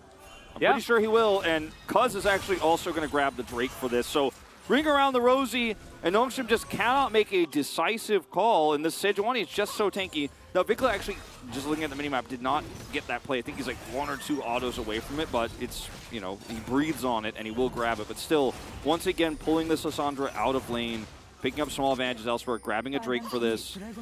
Well set up. Yeah, it's nicely done. Rascal is quite far behind when it comes to farm. We'll see how much of this wave he's actually able to pick up, and it looks like he'll get the experience for all of it, and this cannon as well. So, in fact, the CS gap not going to be quite as bad as what it first looked like. Still pretty bad, but yeah, I mean, you say not going to be as huge as if he hadn't caught any of that. So the timing of this works out decently for him. Nongshim, of course, having a lot of prio at the moment. We'll trade the Drake for now this early Herald. Yep. See how many plates aiming can pick up will definitely be the one. I'm like a plate cursor today. Like, that one on more auto, I guess not. Not this time, but might be able to grab it on the next wave. He should see be what able to. Ghost and Effort are going to do. They're rotating away and true shot the wave, so he's definitely going to get it. Yep. As BDD just looking for this last cannon. And we'll be able to collect it. There we go. No mishaps there. Thank goodness. See whether that's a sign of things to come. As Rascal and Canna just battling it out here towards the top side. Rascal not having the best of luck. Like we've seen some of our Sejuani's into the Gnar. As, oh man, I agreed with Ghost. I thought that the turret wasn't quite going to be able to kill that one, but wouldn't have been able to pick it up regardless. Circle of Frost comes on through. And Cuz is just going to come over and grab this Shellfish as the Rift Herald was secured successfully by Cuz is coming up here now with that speed up. Does, of course, have level 6. Kana needs to respect it. He has Narbar, but... yeah, a lot of pings. He wants it, but he's not going to be able to get in there because he's going to slink away. Krugs are up. Krugs are up. He's going to grab those, showing some extra respect. Effort also making the long con play up here while his AD carry is backing. See if maybe he can set a trap. Is spotted on that scuttle and is immediately pinged. And he'll get actually a Raptor ward up, and we'll be able to clear away that ward there next to the Baron pit. Yeah, Effort just on walkabout. Ghost will go back towards the bottom side. Not a lot to fight for right now. 3 minutes until the next Drake. Ooh, Earth, Wind, and Fire, a possibility here. Buzz has a Yuumi on his back. They just really want to punish Kana for his aggressive positioning, but they're just not going to get a chance to. Yeah, this ward is going to see the fact that there is a Cat and a Viego. As Ghost looking for a bit of damage here, and he is actually going the crit build this time around. Yeah, and I think that it makes sense considering the Sejuani. Yeah. The game state as well, which is not favoring them so much that you would want to go crit. And in fact, it still favors KT to be clear. But usually, you know, I'm in favor of the lethality build when you're super far ahead. At this stage, you can make that decision. Well, there's a big old Gnar into Rascal, who's just getting slapped around by the Mega Gnar. Dinosaur definitely doing some work here as Ghost. Will be able to do a lot of damage to this turret. Gets himself a plate. Yeah, he will be able to collect that one. Solo plate gold too, so pretty significant. 160 coming in. Yep. As Rascal has just not been given any resources because he's playing weak side. This is sneaky. Yeah, Dread and Effort both together right now as Control Ward goes in. Effort, I believe, was still unseen, but the Gromp is going to be successfully taken. We're going to zoom in on Vikla, cruising down this lane in his cool spaceship. And another plate goes to Nongshim. They really wanted to set up for a Herald Crash bottom side there with a dive. That's why they grouped up like that, but just weren't able to find it. Now they're still going to try to make the same thing happen mid, as Vikla is isolated. Does have Cleanse and Flash available, so let's see how well he handles this pressure, as they're 100% going to dive him. Oh yeah, in goes Effort, finds the knock-up. There's the Frozen Soup, and immediately the Cleanse is pretty good. Still, Q going to be enough there as BDD locks down the kill, grabs the plate, and Cuz comes over a little bit late. Yeah, if he flashes the Grand Entrance there, perhaps he survives, but wanted to hold on to his flash to the last possible second as Rascal's going to look for an all-in. Yeah, there's the Glacial Prison as Rascal slowed down there a little bit, but does manage to get the flash in trade for all of his summoner spells as well. I guess not the teleport, but it is on cooldown as Cuz deals with the Rift Herald after it goes down relatively low. As now this would be a crazy bait. Yeah, that would be nutty. Not going to happen. Yeah. I was like, it's happened before. We've seen Kana do this just moments ago. Everfrost is now picked up for BDD, who did not actually get any of that plate gold in the mid lane. It was all given over to Dread. Bit of a trend today for the Nongshim jungler. Either way, we'll end up crashing that one through. But this game is still, I think, firmly in KT's control at the moment, just because of how their scaling works out. The Xayah is going to make this better for Nongshim, and Sejuani versus Gnar, you know, the side laning, based on the game state right now and where Rascal is at, it's not going to get better for him for a long time, if ever. Yep, it should be, you know, and we've seen what Kana can do in this split pushing Gnar. He's done very, very well in the past. As this Drake should go over to KT without a contest, and it does so. Cuz locks that one down. Dread was on the top side of the map, so no way they could really answer, and it is going to be Earth, Wind, and Fire. Love it. Nice. Wrong order, but still. Yeah, we take what we can get. Indeed, indeed. But it's usually the fire at the end that you really like. But, yeah. Rascal is just once again left out to dry here, but that's okay. He's doing his job so well, and the rest of the map is going over to KT's favor, right? And this means aiming can free farm bottom side, and Vikla is not under any pressure. Yes, he was dove successfully once, but only led to a jungler's worth of plates going down. See if he gets dove here again, because they really are putting Dread in position to threaten either the Sejuani or Vikla. Ghost is almost just straight up dead. True Shot Barrage is still there. That may actually have lethal damage if Ghost doesn't ult it. If the aim is good, as there it is, and Ghost is going to avoid it. There we go. Yep, and there was obviously also an Ignite available for Life had he been in position to set that one up earlier. But they're going to force it back here, and this wave's crashing through. At least it will be picked up by Ghost, who does survive, as you mentioned. We're going all the way back to this one as the effort knock-up here does hit. He didn't flash it. Flashes afterwards and is just killed. I think could have played a little bit safer there as Vikla, but still a well set up dive by effort here. Have to give credit where it's due. And they will get the plates picked up for their jungler. But it's just not enough of a lead here for Nongshim. With two Drakes the leader here for KT, you really have to favor their position right now. Well, Dread gets over the wall here. There's the Cyclone. Fantastic Grand Entrance yet again, and I've seen that play before. This time it works out even better. Well, Vikla, once again, just a little bit out of position. Clean's not going to save him in this case. Doesn't even waste it. Will go down. 20 seconds until he's back up, so a lot of pressure now in the mid lane. Yeah, this is much better out of effort than what we saw in game number 2, as he's going to wrap around yet again. This turret getting relatively low as effort battle dances out of the way of the Glacial Prison. Rascal gonna whiff on that one as B2D claws his way out. Dread's just taking this Rift Herald in the meantime, and KT kind of sleeping on this one. Yeah, I mean, you've given over so many kills now to the side of Nongshim. 2 deaths on Vikla. The first time it's kind of unavoidable, but the second time you're really greedy with your positioning there. And this is around a time where Herald is up, and so as a result, Dread has a pretty good chance of being exactly where he was, ready to go over the wall and knock you up with the ultimate. So he's just punished instantly there.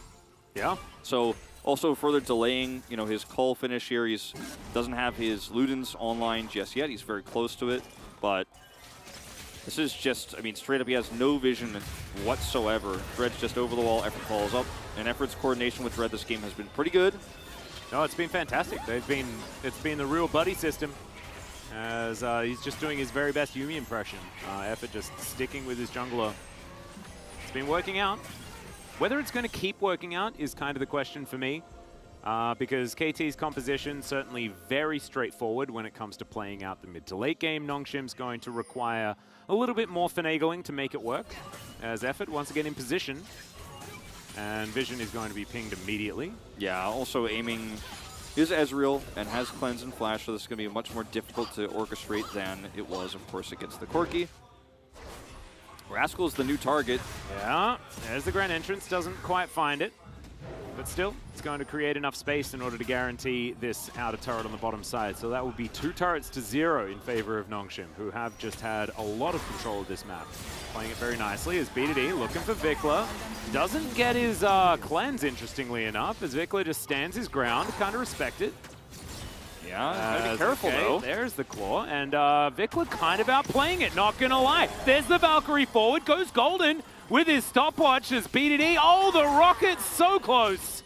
And yeah, B2D might think twice next time. Moves out of the way of the True Shot Barrage, but it looks like Cuz is on his way in. Oh, I think Cuz not gonna spot him. If he went around the left side there, he gets him 100%, because the True Shot Barrage was cool in that it forces BD to sidestep right, so Cuz probably ends up getting the kill there, but just didn't have enough information or vision, so decides not worth a long con chase. But this is going to mean turret goes down mid lane here. It's a lot of extra gold going over the side of Nongshim Red Force here. Yeah. But is the gold on the valuable champions? Not really. Like, I mean, yes, the Xayah did pick up some here, but Lissandra having 2 kills isn't going to matter if she can't consistently pick off this Corki and or Ezreal later on in the game.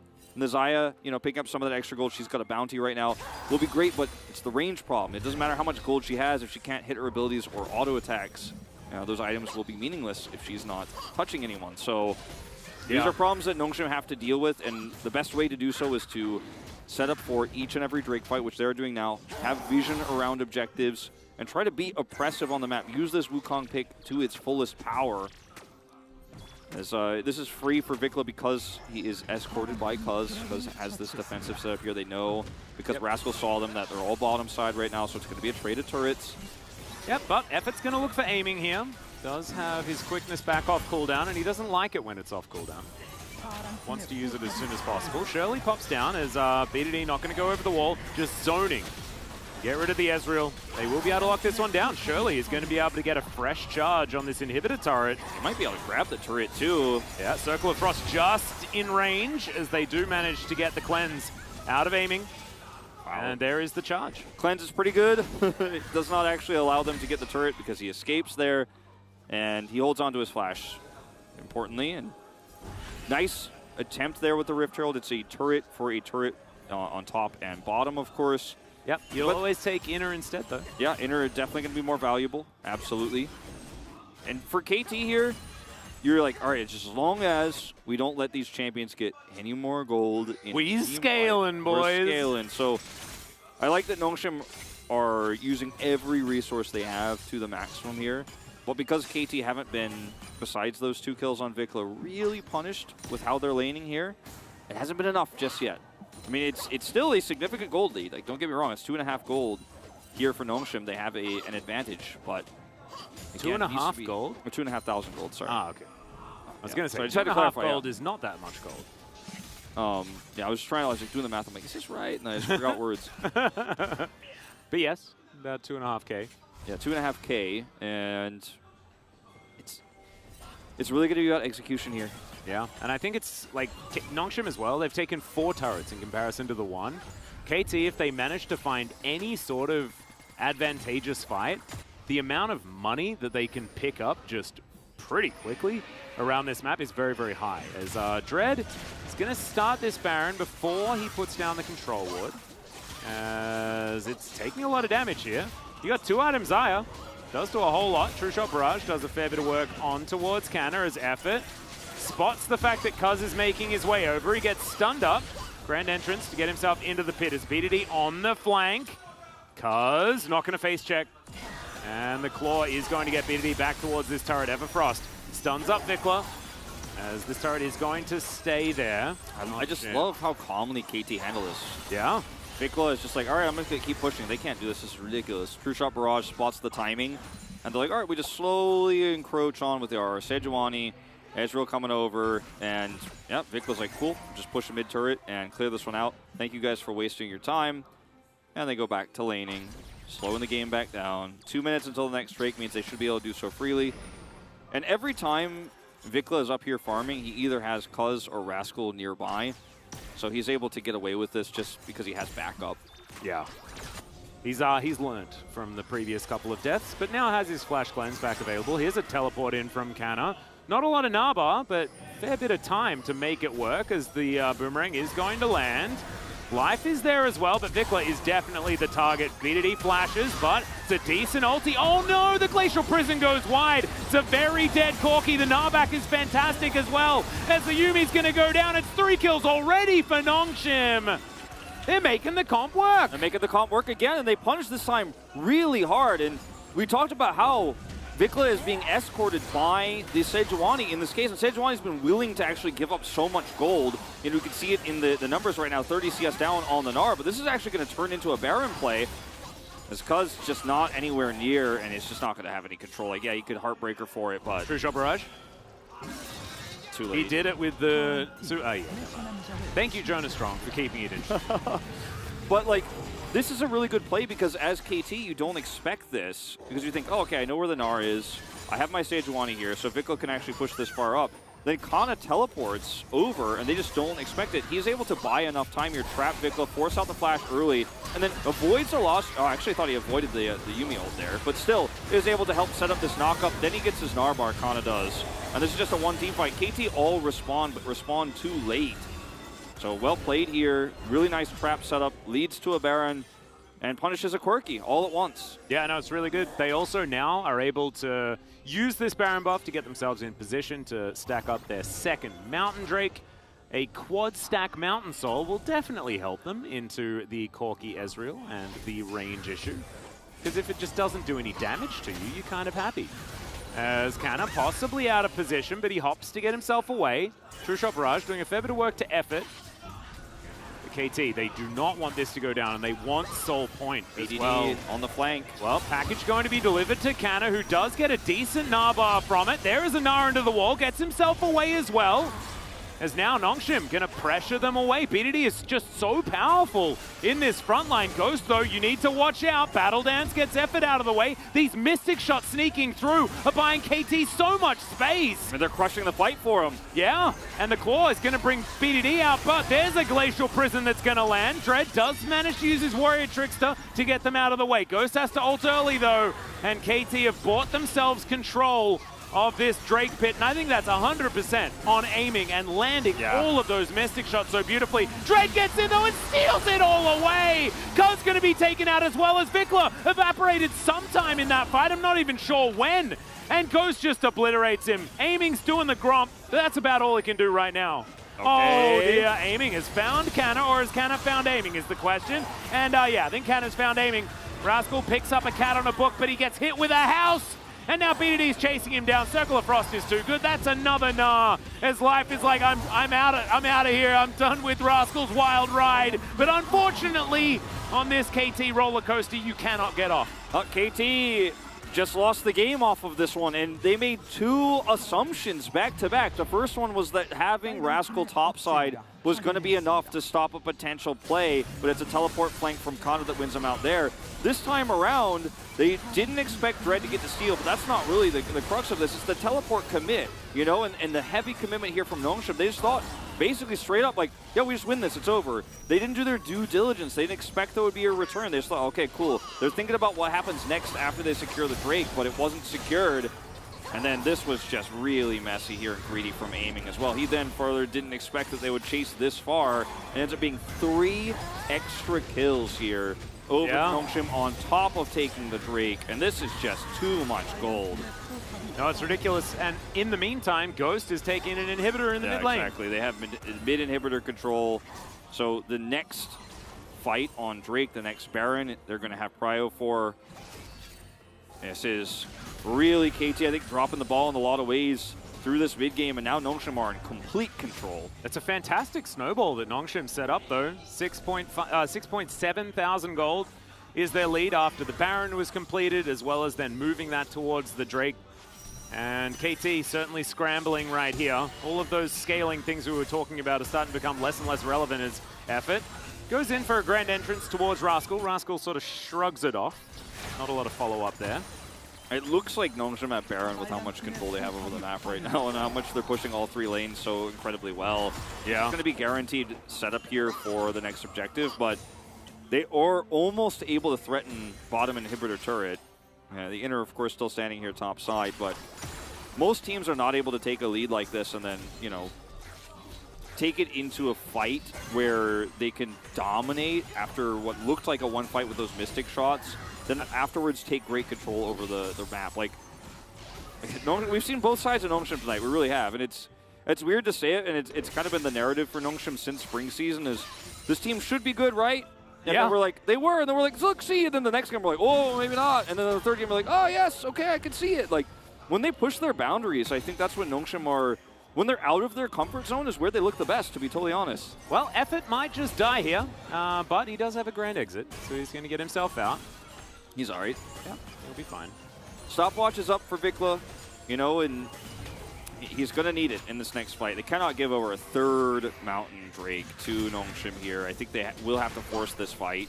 And even though it's not Soul, it's 3 Mountain Drakes worth of resistances against the Mystic shots, against the poke from the Corki. Like, this is kind of a nightmare for KT. Like, everything is going so wrong for them after having such a stable early to mid game. And suddenly we're like, oh, okay, wait, we just gave over so many kills. We took 2 poor fights. Well, here's a Gnar, as Canna is just going to wallop Rascal. Permafrost comes down as Rascal. Let's see whether he can hit the ultimate here as the rest of the team's rotating over. Winter's Wrath comes down as they get the flash. And there it is. That's all too easy. They line it up with the Yuumi ult. In the meantime, everyone is diving top lane. And Vikla trying to keep himself alive. Few turret shots more than Effort would like to take do go down, but this is an inhibitor in trade for Canna. This was the wrong call to actually punish the Gnar, who's extremely fed. 4-0 and 4 before this. It takes so many players and ultimates to take him out, and at the same time, Nongshim have the push and the minions topside and a dive comp, basically, that they can use to almost kill Vikla. If Vikla dies, they get more than this. They might just straight up win the game. Baron. I mean, that's Baron at least. I mean, they probably still get Baron here. I think they're in full control at the moment. They will have to reset, of course, but with these 2 inhibitors, how do you defend this as KT? This is a really, really tough spot. Well, package. That might be what gets them this Baron, as Vikla has so many rockets. Look at it's a rocket ship with extra rockets. He doesn't even need the boosters right now. He has GA too. Like, this is the best fight I think KT are going to have for the rest of this game, and they need to win this one and the rest of them. But if they lose here, Nongshim just lock the door on this game and take it 2-1. Pretty big upset here. I know you voted for Nongshim, but I think the vast majority of us thought KT would walk away with the series, and until we see that miracle fight from them right now, that is just not going to be the case. Well, I mean, they are going to deny Triple Mountain and Soul Point from Nongshim, as they have elected to go towards this Baron instead, and package actually going to be invested. So KT have no interest in this Baron whatsoever, and Nongshim identified the fact that they can just get Baron and move it in towards these super minions that are then probably going to be able to help win the game. Yeah, exactly. I think this had to be a forced fight for KT. They had package. And yeah, if you lose it, you lose Baron and you lose the Mountain Drake and like you lose the game. But if you just take the solo Mountain Drake yourself, and yes, it is sole point for them, but less relevant for their composition, and you give the Baron, then all Nongshim have to do is back, reset, buy those final items, and march down top and mid, and you're basically checkmated here. Yeah. And Kana is like putting together a wardrobe here. Look at all of his pants. It's ridiculous how many pants he's got. Double pants. Yeah, double pants, one shirt. I mean, he could spill his lunch. No worries at all. Not even going to phase him. He's got backup pants, Wolf. He certainly does, and I think he's got the gold to spare to take it to the dry cleaning if he needs to. Yeah, no, absolutely. One wrong move here from anyone on KT, the game ends immediately, and Nongshim are looking to force those wrong moves. They're actually set up now in a 1-1-3, you know, where they have top side pushing with the inhibitor. Mid inhibitor just respawned in time here for KT to defend, but the real problem is stopping this bottom push with Baron Siege. Yeah. It's lose here for KT. Well, the Siege minion is going to get taken, but this is the problem, right? You've got Kana towards the top side threatening inhibitor turrets, and he can easily rotate over, get this freshly repaired inhibitor, and that is just going to go down. BDD going to help that one out as the other minion wave going to be dealt with by Ghost majoritively. Dread going to be here as well, and Aiming and Vikla right together. Dread, you can see how much he wants this effort as well. It's in his eyes. You can see both of the carries trying to defend this last remaining inhibitor turret. As the Nexus turret's also under fire, Rascal just trying to get rid of Kana, who's got too many pants, right? I mean, there's still a minute left on this Baron. You've got so much longer to defend as KT. They did defend the bottom inhibitor turret miraculously somehow with all of that AoE, putting this Vikla and Aiming doing their best. But eventually, these minions start knocking on the door. Yep. The war of attrition is definitely not being won by KT right now as Aiming starting to take a fair bit of damage here. Ghost probably could push a little bit further, a little bit harder, but they're just going to try and play it safe as best as they can. KT are certainly well and truly on the ropes. Dread now inside the base. These Mystic shots are dangerous. I mean, Aiming does do some damage. Kana's got a big Narbar though, and they might be able to use this in order to lock down this inhibitor turret at least. As now Dread, can he do it? Effort has popped the quickness just to zone them out of the way as there's the Gnar. And the double knock-up from Effort as well. Final chapter coming down though, as Aiming's relatively safe. The Cyclone doing a fair bit of work here as Dread tries to get that decimating smash down, but no one on Nongshim is dying yet. Aiming is still at full health though, as this inhibitor eventually will go down. Dread's gonna get flashed on as Aiming wants to take this game into his own hands. The base is completely in shambles. But is this going to be enough as Ghost tries to outplay, but it does not work. Teleport to come back from Kana as Aiming. It's 1 versus 3, Kana. This is so dangerous, but yes, BDD is going to come back, and he locks down the kill on Cuz. Oh, the Frozen Thralls are now chasing them down as there are 3 inhibitors dead. KT, can you defend your base? I mean, they have so many minions to deal with here, but the Nexus turret still being up gives them a fighting chance here. Vikla's got a big one. Does have full health here, and his GA still. Hey, top inhibitor just respawned. I mean, there we go. They're going to live. They will survive to see another day. Now, the 80 carries respawning here, but it all goes back to this, you know, really aggressive engage here. But those Aiming and Vikla are untouched, even with this Gnar engage from Kana. And the final chapter buys some time. Cuz does escape here, and then Vikla and Aiming just 2v5 the heroics here. Dread barely survives. He's then, of course, flashed on and killed, but Effort is dead. And Ghost actually makes a wrong call here. He reveals himself by using his blue trinket to try to spot out whether they're going to be here or not. I think that, I mean, I think if he doesn't do that, maybe he gets out, but they're like, oh yeah, he's over there in the bush at least for sure, because I can't see him down there in the lane. And they trap and kill him. I think he probably dies either way there, but the blue trinket was desperate. And then Cuz comes over here, is taken out instantly, and we know the ending of this. Yeah. But now when the dust settles here, inhibitors will respawn. Oh no, Roscoe, you're gonna face check this game to be over? No. He's sorry. Oh, He's thank sorry. goodness. He's sorry. Yeah, he's a big Sejuani. Look, we just came out of the replay and I get a little bit freaked out. 10 seconds? 10 seconds until we get our 6th elemental Drake of the game. Because KT got that last Drake, it's not actually Soul here for Nongshim, and KT will not be able to contest this. And it's just going to be this Drake buys them time to get these inhibitors back online. There's not a threat of a backdoor end to this game just yet. As we look at the teleports across the map, Ghost has one, Kana's halfway there. Yeah. BDD should have one soon, if not already. He's got, of course, unsealed at the moment. Well, there are ways to end this game if the inhibitors are down, but with these slowly respawning here for KT, the first of the two going to be up in 70 seconds time. Looking good, but can they set up for this Baron fight? I believe Vikla should have package for this. Ooh. Not carrying it now. Quite, yeah.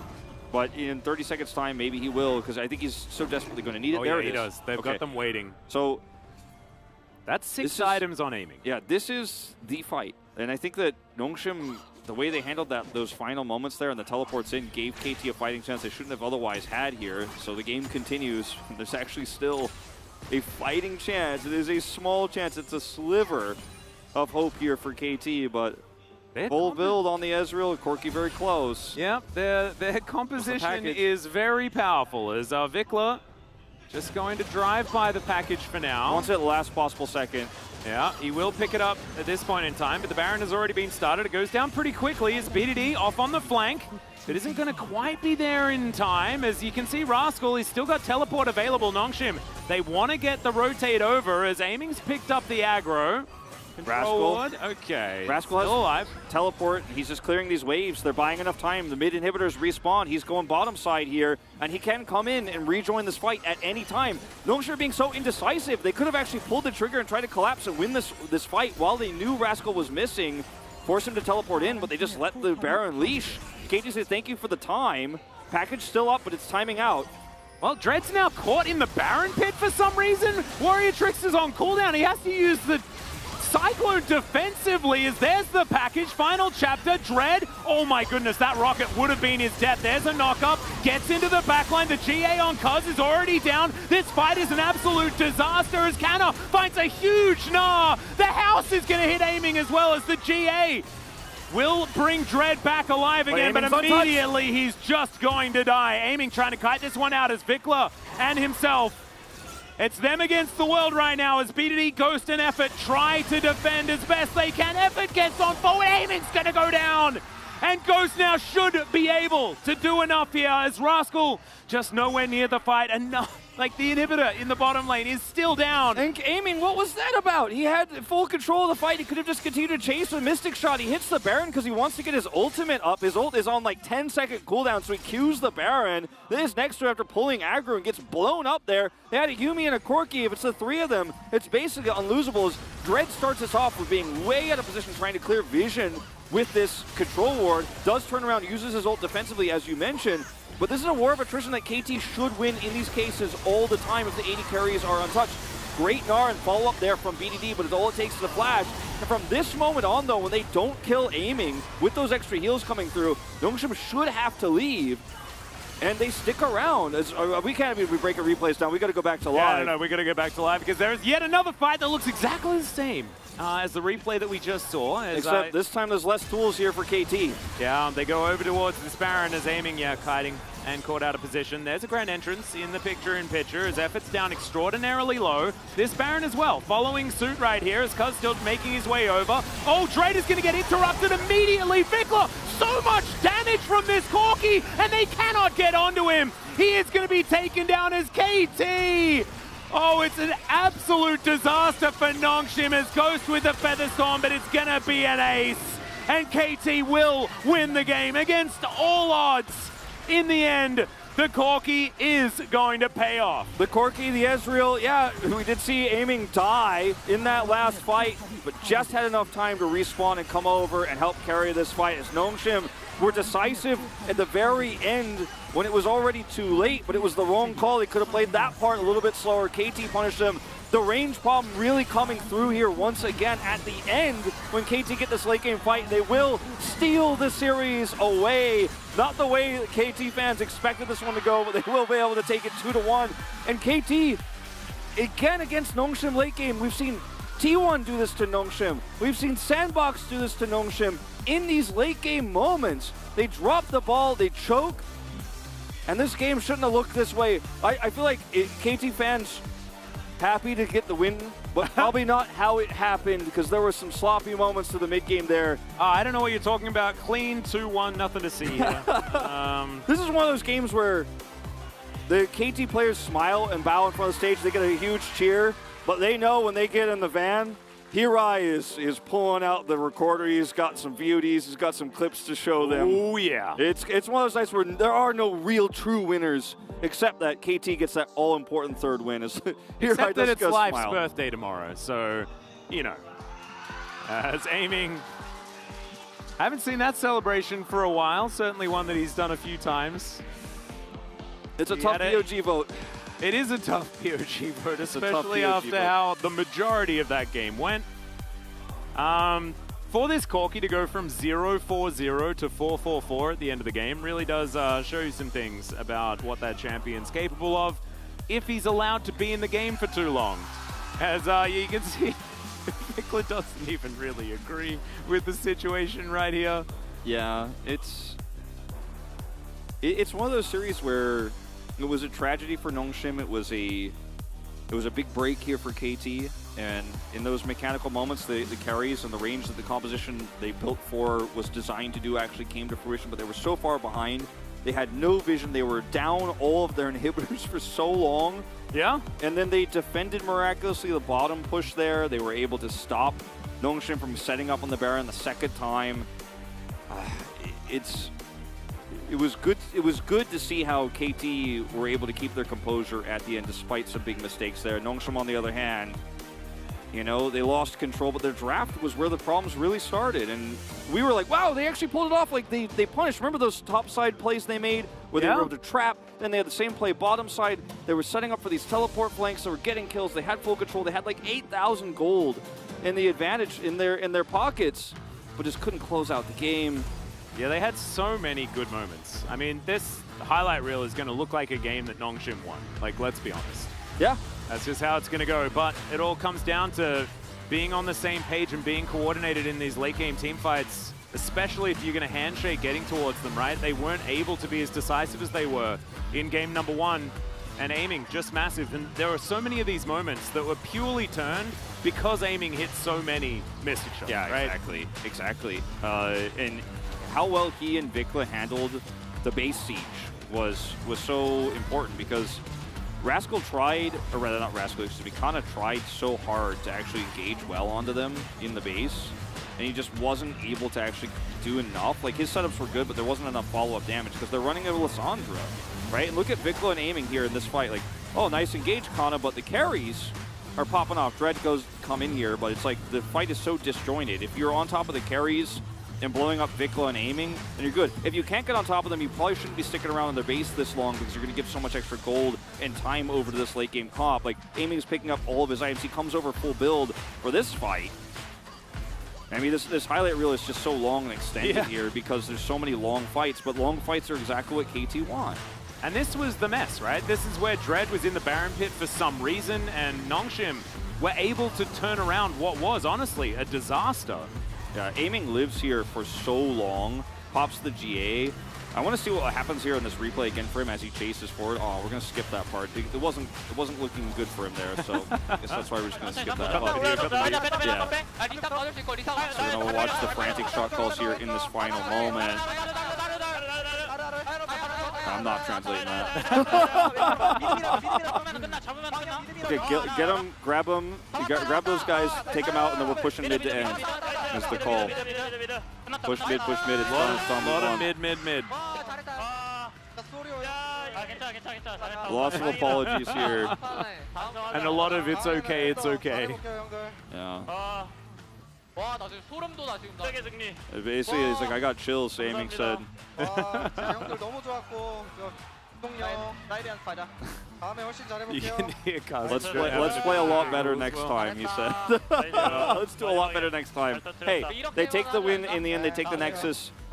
But what a tragic season that has been for Nongshim, right? I mean, having so many of these games won. I mean, basically dead to rights. This game belongs to Nongshim, and it's almost like KT had plot armor. Like, this happened within the T1 series in week 1, where Nongshim had T1 completely dead, completely shut down, botched the execution of how to end the game, and then T1 wins it. I think it happened against Sandbox as well. Like, there's 3 memorable games now for Nongshim where they had it completely done and dusted. Then you see that one little tiny red spike at the bottom where they messed up the end. Yeah. And, you know, something's got to change. I think a lot of people point fingers at Effort and Peter, but I think Effort had one of his better series tonight, frankly. It's still just not enough. Yeah, I think he had, odd-numbered games. Effort did a lot better. I especially think that his early to mid-game on his Rakan in the last game, absolutely fantastic. But unfortunately, they just weren't able to tie themselves together. The game plan wasn't, like, the setup just wasn't really there for this one. And it's just a real shame.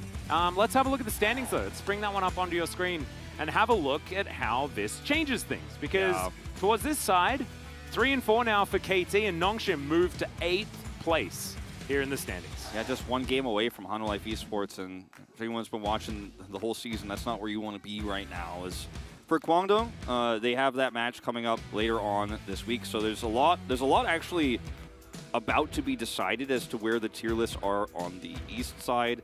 And if KT can win their second match this week, they might join the likes of Live Sandbox on west side. So really a lot of important matches coming up, and very winnable for all three of these teams, 6, 7, and 8. Like, they're playing against each other, and there's a lot going to be shaped, but the series has just kind of left me a little bit speechless just because of how Nongshim, in spite of their drafts, played such good early mid and just couldn't lock it down in that last one. Yeah, no, it just didn't quite work out, unfortunately, for Nongshim. And I was almost convinced after game number 3. I'm like, oh, they had a bit of a hiccup in game 2, but they've managed to turn it around. But in the end, the KT roller coaster made it back up again to the top of the track. 3 losses in a row, too, for this team. We'll take a look at KT, the Victor's upcoming schedule, show you guys what KT has for the remainder of the week. Yeah, what they can look forward to. Yeah, the Kwangdong series we mentioned, that's their next opponent. So, again, the teams they're most close to in terms of playoffs, they're fighting this week. So it is a very important week for them. Getting that win in Game 3 is so important that they actually close it out. And Kwangdong are, of course, playing in our next series tonight up against Fred Brion. It's expected that Kwangdong will be able to then equalize the scoreline with KT, making that match even more important. And then the last match for KT in the first round robin will be DRX, a DRX that have been fumbling over the last week or so. So could be an opportunity for KT to strike and really challenge towards getting towards the west side. And Nongshim, of course, will have their revenge on the 23rd. Potentially, they have the opportunity to get revenge, but their schedule is tough. They have Live Sandbox, which is looking reinvigorated. Yes, they hit Bro, but then they have Genji, Damwon, Kia, and KT. If you lose that Live Sandbox series, then you go to that trap game against Fred Brion. You end up, it's like Fred Brion like, gets even a game away from you there. You're like, ooh, that's rough. And then you have to hit.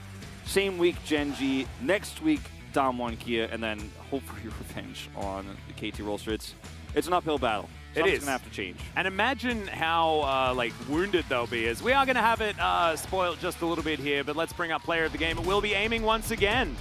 That is back-to-back. 40% of his team's damage on this Ezreal as well. And there were so many fights that could have just been over if he didn't land so many key Mystic shots. Yeah, we're going to skip most of the game because it was very long, and we all have to move on. We got another series to play tonight, but those times you talked about were usually around the Drake pits, actually, and you pointed out so well, like his aim with the Mystic shots made him live up to his name, as he was just so great on it, and then in fights like this one, he really pushed the boundaries of Ezreal Yuumi so incredibly well, where he's just barely able to survive some of these engages, and his positioning is so good that he pulls Nongshim apart. BDD has to engage far, Kana has to engage so far away from the rest of the fight that it's so difficult for Nongshim to actually close these out. And I think if Nongshim had been on the same page there and everyone was on aiming, instead of being so split there, maybe the fight looks different, but we'll never know. We won't, and 13 out of 13. That's 26 out of 26 votes in KT victories going over to aiming tonight. Like, it's a pretty impressive performance. The guy drew 80 carry bans like crazy in the drafts as well. He was so important for this team tonight. No, he was absolutely fantastic. I think Life needs a bit of a mention, but not so much for the third game. I think that was all about the Ezreal just trying his best to hold on. So much of that game was about Nongshim not being able to win, but we do have to recognize that aiming had a fantastic performance, and now we get to hear from him as well. So here's the interview. Thank Thank you very much, guys. This is Jisun for the POG interview translation, joined by the solo POG of KT Roaster, Aiming. Today was a matchup between two teams tied for 2 wins and 4 losses. A very decisive series to kind of define the standings of the LCK. How do you feel about getting your first winning streak of the split? I mean, yeah, we started off with a long losing streak, but last time we got a victory finally, and now it's the beginning of our winning streak. I got some good feelings today, so I'm so glad and happy about the result. Not only that, Amy, you also got your 1000th kill of the LCK. Congratulations. And you were the unanimous POG back-to-back in today's series. What do you feel about that? Well, to be honest, I really wanted to hit my 1000th kill of the LCK, but there were so many, experienced players who got that record. So I was like, yeah, maybe one day if I, perform long as a pro player, maybe I'll be able to accomplish that. And I'm so proud of myself right now. I think both teams actually stick to a very kind of standard and similar playstyle and theme. Well, Nongshim Red Force was always trying to go aggressively with their picks, whereas KT Roaster always looked for the scaling power of Corki. I think Vikla is a very talented player, so we wanted to let him play hyper carry picks like Corki. Well, our draft didn't really go like the best scenario all the time, but today we were able to win thanks to the late game carry of Vikla's Corki. Well, but in Game 2, we were able to see KT Roaster getting that victory with the Felius late game carry, and you are undefeated on that pick so far. Yeah, I heard about it yesterday. And you were the first unanimous POG on Felius in game number 2. So tell me about your confidence in that pick. I mean, Felius has a great kind of damage output. I think he's OP these days. Is there any key to playing Aphelios that well? I can say that Aphelios is one of the most kind of difficult AD carry picks, to be honest, but you really have to pay attention to kind of changing your ammos prior to the team fights. I guess that's really hard to pull off, right? I guess, yeah, maybe. And that kind of showcased how well versed you are on that pick. And KT player played Corki for 3 games in a row, and it was a very early Corki lock-in. And today you guys were able to finally get a win on that Corki series. I think KT Roaster as a whole kind of prefer Corki a lot, and also Vikla has a huge confidence in that pick. Tell me about how KT Roaster rate that champion right now. We got kind of bullied by Corki in the past, and we kind of realized that it's too strong, so we wanted to play it on our end as well. In Game 3, the opponent locked in Zyra comp, and you guys reacted with Ezreal Yumi, and you guys were able to lead the lane, in fact. Tell me about that matchup. It's more about, both kind of bottom duo left on their own devices, but I think Yumi is a pretty good champion, and also we had so many bans to the marksman picks, so we ended up just getting that comp. So it was more about who has the stronger top side. So I was rather like praying for my top side to win. And just like you said, the early game for KT Roaster was not that easy. It was in favor of Nongshim Red Force, in fact. So did you kind of feel the responsibility to carry the late game? Well, AD carry is always the one that carries the late game, so I try to focus up in order to bring my team to victory later on. The game was really close and intense, it was neck and neck. And then in the late, maybe the very last team fight, Rakan was really low, and then it turned out Nongshim Red Force was the one trying to open team fight when their support was so low, so we were able to kind of punish their over-aggression. Now you guys solidified your spot on the 6th place, and you guys have Kwangdong Freaks ahead of you as your next opponent, and you'll be facing off Teddy on the bottom lane. Teddy, definitely, he's a great player, and I like him a lot. I'm looking forward to the matchup. I think Guangdong Freaks are bringing a lot of new stuff with their draft, and their strategy is really on point. So I really think that we have to prepare so hard for that matchup. And that's gonna be it from aiming, and back to the casters. Thank you. Thank you so much, Jisun, for the translation there with aiming 26 out of 26 votes. The man had a very, very strong back today, but Nongshim also a little bit messy when it comes to a lot of that execution. We'll see whether they can tidy it up towards the end of the week. Yeah, I mean, KT also not the cleanest series ever, so there's a lot to work on here for these middle-of-the-road teams. Indeed, but we have another matchup this evening. It will be in about 30 minutes' time. Of course, Guangdong Freaks taking on Fredit Breon, so make sure you stick around. We'll see you there for that next best of 3.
cannot conquer you here.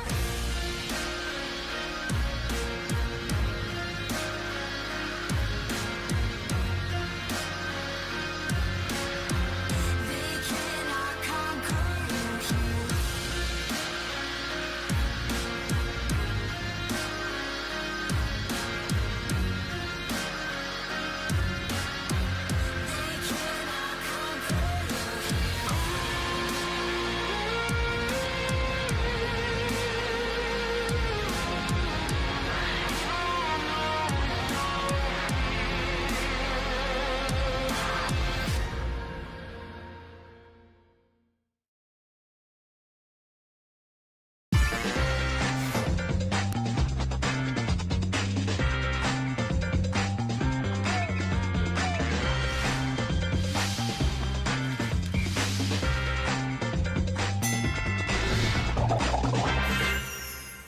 안녕하세요. LCK 파이터들의 불꽃 튀는 대결 스틸 롤 파이터로 들어온 저는 빛 다니엘입니다.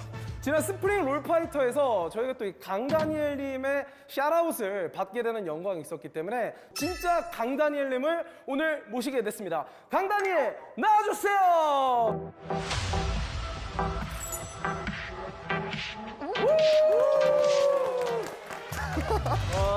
네, 안녕하세요. 오늘 MC를 맡게 된 강다니엘이고요. 진짜 강다니엘님한테는 정말 죄송하지만 오늘 또 이렇게 함께하는 만큼 재밌게 놀다 가겠습니다.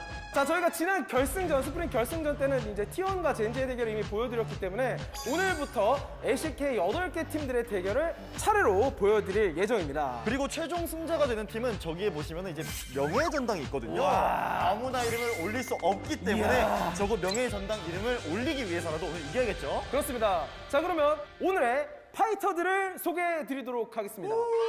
자, 먼저 소개해드립니다. 원조 광기는 바로 우리다. 담원 키아! 화이팅!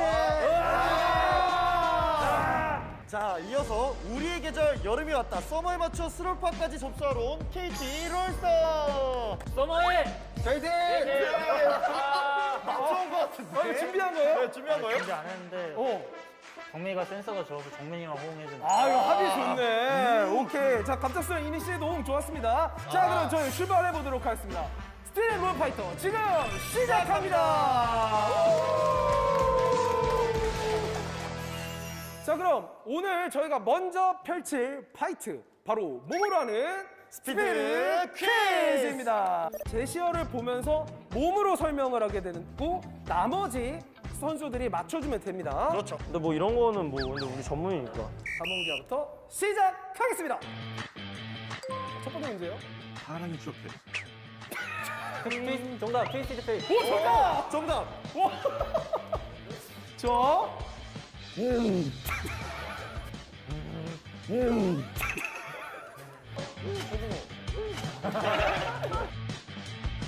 아 이거? 라칸. 패스도 있습니다. 패스. 오케이. 바로. 오케이, 패스. 정답! 정답 리신. 스킬명을 말해주시면 용의 용의 분노 정답! 빠르게. 자, 다음. 야, 이거는 맞춰야지. 오, 정답! 야, 역시 스킨 보유자. 이걸 어떻게 맞췄지? 아니, 벌써 이거 아니네? 아, 네, 패스 됐어요. 다음.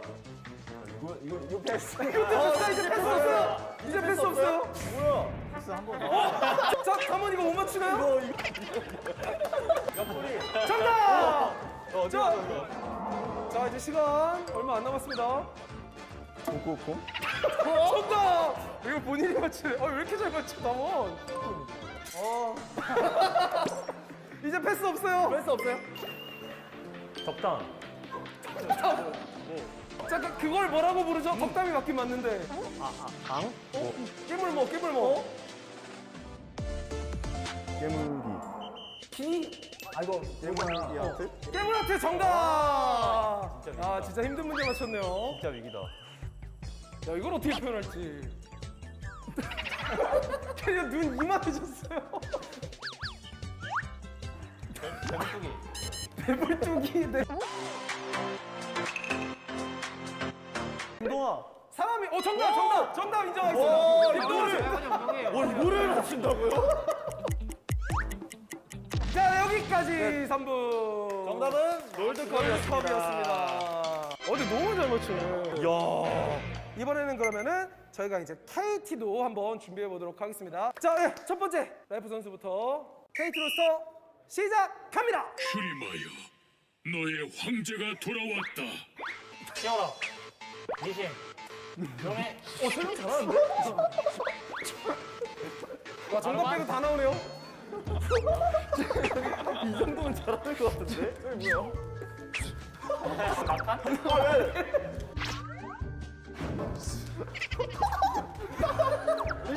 바이 와, 진짜 정답 빼고 다 나옵니다. 밀어낸다. 신드라 야소 요네 일부러 뭐 쓰는 거야? 다해. 아니, 설명 좀 잘 좀 해. 말해도 되나요? 아니, 이거 어떻게 패스할 거예요? 이쯤 되면? 패스. 네, 패스. 아, 패스. 아, 이거 너무 쉽다. 바이게. 정답! 이번엔 에이밍입니다. 마음대로 불러. 우에?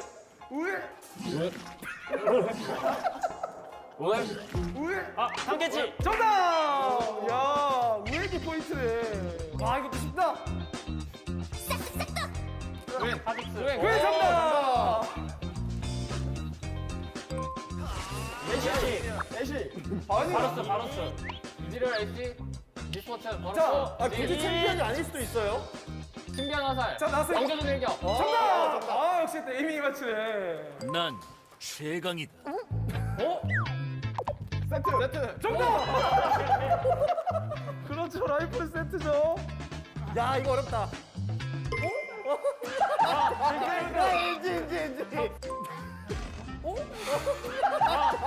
엔지. 자, 힌트 드릴게요. 사람이에요. 장난님.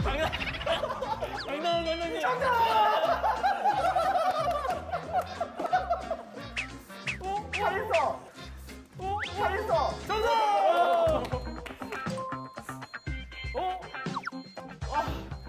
아리. 자, 리산드라. 아리아 요리모. 아리아데스. 정답. 바이 말파이트. 바이 말파이트.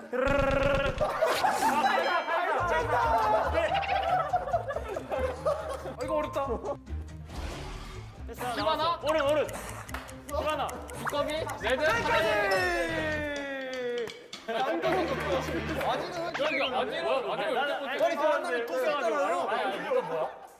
어쨌든 치열한 승부 끝에 첫 번째 라운드 몸으로 하는 스피드 퀴즈 승자는 KT 롤스터입니다. 상원이 형 여기서 쓰러질 것 같아. 아 너무 선수 안 들어가는데.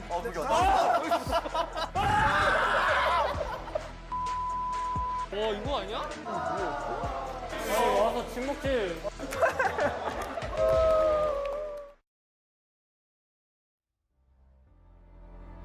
As you stand upon the edge, woven by a single thread, and fate may fall down upon you, while the devil is knocking right at your door.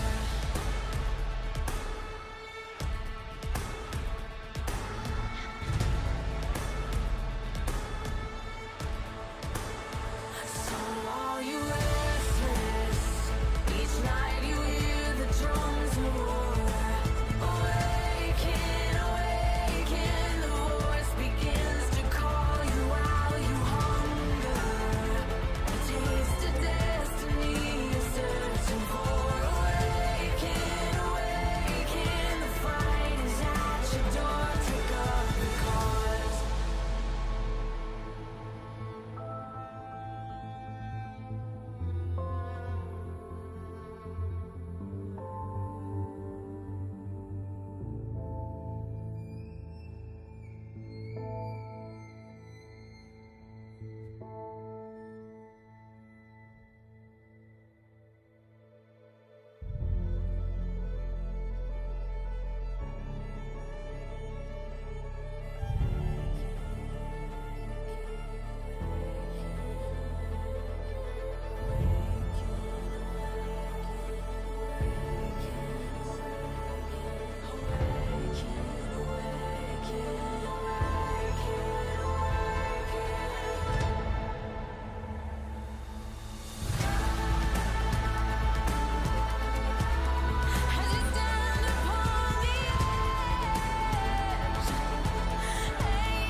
echoes of pain.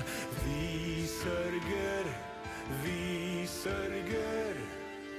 Cold and empty, lifeless remains. Vi sörger, vi sörger.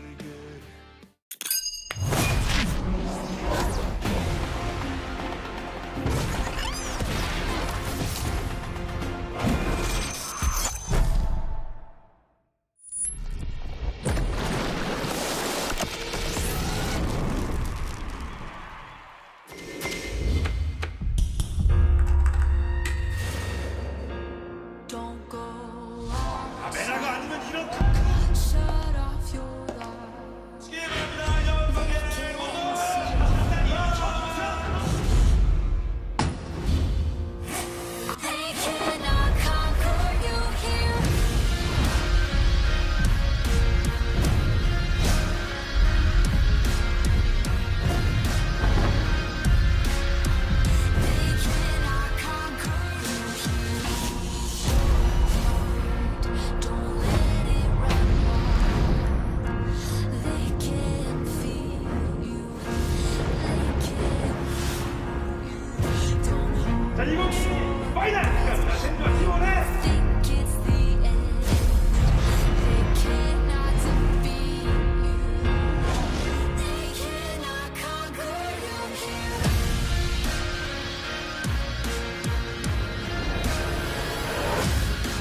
Welcome back, ladies and gentlemen, LCK Summer 2022. I'm Atlas. This is Wolf alongside me here for our final series of the evening. Week 4 has already kicked off with a barn burner of a series between Nongshim and KT. And we are now through that, and it's time to get into some even more possibly murky territory. Wolf? Oh, absolutely. Like we've talked about so much for the first 3 teams playing tonight. Fred Brion, again, it's important for them to win too because a few more losses and they're out of playoff contention. But for Kwangdong, this is a really important series because they're competing with KT and Nongshim, and all of these teams are playing against each other this week. So really important for them to take this win and probably do so with a 2-0 scoreline to keep themselves competitive for that playoff run, because we are starting to really solidify in terms of DRX right now and Live Sandbox. So there might just be only one spot left. So that's the race we're all running right now. No, absolutely. Let's get into points of the match and check this one out. Unfortunately, we've got some more news related to COVID-19. Keen Elam and Hoyt all tested positive for COVID-19. As per our new rules, they will be playing online from home. Yep, they don't have strong symptoms, so none of them are really sick in terms of actually feeling under the weather. So they will be able enough to play, and they'll be able to play online. So yeah. So unfortunately for our commentary team, not so lucky. Symptoms not as easy on those boys. But Fred Brion, they have everyone here, but they have a different everyone, what feels like every single time over the last couple of weeks. Wolf? It will be Sword playing with their new AD carry, Gamin, who's been called up from Challengers. So see how he performs with Umpty and Lava sticking in, Delight staying as well. So here's Gamin, and we saw, you know, of course, Raptor play in that previous set. Was able to take a win for Fred Brion, one single game win. See if Gamin can outperform Henna, who, you know, had a rough one on the FLS the other day. Yeah, he did. We playfully said he Gale forced himself onto the bench with his play in the mid lane, but we'll have to see. Henna has been one of the better looking players, honestly, on Fred Brion. You spoke to me about this morning, Wolf, and I kind of have to agree, but unfortunately, it's not really working, and I trust Edgar in his decision-making when it comes to what adjustments to make. Just to talk about Gamin's name, his name actually in Korean is Gamin Jun, so Gamin. Yeah, it's he's taken his last name and one part of his first name instead of just taking his regular first name, which is quite unusual. But let's take a look at some of these team stats. Because Kwangdong's objective control has also been pretty poor so far this season. And so neither of these teams look great with the stats we've shown. The average question soul is, time is like 36 minutes here for around 34 for Kwangdong. It has been pretty late for them if they're getting them at all. Yep, I'm sort of wondering, you know, whether any dragons are actually going to be taken here. Of course, both of these teams have been contesting heralds quite a lot. Whether they get them is definitely up to a coin. But I think that this one should be pretty handily in Kwangdong's favor. As we introduce... this is so great. That is super adorable. I have never seen a more poignant walkout and respect shown to the players who can't make it tonight. That is actually just the cutest thing ever. And also happy birthday to Hoyt. It's actually Hoyt's birthday right now, today. Yes. And he gets a day off unless he's going to be subbed in, as Moham is going to be starting. But, oh my god, that is just the cutest thing. Yeah, so Hoyt is able to play from home online if he is subbed in. He will not be, of course, bringing his gear here or anything like that. But yeah, he's still part of this roster. So we get kind of this special 6-man walkout tonight. As Moham will be starting, as you mentioned. Teddy, of course, here in person. We'll see how he performs tonight because that is going to be his matchup as the veteran up against rookie Gamin. I like how they don't even need to sit in the chairs. Yeah. They actually just get to sit right up front and stare over towards Fred Brion.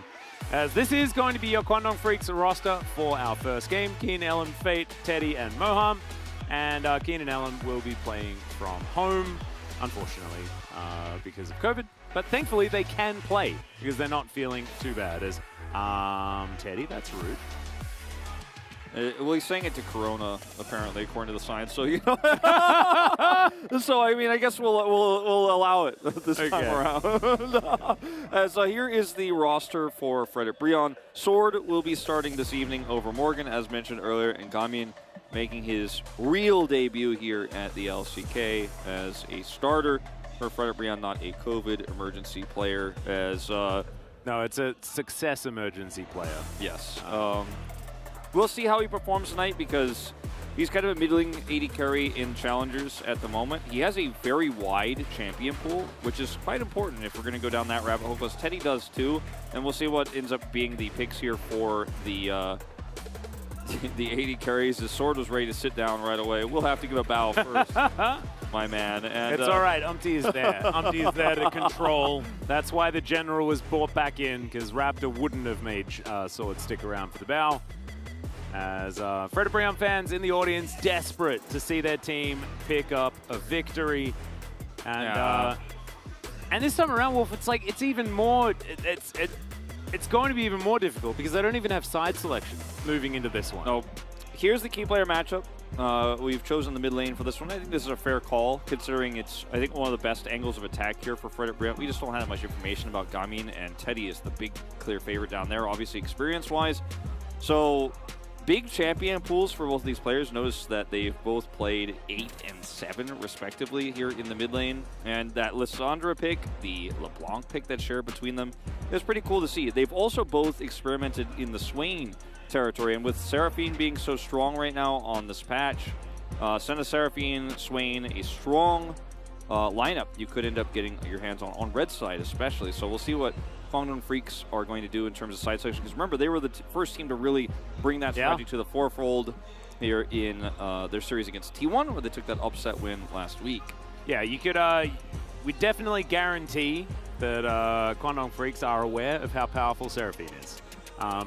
Like, Hoyt didn't even have all that of an impressive game on the champion and was still absolutely fantastic. As Teddy, 500 games in the LCK. Huge congratulations.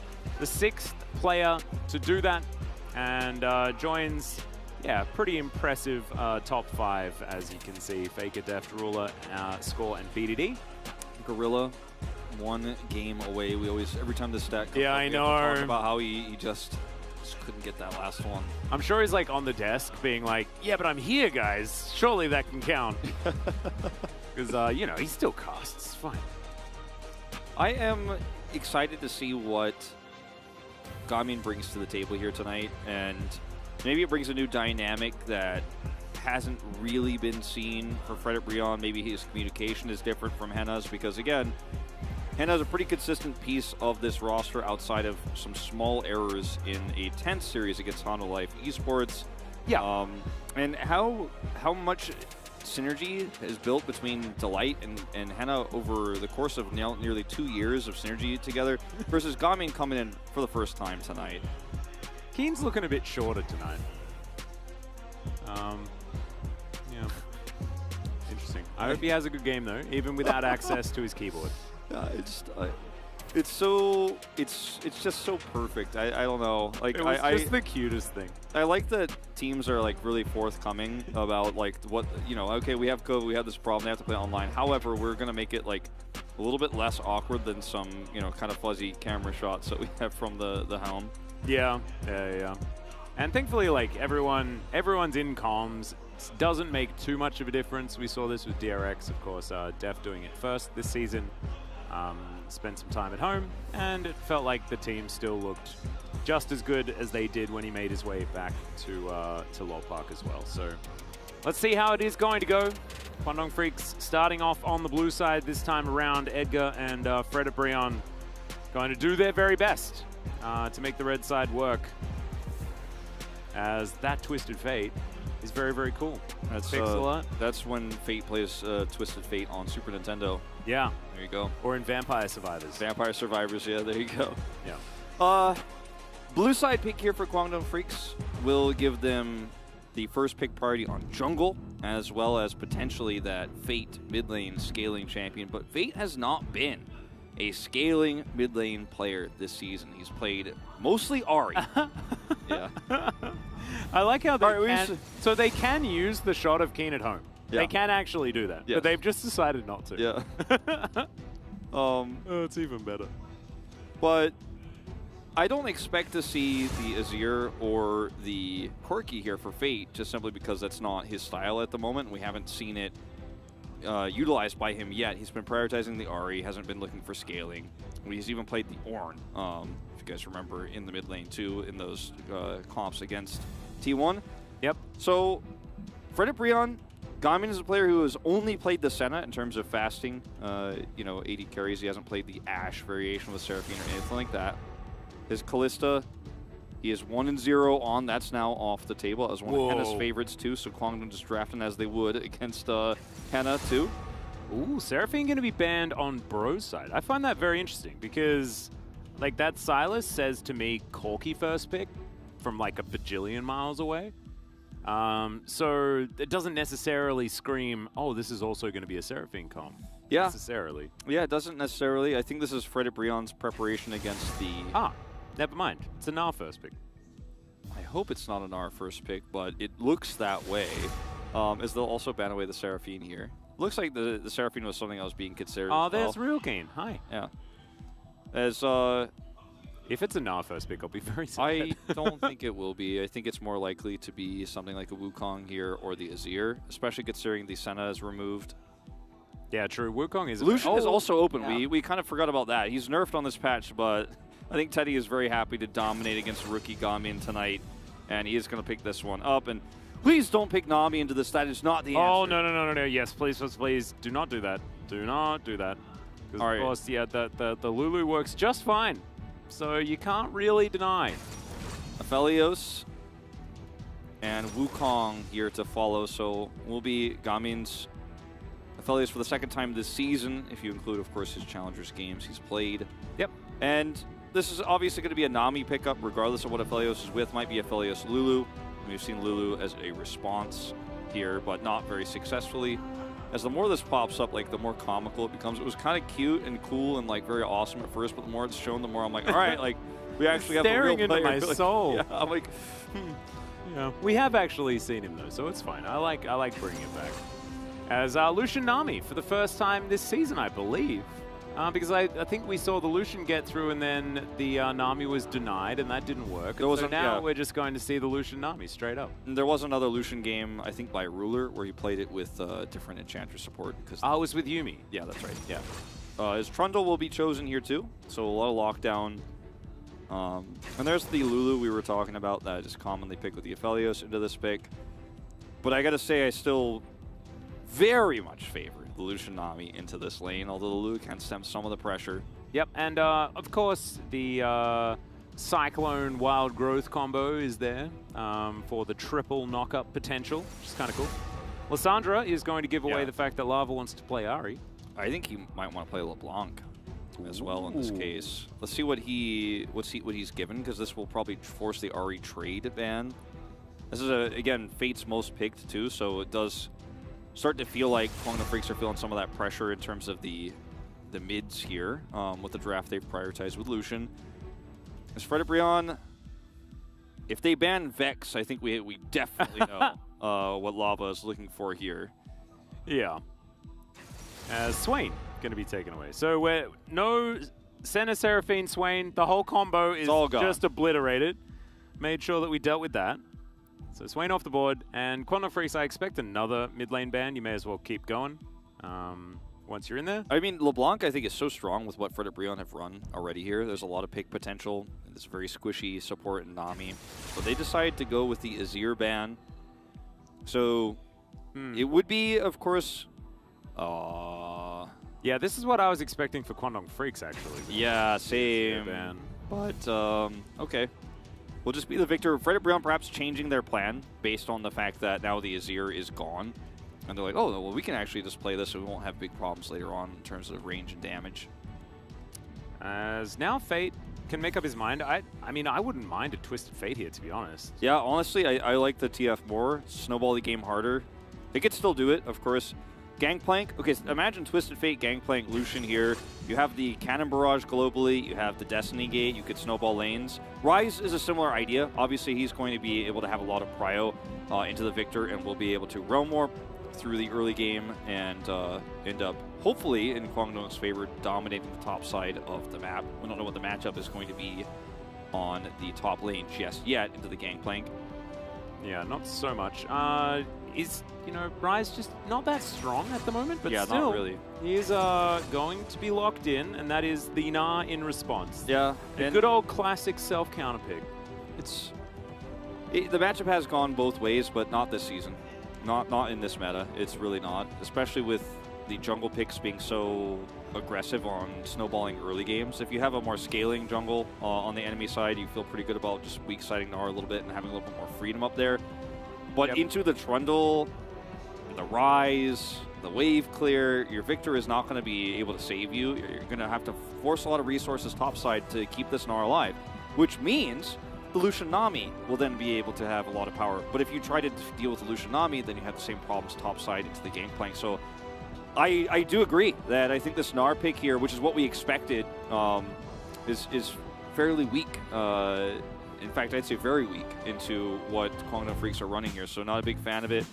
Kwangdong have so many ways to snowball this game, and then they have some late game assurances with this Gangplank, but, you know, the Lucian, a little bit nerfed on this patch. We have to add that caveat. I think the nerfs that he received don't really affect what he was good at. 2 AD and some piercing light-based damage has been removed. But Fredit have the better late game comp, and if they can stave off the pressure of the Lucian and the Gangplank, then they will be able to do tons of damage. They have the engage opportunities you mentioned with Wild Growth, Felios ult, and Victor scaling. So if they could survive, this comp is great. And if they layer all that CC, no one's going anywhere for a severely long time. But let's see what happens if we hop onto the Rift for game number 1.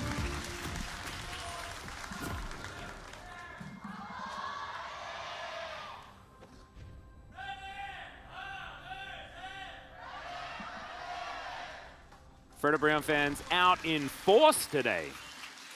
It's crazy, too. I mean, this team has gotten so many fans, especially from their performance in spring season where they made that miracle run into playoffs.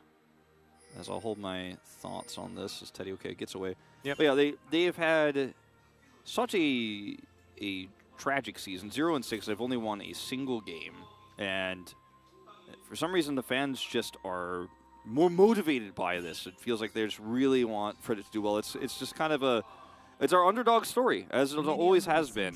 Yeah, it's reminding me a little bit. It's getting to the point of like Shanghai Dragons from back in your day. Yeah, I actually made this exact comparison on the Monty Wolf show with Monty the other day. It's just like we might be heading towards an 09 trajectory, and if we hit that milestone, then who knows, especially with all these roster swaps we're seeing and Gamin now being in. We'll see how he performs, but again, you don't see streaks like this too often anymore. We've seen, of course, much worse losing streaks in the LCK in LCK history, but in recent times, 0-6 gets towards the bottom of the barrel. Yeah, the good old, Kongdu Monster and teams of that ilk from back in the day, Spenu, Sonic Boom, stuff like that. There has certainly been some rough loss streaks in the past. As Garmin gonna already take a lot of damage here. The level 2 gank from LM is they're bullying the young man. That is so rude. First blood goes over to Teddy. Kwangdong Freaks making it look so easy. And it really just simply was. Really nice pillar follow-up there after the flash. They wait for the flash. And Gamin tried to use heal. I mean, everything he had. And now you have control here. Umpty's like hoping to surprise, but guess who's also there? The enemy support, because he didn't die. He's still alive. He's still going to rotate over. Yep. Gamin is down at level 1, and he has to make the choice to help defend his jungler or lose farm. And lose farm, or get the farm and not defend. Well, LM is going to get the chomp. He is only level 2, remember? He was going for a smite fight. The ignite goes down, so they get that cooldown, I guess. Very weird situation here, as the Blue Sentinel is going to remain patient. Did deny some of Gamin's CS, but not that much. I mean, he's gonna obviously be able to get these once they go through. Like, Teddy can't freeze this year, so that was actually pretty well handled by Fredit Brion, all things considered. Things could have been a lot worse when your AD carry who's down a level has to come over and save you. You know, in theory, with no summoners, he's still level 1. Teddy's level 3 right now, but and they like invested nothing as well. Like Moham used heal, which he has, which is kind of cute. Teddy wanted to pick up the cleanse as Ellen's going to walk over a control ward. Can Fredabreon do anything about this? They're going for a dive at 3.5 minutes into the game. Garmin is once again going to get taken down as they juggle the aggro just barely enough. Ellen's still dead. Teddy likely to follow as he wants to wait to try and get the execute, but it's not going to work. And the assist even goes over to Garmin. So that's definitely good news here for Fredabreon. So 2 kills going into Teddy's favor, but 2 deaths on the side of the enemy AD carry means that even though this is a 2-for-2 trade in terms of kills total, the Lucian still snowballs the lane, and Garmin, unfortunately, misses just out losing, on all of those minions. He's losing so much from this. This is the first gank. Heal used early. And then flash, okay, after you flash, eye pillar. Just that simple. And if the enemy jungler is not there, this is just, you can't mess this up as Ellen. So this dive, again, not as clean. And this time, Umpty is here. So this is going to be a 2-for-2, but the AD carry is losing so many minions. Gamin is going to be so far behind. So this is well worth it for Quantum Freaks, especially if Teddy gets the execute. He does not, but yeah, he was probably like 2 or 3 seconds off of that. Yeah, needed to wait a little bit longer, but thankfully... Look at the CS numbers. I know, it's just, it's pretty absurd. And now Teddy's able to catch this wave as well. As you can see, Fate, yeah, this is the reason why we sort of and ahed a little bit at the Ryze pickup here. And in the past, it's certainly not been one that has worked out super well for the Ryze. This was... last year, yeah, right? Like, well, this was the Showmaker matchup where Showmaker was able to do it, and not very many other Ryzes in the LCK could. So many of those games were Victor versus Ryze, where the Ryze was just also on a terrible, like, every matchup is affected by this weird season where everyone played Ryze and everybody lost. Yeah, it was very odd. A weird period. So yeah, not a great matchup. I think it's less about the 1v1 and more about the state of Ryze at that time, but still. Victor definitely loving to just scale up. And the Ryze, we'll see what build it ends up being, because the last time we saw Ryze was so long ago and it was tank build. Might be completely different this time around. It'll be our first time seeing him this season. Yep. I'm hoping it's a bit of damage here, but we'll see what Fate decides to do. Right now has a tier, so we knew that he was going to build that regardless. As this control ward, it's got a lot of value. But this time, Fredabreon, are you going to be able to make this one work? As the bubble connects onto Garmin, that is going to spell his end. Cannon Barrage is in fact what comes and picks it up. And Fate just going to hop into his Realm Warp and get himself out. And this is what this comp does so well. And I'm really sad that I didn't mention it, but the Cannon Barrage laid on top of everything else. Like, all it does is destroy bot lane. Which is what we said. And I'm glad that Sword is having such a great time in the matchup he picked for himself topside, right? Well, I mean, he's got the wave up there, but it's even in CS. The Gangplank can fight back. He's just sitting on a call. And so you have no bottom side control when you give over this Lucian pick. We glossed over in the draft because it's just kind of perma-banned in our minds, and we're like, I mean, look at these numbers. It is 55-22 in the CS department because Gamin was ganked early, was enforced out of lane because on blue side, LM could pressure there. And now he's 0-3, has no money whatsoever, whereas the Lucian is about to pop off, and yeah, Fredabreon get this early Drake, but you have no control topside. You put all of your resource on the bottom side to defend those dives you saw coming, but still couldn't because even with these nerfs, the 280 is not going to be what actually tips the scales, I'm afraid, here in the Lucian matchup. No, that is not going to be it. As we're going to check this one out one more time from Moham's perspective. Yeah. Oh, the pillar to push him into it as well. It's just so beautifully done with the piercing light to follow up. Ellen. Beautiful stuff. Him and Moham together. Doesn't matter that they're not in the same building. Still able to coordinate that one beautifully. And Lava here on the Victor also, you know, he's not a champion that's going to, in this matchup, be able to do a whole lot while Fate's Realm Warping around. He's not going to be like, oh, I'll grab a plate because I was already putting pressure on the Ryze. Maybe I can hold him here. No, not so much, actually. You know, that's part of the power of Ryze, his early prio, which is part of his kit, right? So then he can Realm Warp somewhere else. It's just going to be so frustrating to deal with. And even though Fate didn't do anything except Realm Warp away in that fight, the fact that he was there denied Umpty from coming in and being a savior, denied Lava from finding his way in. So, still useful. No, I absolutely agree. Keen being able to throw down the Cannon Barrage demonstrated exactly what this composition is capable of. And it's really sad. Gummy just can't see us. Like, he's just not allowed to. He's been denied being able to play this game. As the bubble is going to go wide this time. Welcome to the LCK. Yeah, exactly. I hope you enjoy it here. Oh, wait, you're not having the most fun? Oh, weird. Oh, it's not very fair at all. Edgar was like, all right, so it's your first day. I'm going to put you trial by fire into the Lucian matchup. Yeah. Against Teddy, by the way. Against Teddy, yeah. Who's got the 6th most games in LCK history. That anniversary is today, by the way. Yeah, have fun. It's a tough time. And regardless of what was going to happen, right? Like, if you're going to debut in the LCK, there are just a lot of really big names that you're going to be up against. No matter how you slice it, it's going to be a rough time. I mean, yeah, it's just the Lucian that we have seen. I believe this is the 3rd time, if I'm not mistaken. We've seen it only twice before this. It has crushed, like, so hard the last 2 times. It was, like, so dominant. It was ridiculous that I couldn't even imagine it could win harder. And then it is, actually.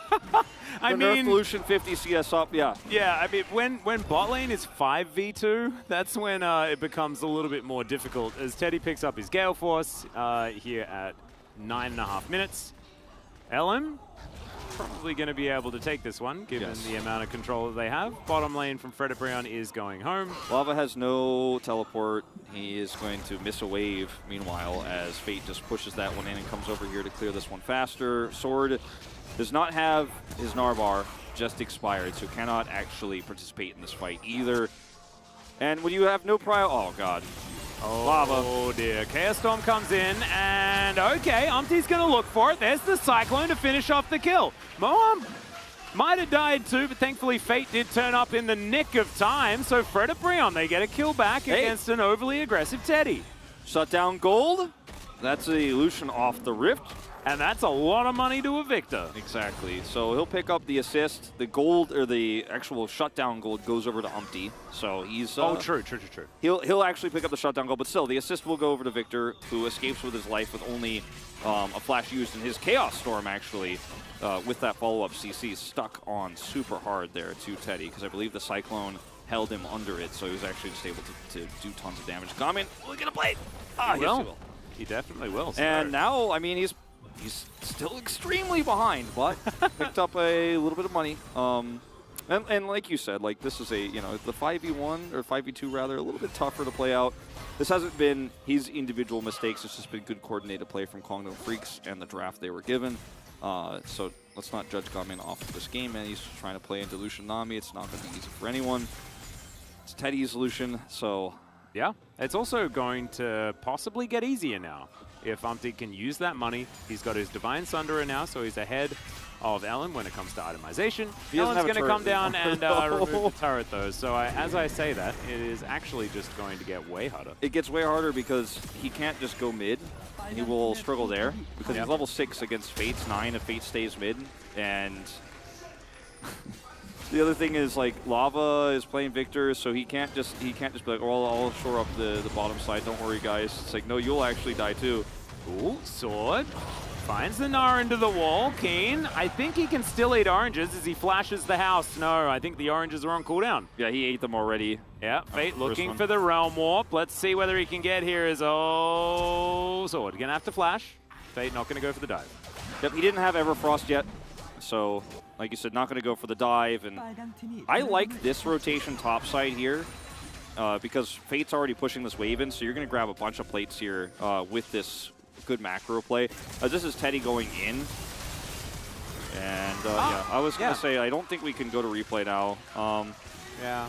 So all those plates are doomed, top side. Can we just go back to the replay? It was nicer there.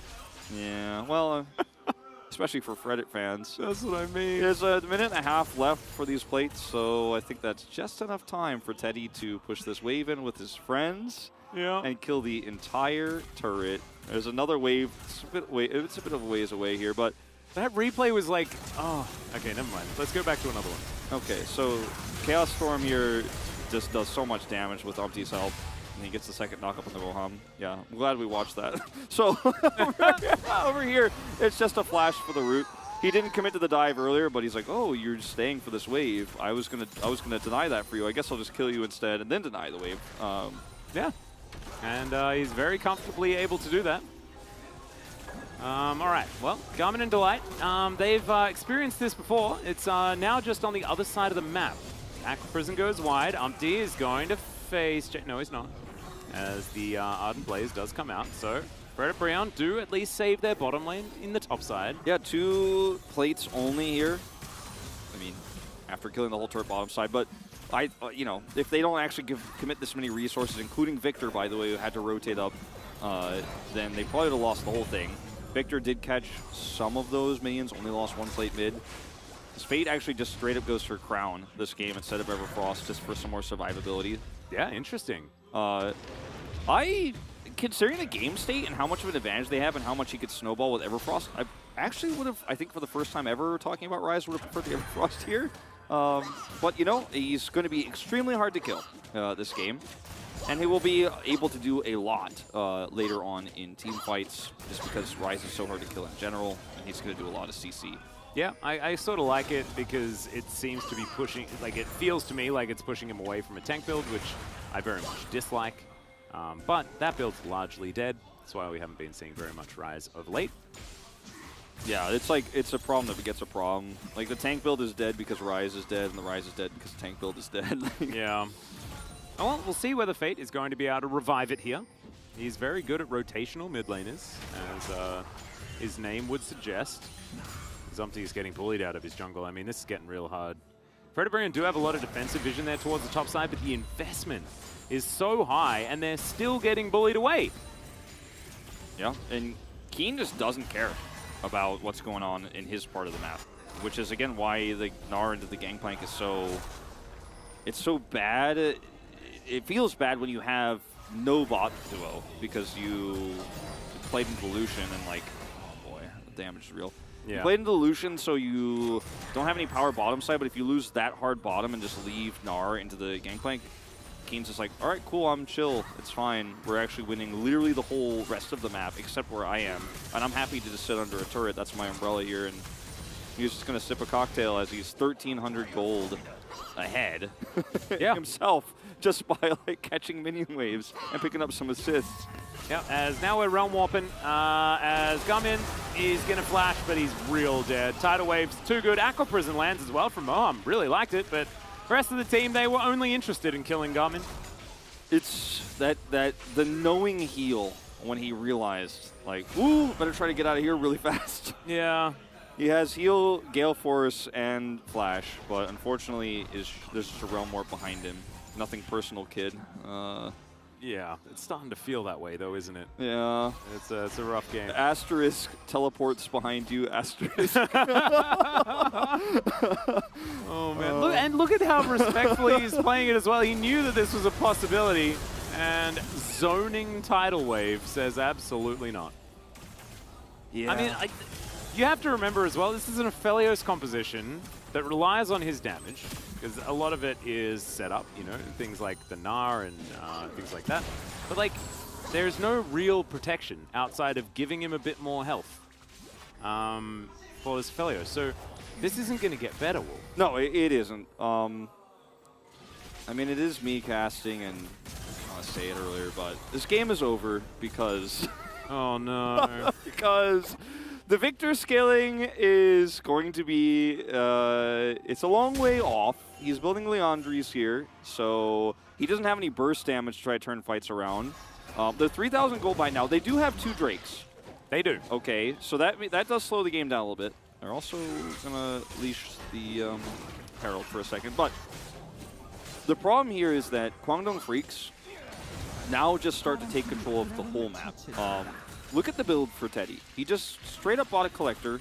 He's very happy to collect. It's tax season here on the Rift. Yeah, it is. And all he has to do is move around here. And as long as Keen has ult, they can just walk forward and clear every ward on the map and start Baron at 20. Like, I think they absolutely can just start Baron at 20. And Frederick will just not be able to respond. And they're just going to keep pushing and pushing and pushing. And they have this Rise. So if you try to make a cross-map play, you can't. You try to make a play as Gnar here, you're Gnar, you don't have Gnar bar, or you're just going to get dove on and Realm Warped on. You're going to die. You can't side lane either. Got a side laning problem. It's just Kwangdong are inevitable, and you know they're already showing up. They're already starting to take that vision away. Hell, Kwangdong, historically speaking, not great at being oppressive with vision control, but with this much of a lead and this from top, ahead, like, how do they not? They're very, very good at it. Actually, they sort of have the opposite issue to what Nongshim has.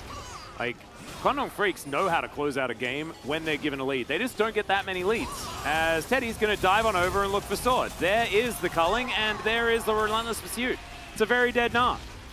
Didn't even have to use the realm warp for this one. No. As Lava built a Zonia's second. We'll see if it changes things. Yeah, cool. It's going to help them survive a little bit more of the back massage action. Indeed. It's not a back massage, though. It is definitely like... shurikens being thrown at your back. Yeah, like you're playing Prince of Persia and you fall down one of those pits, Wolf, which even though it was like 7 pixels, it still looked brutal. Zumpty gets over the Pillar of Filth. Lava coming around from the side, looking for a bit of Keen's health bar, but not going to be able to quite find it there. This inner turret takes a whole bunch of damage. We've got a 5k gold lead here. Not a massive amount, but it's about where that money is. And it's about what the rest of this game looks like, because Kwangdong Freaks, like, their win conditions that they've created for themselves with this exact draft and the position that they're in this game right now, it's, like, perfect. Yeah. Some of the things we could talk about that I think could have been done differently itemization-wise is this is just a dash, relentless pursuit into the culling, and Sword gets... I mean, the pillar is like... You can't walk that way, so I guess you die, but I think he was going to die either way without the pillar. But the pillar looked really cool. It was like, haha, now you're trapped and dead to the call. Mm-hmm. By the way, the skin looks real Tracer-esque. I know I've Overwatched like twice already today, but yeah, just, I don't know. The references just keep coming. Yeah. You and I used to be an Overwatch casting duo together. We did. Most people don't know that. We did. The tracking was beautiful back then. It was beautiful tracking. a lot of the tracking was especially good when that soldier guy was doing it. Teddy's tracking has been pretty good this year. Yeah, it's been pretty good. So the Leandri's Zonia's build here for Lava, I just can't really agree with, because I think that you need to be doing damage fast. You need to, like, basically surprise people and blow them up instantly. I want to see Ludens this game, because if you can kill the Lucian while he's trying to just run at you with that extra damage, maybe that's how you turn a fight, or the Gangplank gets caught out just one time. I want to see Collector second for Gamin. It looks like he is, as I mentioned, he's got the Dirk, so he's going to go Collector second. So I think your only hope is Kwangdong just get too greedy. They get like a little bit too excited. They're walking into bushes, and then maybe Gamin hits a big ult and blows up the Lucian, and then you're like, all right, cool, we can win a 5v4 now. I think it's pretty doomed, but I don't think the long-term damage of the Leandris with the ult, like if you're hoping for a long fight as Fred Brian here, and you're like, oh, if my ult goes off and I hit a few Qs when my Death Ray procs twice, I think you're doomed to lose those fights, because the fights are never going to go that long. You have to, like, kill them or pick them. It's like trading standing on wards between Humpty and Keen there. Oh, it was very cute. Ward still stands over there, and MVP wards on both sides of the rift. This is just a brutal game. I don't think it's going to happen, but this will be one of the first times we've ever even thought about a 80 carry Flame Horizon in quite some time. Yeah, he's getting there. Not exactly round the corner or anything like that. Still 30 CS. And now it should be easier for Garmin to pick up waves, because he gets to stand very close to his base while he does it. And thankfully, Kwangdong Freaks just keep getting rid of these pesky turrets that keep taking away his minions from him. That stand between us and game 2. Yeah. They are also putting up quite a line of vision, especially towards the bottom side where the Drake is, to take their second one. And, you know, because they were 2 Drakes down, this is not actually going to be a soul they're threatening, so at least Fred Brion could sit on that. That's true. And hope for the Victor scaling angle. He's going to go for Death Cap third, it looks like here. Could be Shadow Flame, which I would like more, actually, in this case. I mean, I think commit to the Death Cap and then just like hope that you get to Void Staff afterwards, because I think regardless, you're probably not going to do all that much unless the game somehow lasts another 30 minutes. I doubt that'll happen, but still. At least 10 more minutes of Drake timer in the making, but Remember I said they could probably do Baron on spawn? They didn't push the vision around the top side of the map. They just focused on grabbing turrets and then pushing around the next two Infernal Drakes that spawned. Brion still have to be aware of the fact that this Baron can be done very quickly. It is a Lucian, but it was a Lucian that was accelerated. Gangplank nearly on 3 items as well. They will chunk this one down quite quickly at this stage in time. Yep. Kwangdong have been great at setting up vision around right before the objective spawns and then taking it, but like in moments like this, you know, I would like to see that Baron pick cleared and the ward that's above it taken out as well. They are, now that I'm like kind of egging them on, you know, coming over here and getting some of that vision away. A little bit more thoroughness advised, but yeah, they're still in control of the game. Tri-Brush does have some vision in it, so Fred and Brion do have a way to arch around. And look at that, they're getting Garmin a red buff. Oh, how the turntables, Wolf. Yeah. Or something like that. Turntable's way cooler than saying record player, so. Yeah, exactly. I quite like record player, but... Really? Turntable sounds way cooler. It sounds more like you're DJing. That's true. As Keen was just waiting for the Nard to walk into him. Yeah, he'll settle for the Gromp. As leapfrogging vision here, this is what I'm talking about. This is why, you know, if you have Ludens too and maybe a Victor's even in that bush, who knows? Sword? Sword's just going to leave, it's okay. Yeah. And Fred and Brion were hoping that some unsuspecting Kwangdong players were going to walk into that brush, but that's all you could do as Fred and Brion is hope for the best in that regard. And well, the best didn't really happen. It's a bad ending. The less worse. Or it's not a happy ending, I should say. It's not a bad ending. It's just not a happy ending.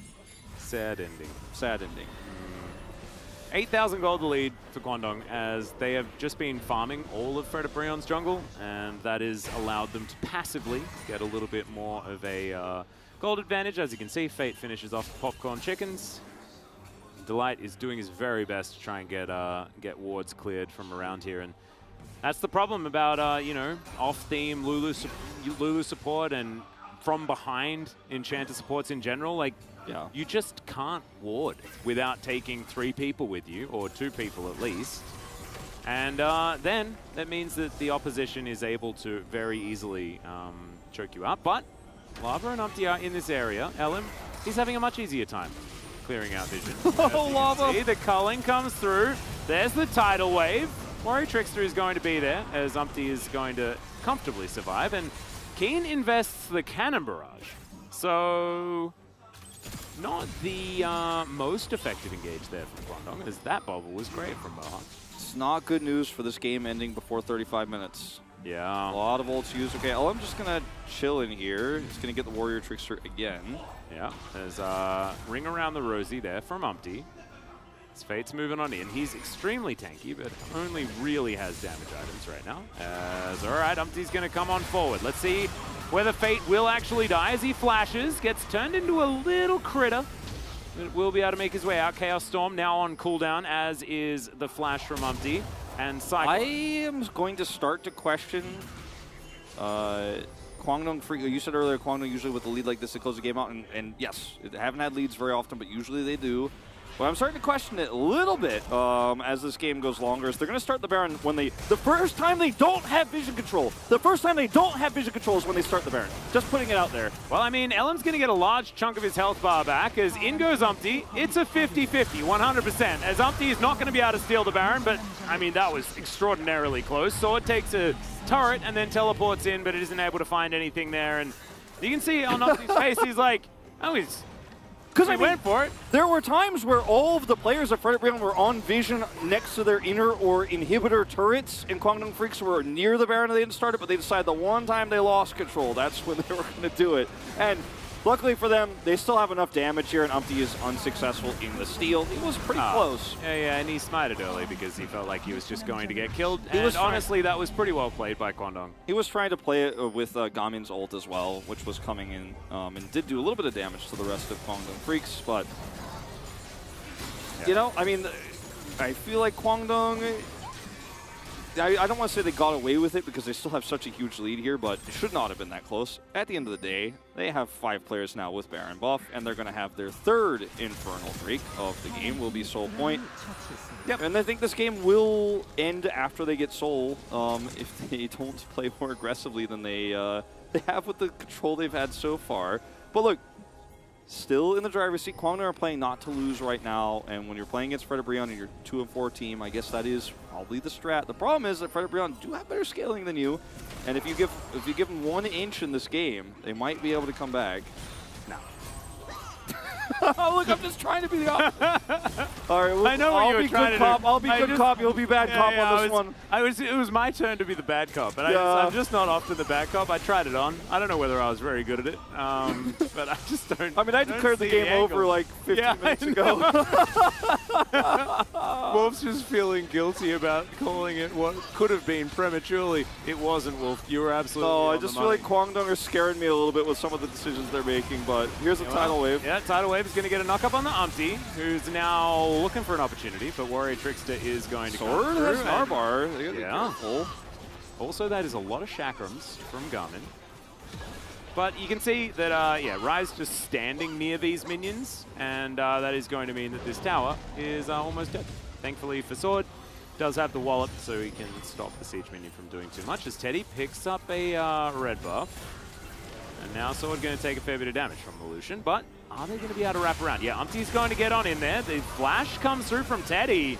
And Keen's fighting Lava. He takes a lot of damage. Oh dear, caught out of position. Teddy also able to create some extra space for himself, and pop go the Fred Brion players. This inhibitor turret going to be the next to go down. Fate had already taken this other one as he's just standing just outside of vision range, making sure that these structures go down. And I think that Fred Brion, I think this is their last chance, the last hope to win a 3 versus 5 when they're 13,000 gold behind. My God, that was just a passive proc from Teddy, and Delight almost just straight up died from it.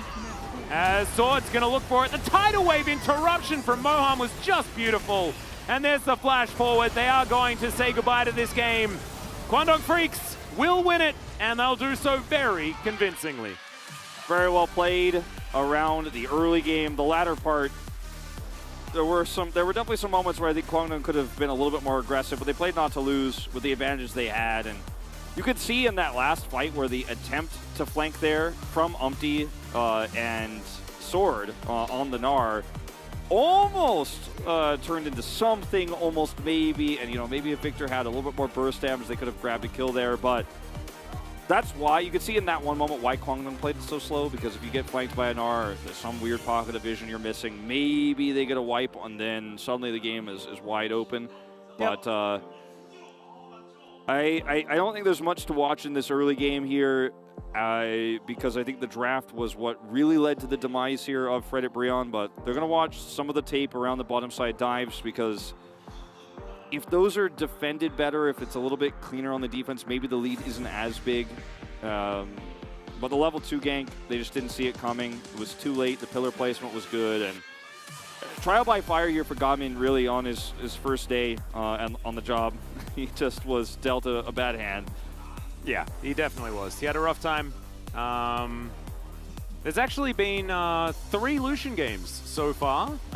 Ruler played a very impressive one. Gumiushi played one as well. And Ghost, unfortunately, was unable to pick up a victory. Oh, that's right. Ghost did play one. Yeah, he went for it, and it didn't quite work out. I do remember that now. Yeah. This was more reminiscent, I think, of the Ruler tactic. However, Kwangdong Freaks play beautifully around the fact that this is an extraordinarily dominant lane. And the fact that they're always shoved up was never actually a weakness, because Kwangdong Freaks always had 5 people in the area.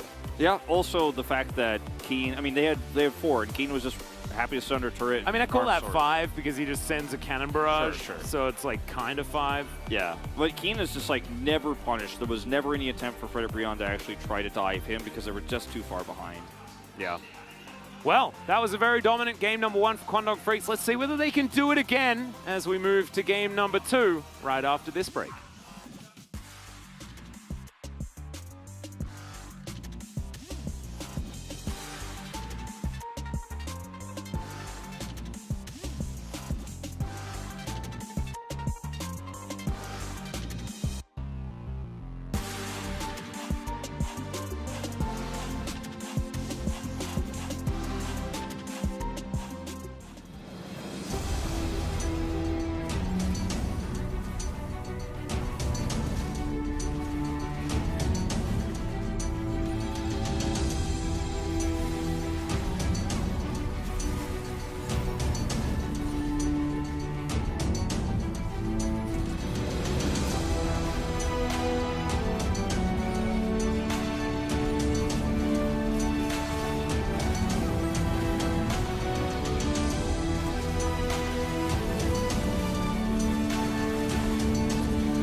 끝낼만해. 웨이브 2개다. 나 딜러 쪽에 기동 한번 볼게. 이거네. 나이 있다. 나 궁금 10초고. 앞에 좀 볼게. 다음 먼저. 앞에만 주시면 된다. 좋아. 나 궁금 5초. 다. 나 기동 5초. 궁 있다. 이게 루시안 봐줘. 얘 나로 들어온다 이번에. 나를. 나 기동 볼게. 혹시 이거 나 사왔지야?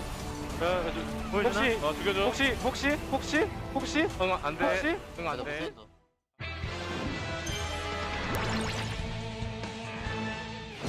나 오늘 머리 피가 안 통해. 큰일 났다. 아파요 머리가. 아메리카노를 마셔줘야 돼. 그래서.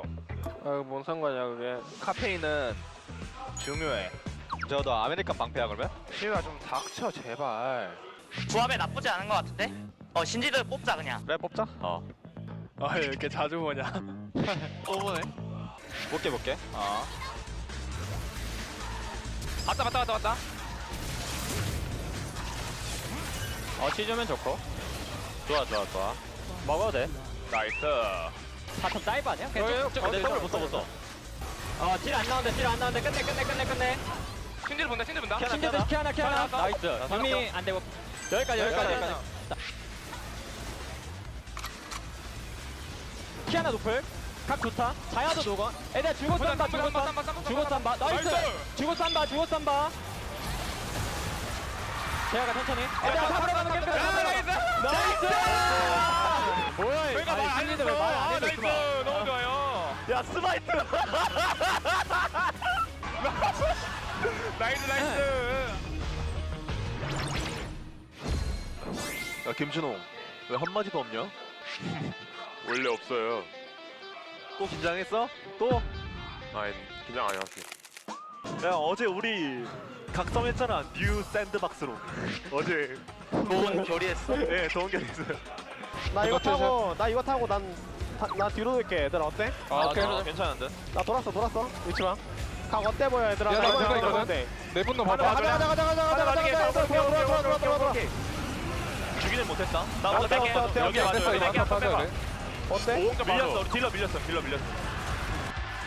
맛있는데? 바로 못 터뜨린 게 좀. 웬만하면 코르키 쪽으로 봐야 될 때. 푸방 타고 있을 땐. 나 자리 좋은데. 나 자리 진짜 좋아 얘들아. 돌아도 돼? 살짝 올려. 천천히. 나 호응 안 돼. 여기 살짝 봐. 아니야 빼만해. 야 쿠팡 빼서 빼봐. 야야 뒤에 갱 보여. 아나 갈 뻔했다. 야 이거 좀만 빼면 돼. 봐. 앞라인 쳐줄게. 야 들어갈게. 앞으로 이제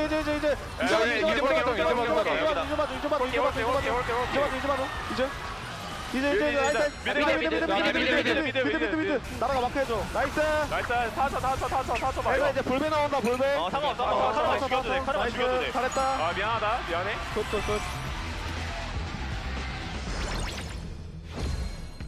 정글. 나 이렐리 할게. 형 조이해. 나 사일러스 한다. 그냥 너무 못해 혁경. 너가 손해봤잖아 뭔 소리야. 너무 재미없어. 손해봐줬어. 나 포지션도 있는데 뭐 하는 거야. 너가 졌어.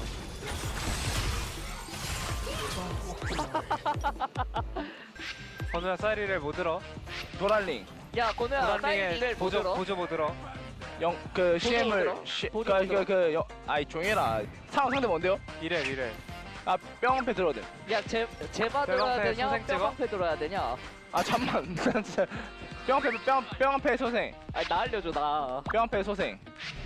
건우야 이거 내가 지잖아. 들죠. 와 1렙 때 어떻게 이겨? 저희 세팅 시간 종료되었습니다. 너무 못하는데 근데? 이것 때문에 져준 거다.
Welcome back, ladies and gentlemen, to LCK Summer 2022. Here we are, preparing for game number 2 between Kwangdong Freaks and Fred Brion, and we're just waiting on figuring out who the player of the game is going to be for That's that right. first game. Yeah, I think there's 2 main votes people are looking at. One is Teddy, and one is Moham in the bottom lane. Perhaps some votes for Ellen could come through, of course, because he helped set it all up. He did tell us some things. The game was about those 3 players, though. Unfortunately for Fate, he helped, but he basically just pushed waves into his enemy laner for most of the game. Well, honestly, which was his job. Yeah, everyone did their job very well. Let's have a look at it. It is going to be Teddy that picks up player of the game. I kind of disagree. I think Moham had an absolutely fantastic game, and Teddy was fed everything from everyone. We have a vote system where you can actually vote using like a specific hidden secret leak that we have, but also we do put our votes in the chat just to make sure, the analyst does, just to make sure. And when I saw that Chronicler had also voted for Moham, I was like, oh, we mind linked, because I agree. And every play that you watch here, you'll notice that it was not just Teddy making any of these plays, it was his whole team every time. This was a pillar assist, but like we mentioned on the cast, not really going to matter too much. Okay, all 3 getting one, and yeah, Fate did kill a lot of minions. It was the 3 people we expected, outside of the random Fate vote. He did kill those minions really hard. That's a Jonas Strong vote, if ever I've seen one. He sometimes unleashes and lets out a vote that just is strange. But he did, he did play Rise, and they won a game with Rise. So into Victor that. in an unwinnable matchup. That is very, very true. He's made it like 5 against 13 now for the season. But Teddy's going to pick it up, and honestly, like, I'm not too upset. Yeah, I mean, honestly, it could have been anybody's. I thought Moham had a fantastic game, though. His Aqua Prisons as well. Without some of those hitting, the snowball isn't hit as hard. Henna is in. Yep. So this is not a shock to anybody, but Garmin really, I honestly think that if it was Henna in the bottom lane, the result exactly would the same result. Yes. With the same, like, mirrored drafts, I think it's, yeah, and this is an interesting choice. Fred Brion going to head towards the red side, so looking to do the same thing again, but hopefully not get level 2 ganked by a Trundle and then never get back into the game. Yeah, maybe don't let Lucian through this time. Yeah, that might be one of the things that's there. And maybe just ban either Seraphine or Senna, because they banned Seraphine, Senna one after the other, and I just don't think you need to ban both. Like, pick one, ban it, and then counter if one of them's picked up, because it's much harder to play with one of them by themselves. Sure. I mean, Seraphine Lux is theoretically, like, ridiculously broken, but I don't know how much practice, like actual practice, these bottom lanes have actually put in on that particular duo. I do want to mention as well that Fred Brion are on a massive losing streak. Everybody knows that, but they've also been one of the most criticized orgs by the Korean community right now, which is interesting considering how many fans showed up today and how excited the fans are here in studio. But like, there's a lot of pressure on Edgar right now as a coach, and he's been swapping so many players out each and every time. And like, Gamin comes in, he gets given a rough 2v2, he gets destroyed. Like, there's so much pressure on Fred Brion, and that there's probably going to be even more. Like, oh, you put Gamin in, like he got destroyed. Like, what is this? What are you even doing? So it's very scary, even though that's not actually really what happened. Like, the fan sentiment might be otherwise. So it's rough, man. Let's see how Henna does here in game 2. Yep. I am eyes forward, Wolf. Eyes forward. As Silas once again going to be banned. If we're going to mirror the bans, then it will be Silas, Callista, Corki, and Zeri, Seraphine, and Senna. So just a heads up, that's likely to be what happens. Ooh, they're going to mix up the order here. Is Corki going to be the second ban? No changes. Hashtag on the side of Fred Brion. But I hope there is a Lucian ban in that third slot this time around, because I think if you, oh my god. Yeah. There's a gasp through the crowd. The Korean commentators also like choking on the reality that we're watching right now. As I look at this and I think, if you think that the problem was Gamin in this scenario, you severely misunderstand this meta. Yes, I 100% agree. Unless Henna was back there, like, talking to Edgar, he's like, nah, man, I would have totally smashed that lane. I am in awe of what we are witnessing right now. And this is... let's see what Fred and Brion do differently in the draft. Oh, he Kog'Maw Luluing? Kog'Maw Lulu's kind of fun. It's got a lot of excitement. There we go. Okay. Bit of Jackie Love flavor in here. I like it a lot. And I will say the gasps were as equally large as the Kog'Maw was, but it was more of a ooh. All right, so Nami's still going to be picked here, and the lane is still very snowballable. And now you like also don't get Wukong. Like a certain amount of other things. I think the Wukong is going to be harder to pull off on the earlier ganks, but I think Henna will also play a lot better positionally, so I don't think you want to be level 2 ganking this time around necessarily, but I think the Nami should probably that be is picked. 100% coming through. Imperial Mandate also just very strong with Lucian. She's building that. Ooh, some anti-Lucian tech. All right. There we go. It's been pretty good into Wukong so far, and True. I mean, Peanut is really our resident Poppy player right now, and he's the best jungler in the LCK at the moment. So it's not really been fair to just make those assumptions. But Ryze is gone, so maybe this time we'll actually see the Twisted Fate here for the mid laner of Kwangdong Freaks, who named himself after the champion we were discussing.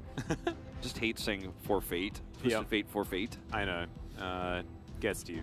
Yeah. I feel like we haven't mentioned the fact that it's his namesake so far today, and I was proud of us for it. Sorry, I ruined it. No. We kind of have to every time. But Kwangdong Freaks, let's see what they're going to ban. The Azir is going to be taken away from Lava. I think Fred and Brion are 100% gunning for a Gangplank pick here. Yes. Unless they just ban it away. But no, Twisted Fate is going to be taken off the board.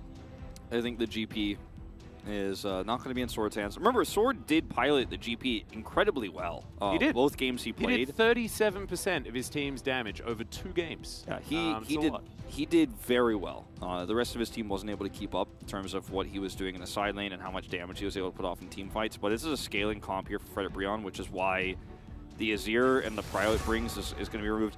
Now, Ornn is another way to look at how you could augment this Kog'Maw Lulu in the bottom side. You have a lot more engage. You could fight better over early objectives. Yep. Sort of would join the Juggernaut style of composition that you could theoretically make. This is this stands out like the biggest sore thumb in the universe. I mean, you and I were 100% on the same page that this was going to be picked up. I liked the GP ban. Oh my, are you actually going to just Camille Galio on top of it? Because that would be really, really gross. Swain being considered is interesting. That's blind, though. Yeah, I don't like this Swain pick very much because you already have an Imperial Mandate champion in Nami, so his builds aren't that strong here in terms of augmenting damage. Also, it's blind, like you mentioned, and also you're playing against a artillery AD carry who can shoot you from very far away. Yeah, the Bioarcane Barrage does make it a little bit difficult to just be Swain and deny damage from the Kog'Maw. It works really well with Nami and Nami's Tidal Wave and her ability to lock champions down, but maybe we'll see a different build actually from Swain this time around. Maybe he'll go for something like the Leandries, and it'll be a very different style of play, but we'll just be the victor once again for Lava, this time into a much more fun matchup to play, where he will not just non-stop be catching waves under turret. We'll be able to add a lot of damage and has a front line, can be, of course, empowered by Lulu too if he's the one who's under fire. Same with Kog'Maw, who should be so far back in all of these fights that he won't be under any pressure. I think this is going to be about how much Kwangdong can get done in the early game again, but this time without the Trundle, I don't think it's going to be as oppressive, especially because Kog'Maw, you know, pretty survivable down there on the bottom side with the Lulu. We'll see, but I think Henna's going to have a better time this game around than we saw from Gamin last time. Yeah, I think the Wukong early pressure is not going to be as high just because of the value you get at level 2 by just having a pillar. Yeah, it's not the so high. So I agree with you. But still, I don't think that Teddy and Moham are going to lose this lane or anything like that. It's the rest of the map that I am a little bit perplexed about just because of the theme. I guess, you know, Wukong Swain work quite well together because Wukong can lock people in place for quite some time. But This is going to be a composition from Fred Brion that is all about kite back and zone control, and you're playing Swain that requires zone control, right? Exactly. Yeah, it's very odd. Yeah. Well, let's see how it goes as we hop onto the Rift for Game 2.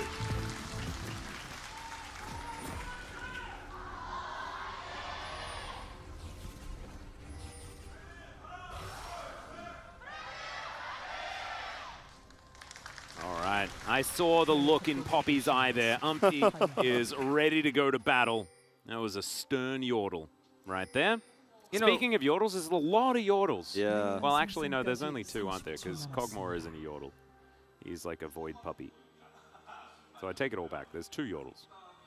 And a yodel-like portrait. Yeah. Where Henna is there. He looks somewhat yodel-like, but he's not. Yodel-esque. Yeah. Yeah. You know, the Swain Never Move can be very useful into this composition if it's able to land consistently, but again, the range problem is also, it's going to make it tougher for Fate. This is going to be Fate's 2nd game of Swain so far this season. He's played so many champions. Now with the Rise included, I believe he's played 9 this season, so he and Lava both wide champion pools at the moment, but not a huge fan of it. Yep. So we'll see how he performs. Obviously, this game is, I think, because of this Gwen pick, the way that Kwangdong plays is going to be around top side, actually. They're just going to like win the 2v2, force resources down there, then actually play around Keen instead with this Gwen pick. I think that it might be the game plan here. I can understand it a lot more. Yep. I liked that Keen was moonwalking there towards the top side. Very cute strategy. That is purely... Oh, okay. LM actually going to be spotted on this ward. Very cute ward. There's a lot of Wukongs that really love doing this. Invading into the jungle early. And this time it is going to be entirely spotted out. LM gets a ward over the wall as well. We'll spot that Umpty's coming in here. And Umpty is going to pressure this one away. So LM, we'll see whether he goes for a bit of a smite battle. And the answer is no. As, yeah, going to get that reset. And now Fate is being called over. Umpty finds the devastating blows. Meanwhile, there's a fight on the bottom side. The flash away from Teddy Henna is going to get first blood in the 2v2. Moham's now running away, and this is a disaster for Kwangdong. Why was Henna benched? Yeah, this severely hurts Gamin's chances of returning to the Rift. The other thing I was going to mention, too, like right before this fight happened, was that the way that the early levels of Kog'Maw Lulu goes is very different than how it's going to go for Aphelios because he doesn't have abilities, as this will still get taken away from LM. Well, I mean, it was Umpty's. Yeah, but I mean, he was hoping he was going to at least get that back, but he did not. Yeah. So the 2v2, I think that LM expected to be there with him for the default prio that you normally get with Lucian didn't happen, so he actually wasn't over there. He was kind of left out to dry, and I mean, it's just as simple as that. He was also spotted on that ward because this is so common, like you mentioned, for blue side Wukong to actually take that path over the Drake Pit. Basically, an early scuttle is what that ward represents, and ends up giving them enough information, then the 2v2 just goes horribly wrong down here. As they're desperately trying to come over, and Teddy dashes forward into this. That was very odd. Yeah, Teddy just kind of dashing into melee range. Because Lulu does a lot of damage. Nami does a lot of CC, but she does not do damage, so you don't want to be, you know, just rushing your way into that one. I wonder whether that was like a misjudgment of like level up or something that went wrong there. But that was definitely a rough one. All right. Let's see whether Kwangdong Freaks can reset. 50 seconds on the first Drake of the game, as LM is going to double scuttle, which is not too bad. Now can clear out his top side of the jungle, as Henna will do a lot. Like, when he presses W, Kog'Maw is real good, especially when he can activate picks, and he will often be activating picks. Yeah, it's just a great duo, and he will obviously be very difficult to kill. With the shields coming through, you can't even trade into him super easily, and he's got decent range. But Aphelios does not have these things kind of by default, especially at level 1, which he was for so long last game because he was just perma-dove. Yeah. So Henna actually gets to be a real champion this time around. Also not ganked forever, right? Because of all of those blue buff shenanigans is... All right, ebb and flow. Actually there. And Tycaller's Blessing is what really does make this Lucian very dangerous. Yep. That's the reason why the duo is picked, and the CC is just this amazing added bonus where you just actually get kills if it hits. Umpty, seen on this ward, Teddy and Moham will back away. Yep. Alava, by the way, completely pushed out of lane by Fate, who had an early teleport and is just putting the pressure on super hard here. Unfortunately, hasn't translated into much of a CS lead, if any at all, so... But he is farming up these stacks. He's got 4 of them already. Yep. Just trying to be annoying. Getting there. The Victor Ghost is often, you know, one of those summoner spells that can really turn things around in the lane, especially if you have a great trade that you just follow up and kill them. Won't be relevant, though, for a while with how this lane is looking at the moment. Ooh, that is an attempted dive here as the needlework's coming through. Kane waiting for that dash to be back up again as he's just going to take this opportunity to hit the turret. As, oh no, the scissors got in the way, and so therefore he picked up aggro when he didn't want it. But as you can see, Keen having a very good time. Sword's going to throw down a Cannon Barrage just to try and get rid of this minion wave and buy himself a decent back. Yep, he will get that. It's just left on an island up there, so wants to have that back. And he has the right skin for it. Yeah. Keen doesn't know if there are any junglers nearby, namely Umpty, of course, so we'll just... he just didn't have vision that part of the map, so decides to let it go as soon as the Cannon Barrage is committed to. Doesn't want to fall prey to gank coming over. Yep. So Cannon Barrage on a long cooldown. Sword will have to take the long walk back, but he did enough damage to Keen to make him match. And the game going like this, in this early game where the Lucian Nami hasn't really achieved anything, Teddy had that early death, and Gangplank is just sitting pretty on 30 of his cull stacks already completed. It's favoring Frederick Brion right now. Yeah, some CS was lost for Sword. Like, let's not, you know, undersell it, but not that significant of a deficit for them at the moment. No, it's on the end of the world. And Henna now able to press W and really make Teddy question whether or not he can be as aggressive in the lane. So Henna and Delight definitely having a better time than Garmin and Delight did.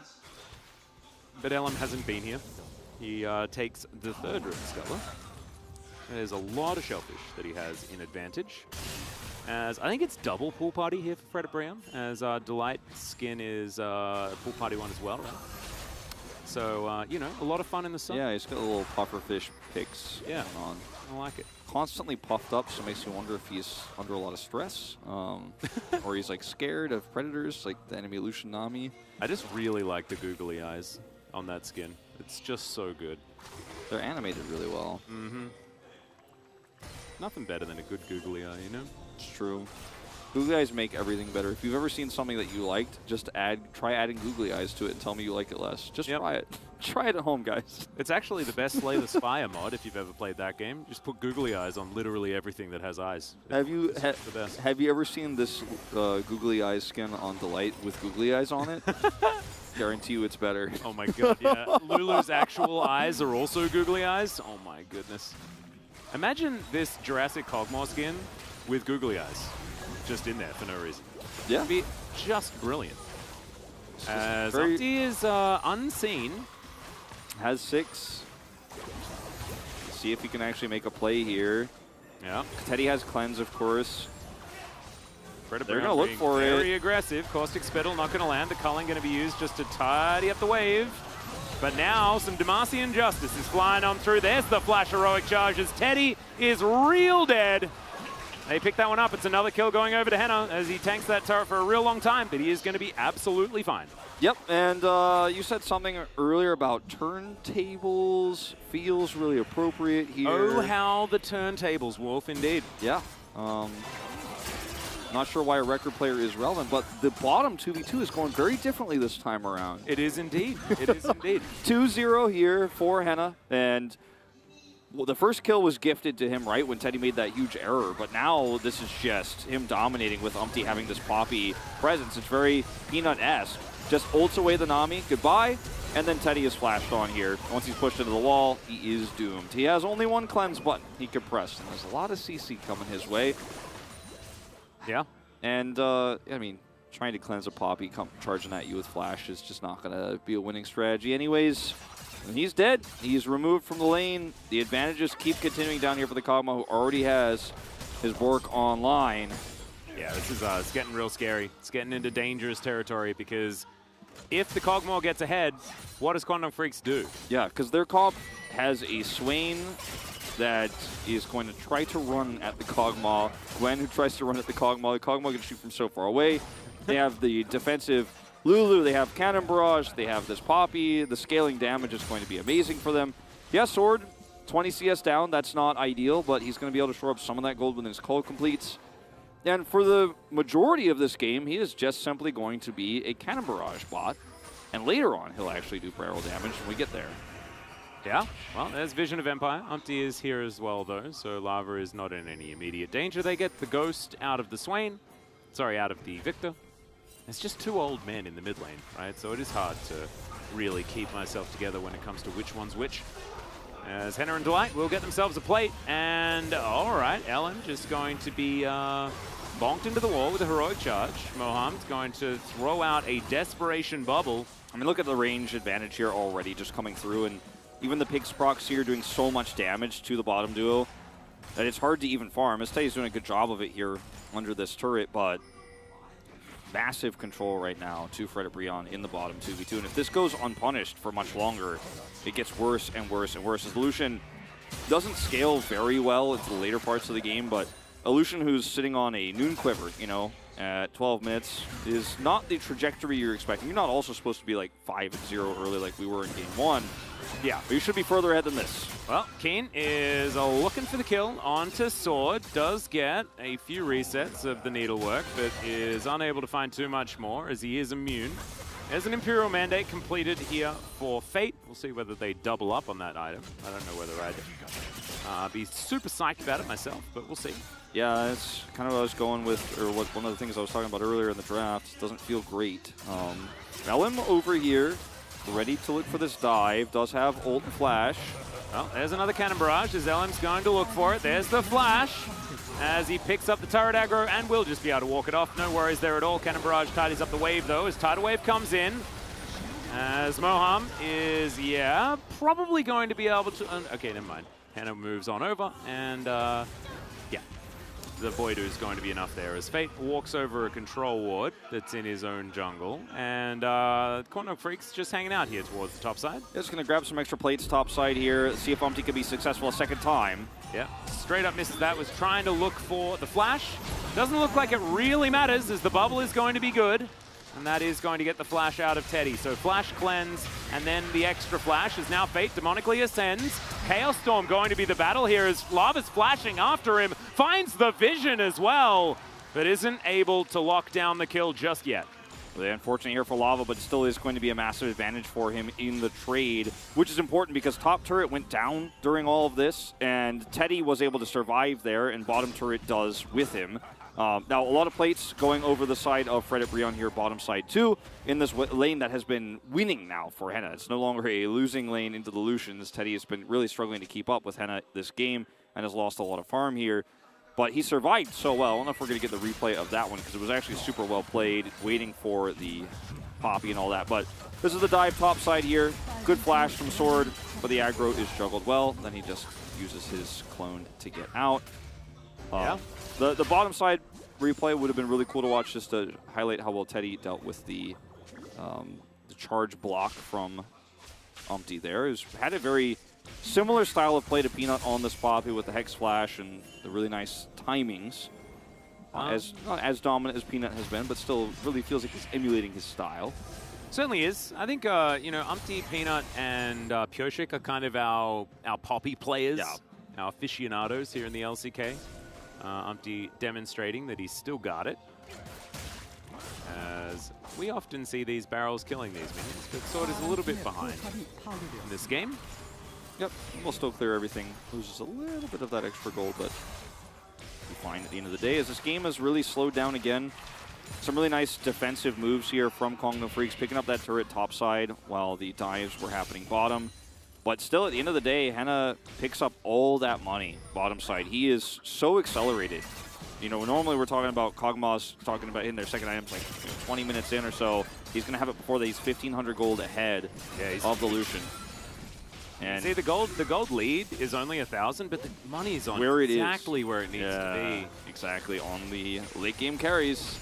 Yeah. We'll see what it actually amounts to here. As Quantum Freaks, if Fred Brion makes mistakes and just walks into them, this Quantum Freaks comp kind of plays itself, right? Like Demonic Ascension, Tidal Wave, like the amount of control of the area. Plus Keen is very, very large. And we all know what Gwen's can do if left unattended. Okay, yeah, it's true, and this second Rift Herald is up and ready for the taking here. Fred Brion grouping up faster. And if they can win this fight decisively at this stage in the game, you know, we're at 15 minutes in, it does not bode well for Kwangdong Freaks. And Kwangdong Freaks are going to group up as 5 here. Fate does have teleport. He's backing out of the bottom lane. This is where Kwangdong Freaks really need to make a hard stand and hope to win a team fight and then take down a subsequent mid turret with the second Herald. Yeah. If they just let this one go, it is, I mean, it's a very bad sign for their chances of actually continuing the lead they don't have. Like, their comp is supposed to have a lead now. They do not. If they lose this, well, Delight is likely dead this time as, oh, the Tidal Wave is what picks it up. Teddy just didn't quite have enough items to guarantee the kill, but thankfully Moham was there with the last hit. And that will be not a team fight win for Kwangdong Freaks, but at least a pick that comes with the second Rift Herald. They have the mid wave controlled, and they should be able to just drop this one down pretty soon here. Looks like they're going to use this empowered recall just once more as the wave was cleared so quickly, and look for a second drop mid in a few moments' time. As we already have the Hearthbound Axe here for Henna, building towards that second item. Yeah. So Kwangdong Freaks do have a Drake opportunity in 30 seconds here where they're going to have the faster prio for this. They could use the Rift Herald too in order to guarantee that. Yeah, I'm interested to see what Kwangdong Freaks is going to be able to do as far as setup, right? I think that Fred Brion have such a comfortable team fight. Just looking at what they have available, right? Yeah. Umpty goes in, gets Wild Growth. They can use that time, his frontline ability, in order to layer on things like Living Artillery. You've got Chaos Storm, you've got Cannon Barrage, and all the while, Sword is just in a side lane doing whatever the heck he wants. Yeah, or if Kwangdong run at you with Gwen, Wukong, you Wild Growth the target that they're trying to blow up, and then you turn the fight. As look at all the wave clear they have here too. Even with Herald held by Kwangdong Freaks, they're actually just going to, as 5, grab this turret, set up for the faster Drake. Now Keen is getting some push here, and he forces a barrage. That minion wave being down means he will not be able to kill this right away. But they are trying to just straight 1-3-1. Yeah, they're trying to 1-3-1 this really well, and it's working out, but they need to make sure they get those turrets. It's Umpty. Yeah, not able to find the heroic charge stun against the wall. Is Umpty just a little bit out of range of that one. His control ward not going to be taken here either. As Kwangdong Freaks do make their way in. The Swain was out of vision and does have teleport, so Fred Brion did need to respect it. As Keen looking for this turret. He hasn't really been too scared of Sword so far this game, as he will be able to take this one down. And now the Rift Herald charges. So looked a little bit worrying there for a moment when Fred and Brion were able to 5-man the mid turret, but what Kwangdong did was they 1-3-1'd it, gave up their turret to then be able to get value in bottom and top side, grab a bottom turret, and then charge in to finally take that mid turret and now secure this Drake. Looked a bit shaky there for a second, but they will actually take a gold lead for the first time this game with that crash through. It's a very small one, but it's a gold lead. It is, and another teleport to come back from Keen, as this is going to be the first Cloud Drake of the game. Earth, Wind, and Fire once again, but this time with the Cloud Soul, my personal favorite. And actually, Cloud Soul for this Kwangdong Freaks team is absolutely fantastic. Same can be said really good for Fred at Brion, just with the fact that they can run away much faster. But I think with this Soul, Dragons are going to be very important for both of these teams, just because Kwangdong need to close the gap. They need to try and get in range. Swain especially and Gwen are going to really love that extra movement speed.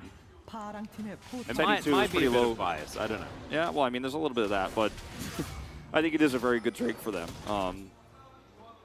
And they do end up, of course, setting up now for their second Drake lead, as we'll watch this one more time. Just really fast collapse onto Delight. And Wild Growth is good, but it's caught by the I don't know. the googly eyes there in the air. The tidal wave catches him. So I like the build here for Lava this time around because the fights are going to be longer, and you are going to have a lot of range, and you are going to have a lot of freedom. So double mask here, which he does have early, instead of having to get interrupted by his Zhonya's, was pretty good. No, it's fantastic. I think Quando as well, playing around Keen with this particular build is also very strong, because I don't think you win team fights just ever. Straight 5v5s should just always go to Fred Brion. Yeah, you shouldn't win fair team fights. You have to try to force unfair team fights with your side laning. I completely agree with you. Yeah. And it's really good for Keen that he has been dominating Sword so hard this game. Actually is starting to take a massive CS lead. His Sword has kind of been pushed out of this lane, doesn't have turrets to hide under, so has to wait for waves. Gives him so much more power, which is the point of Gwen. It's working out well. That part of the plan is definitely finding success. Hasn't been the case with the Lucian so far. Yeah. There's a slow onto the Poppy as Keen just still in this side lane. Lava moving up top lane just to tidy up that mini wave where he can. Yeah, we've got a bit of a lull, but honestly it works out in Fred Brion's favor, right? Henna just wants as many items as possible, and then he will just become so incredibly powerful. Umpty's going to move on in, and he's also the kryptonite to this Swain, right? Like, you hit him with an ulti, and Quandong Freak's teamfight kind of just falls apart. I do like this build here for Henna. It's pretty standard. It's one of the standard builds you do against Gwen. There's a lot of champions. He's just going to go for this. He's just walking at Ellen. That no is vision, strategy. but who cares, I guess? Yeah, works. Blade of the Ruin King and half health on the Monkey. Gotta respect this Kog'Maw. He's very strong. Yeah, I mean, he can just, if he finds opportunities like this and he finds a champion that's basically melee, you know, like the Swain or the Elm in this case on the Wukong, can just straight up kill him. Solo kills are possible, or can just make them irrelevant by taking them down to half health. So finding opportunities like this is pretty good. Yeah. But yeah, we have this lull state here because there's no objective to fight over, and Quandong Freaks do not want to try to ham-fist a fight that, like, where they don't have great setup, they don't have great engage outside of Tidal Wave. They need an objective to force those fights, whereas Fred Brion is very happy to stay away. I don't want to fight you. I'm hoping that objective timer lasts as long as possible so we can get as much done in the interim, so I am hopefully ready for that next fight. No, absolutely. It's just it's a weird situation, because to me, it feels like Quandong Freaks have to make something happen, but also their composition doesn't really want to. And Fred and Brion are very happy just to sit back and let things happen. But Quandong Freaks really want to start fights around objectives, right? They want to look for turns, so when there's nothing available, it does make it very awkward. As at least you can put Gwen in a side lane, who will just continue to be powerful. And that's what they need to do, and that's what they're doing right now when they've got about 60 seconds. If you can push towards this inner, then kind of kite back and remove some vision and set up some traps, or even have a flank ready here for Quandong Freaks so they can actually get on top of this Kog'Maw from more than one angle and aren't just running at what is already a very difficult to lock down AD carry with this Lulu. I mean, just look at what Henna can do in the neutral fights here. He's not Ezreal, he's not just going to be shooting Mystic shots, but his range and his caustic spittle is just so powerful. If it ends up hitting you, you can lose so much health that Fred and Brion are like, cool, we won the War of Attrition. I haven't even started really my actual hyper carry moment in the fight yet. Henna presses W and things, oh dear, okay, he is going to take a fair bit of damage. Wild Growth comes out as Teddy. That piercing light didn't look very nerfed, but nope. They are going to back away. Vision of Empire comes in, and Quandong Freaks, they do get the Wild Growth and the heal, but that is about it. Yeah, still having prio though are the Fred and Brion players. Keen, this is the angle I was talking about if you could try to get on top of the carries, but look at the positioning here of Henna, it's so good. He's just constantly being shielded as well. Well, Keen is going to have to get out of here, and he does so. That's a very nice little angle he found with the Blast Cone. It's going to keep him alive. Not the greatest angle on the Scryers there, but it's okay. Would have liked to get vision of the rest of Fred and Brion, but is going to still look for that flank angle. Yeah, they do get vision of Sword. They know exactly where this watermelon is. As Quandong Freaks just want to get towards Soul Point, they pull the Drake back to the pit. As Tidal Wave comes through, Umpty's going to be bubbled as well. As Quandong Freaks do not decide to burst down the Drake, as LM is down extraordinarily low. He can take the Blast Cone, and that is just a leash onto this Dragon. Yeah, when you see that Tidal Wave in the combo there onto the Poppy, and then one Cannon Barrage just pulls your whole team away, Oh, you know how desperate. Strange. It's a picturesque moment for the state of these two compositions.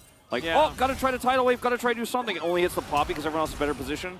Well, that That's is a great. flash forward from Henna, who is very angry at Teddy, I guess. But hey, Zumpty's going to get, face checked by Fate. Gets death rate as well. Gets taken down to half health. Nice work. these are good trades, though, for Fredit Brion. You push the Lucian back, get his flash. Now you have this choke point controlled with Victor. Yeah, with two but, items. I mean, Cogmore flash, I mean, that's very, very valuable as well.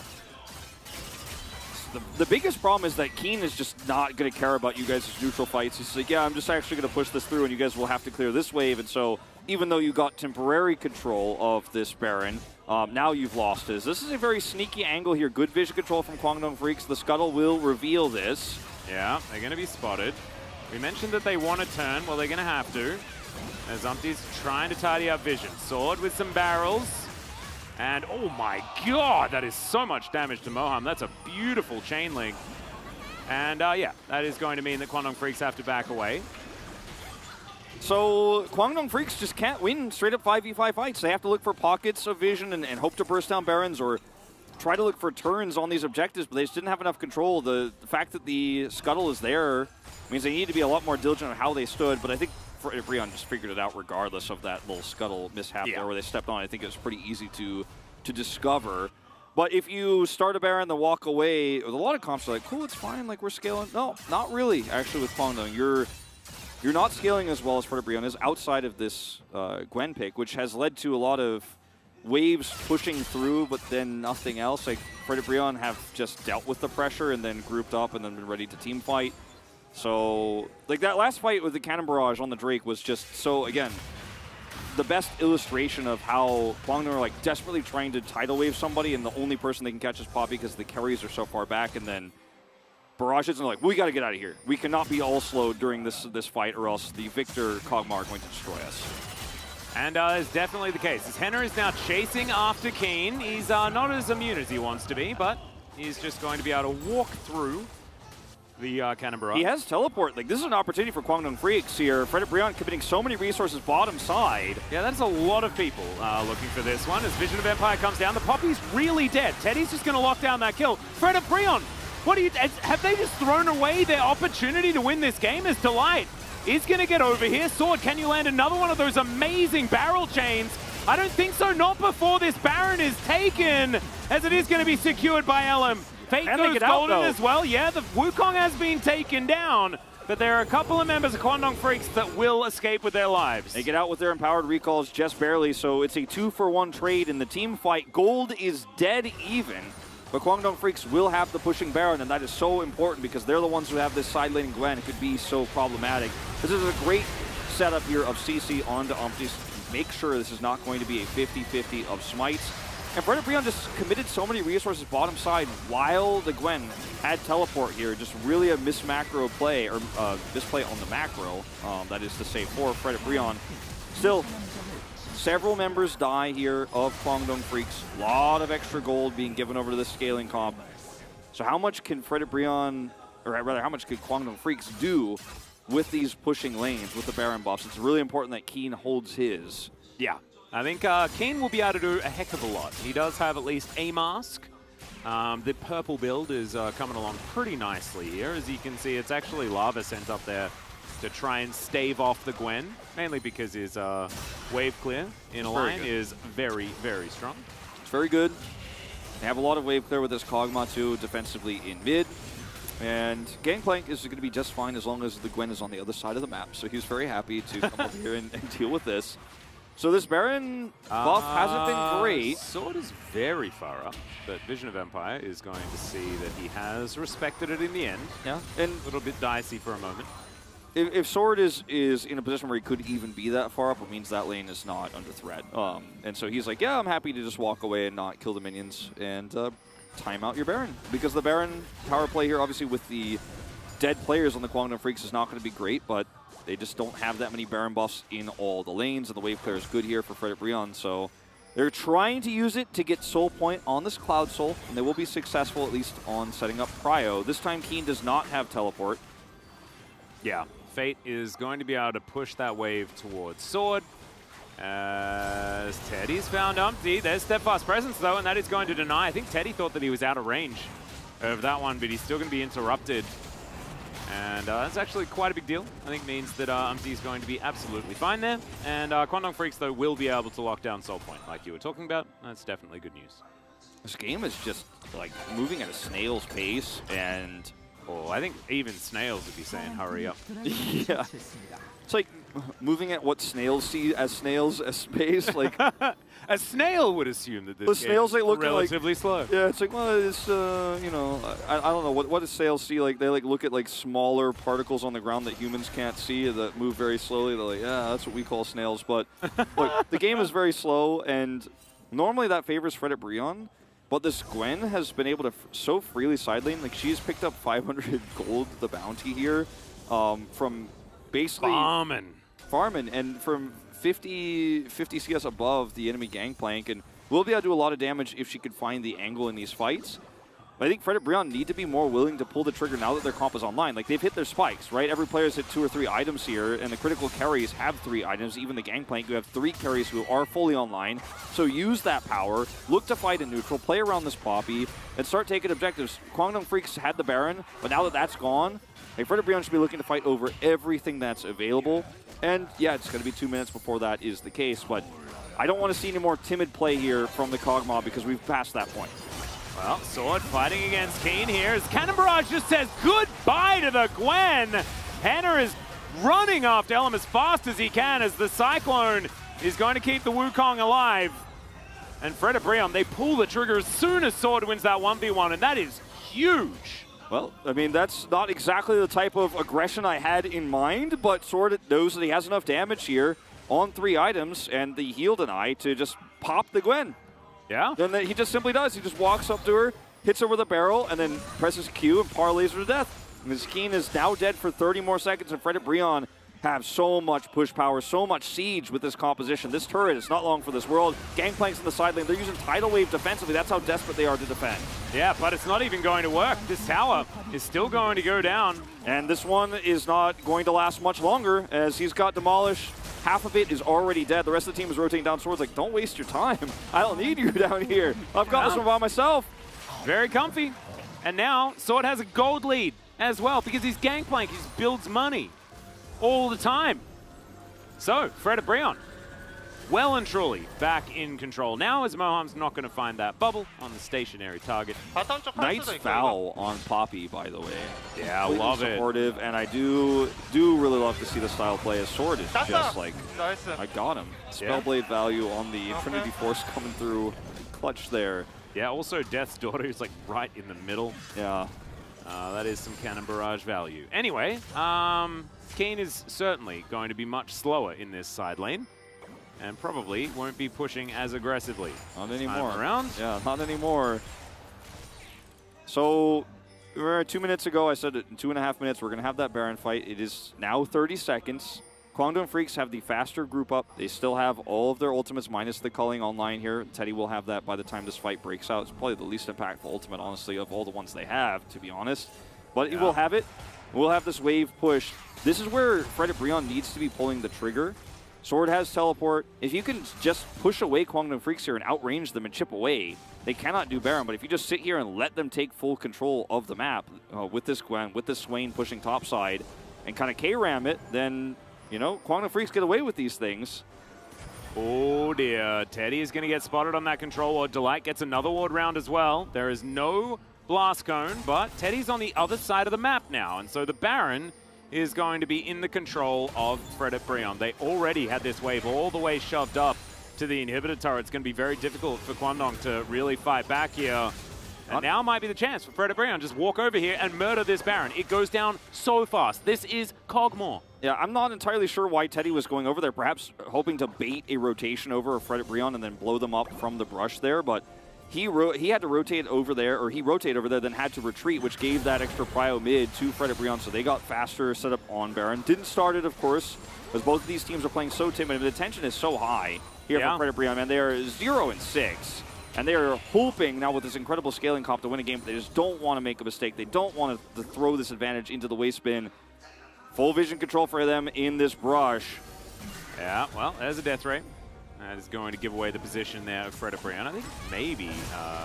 Okay, that's a fair bit of damage on to Henna. Elim dashing forward will make his way out as the Cyclone does a little bit, but no not tidal really wave too much. But still, they get the heal and they get the Wild Growth once again. Yeah, tidal wave also down though, and I think with the range advantage that Fred Brion have and the setup now faster on this Drake, Guangdong Freaks are going to have to try to trade this now. They cleared the vision on this Baron, and Fred Brion I don't think have fully realized what is going on here, because they're just simply going to four-man this, but there's nobody contesting. You're all grouped up on this Drake, and you're on the wrong objective. And remember, Cannon Barrage is available. Vision now is going to be there.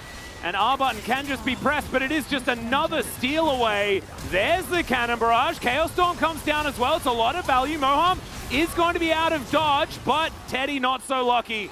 Guangdong Freaks, they just lose one though, and they take another Baron. Oh, this is, I mean, this is just quite an experience we're witnessing right now as the Baron buff will defend this inhibitor. Ish. It's hoping to defend this inhibitor, but they're going to need a little bit more damage here. Fate has ult. Yeah, Lava is just going to move up towards that top side. Can Freda Brion now against this Baron take two inhibitors? Because with Teddy dead, it's very difficult for Guangdong Freaks to actually defend against Freda Brion. They really just don't have a whole lot defensively here to use without putting themselves at risk because of the range problem. The siege is incredible for Freda Brion, even against Baron. Well, Keen is going to throw down some needlework here as Umpty going to have to get out. Living Artillery is in there, and Elim is just getting absolutely pummeled by this Kog'Maw every time he goes forward. Without a frontline, I mean, Fate theoretically is like pseudo frontline, but there really isn't much of a frontline for Guangdong. So no, not really. And you know, Henna kind of deals with tanks very well as Kog'Maw just in general, but I mean, still, the Swain it almost has no function in this draft for team fighting. You know, if you're fighting in a choke point, trying to turn something like this, maybe you can get something, but this is just Teddy trying to buy time as the rest of his team retreats as fast as possible. Fate's like, do I have to flash? No, okay, we got away with this Baron because they just four-manned on Drake, did not check us, did not walk towards us, did not threaten us. And Guangdong Freaks literally gets away with two Barons now like this. Whoa, I thought Delight was about to face check people that do damage. Yeah, you cannot actually walk towards Guangdong Freaks and close the gap for them. That is how this comp falls apart very quickly. Yeah. And I mean, honestly, I think that the longer Freda Brion stay in this game, the easier it's going to be to win. As Lava is just going to Death Ray, as there is a Demonic Ascension. Lava doesn't have Flash available, and Fate is just doing his very best to try and out-damage the Swain. It is really difficult, but he's still going to be able to do so. Didn't even really need Keen, but he still teleported in, and with a Baron, Guangdong Freaks are now pushing. Is this game just going to end by a flash forward from a Swing 1v1ing a Victor? Maybe. As he backs, grabs an item, teleports back in, grabs a Moonplate, get a little bit extra movement speed here. Yeah. Well, and a little bit of extra tankiness. Well, Sword is going to get culled.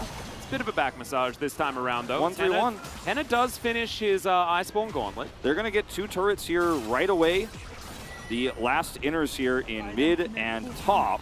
Yeah. And just continue to push. And the 1-3-1 is so difficult to defend without this Victor. That's a lot of the wave clear that Freda Brion have been using. The Baron buff still up for 10 more seconds, so I don't know if they'll be able to get any real damage done to inhibitor turrets. No, it's just going to be a favor return.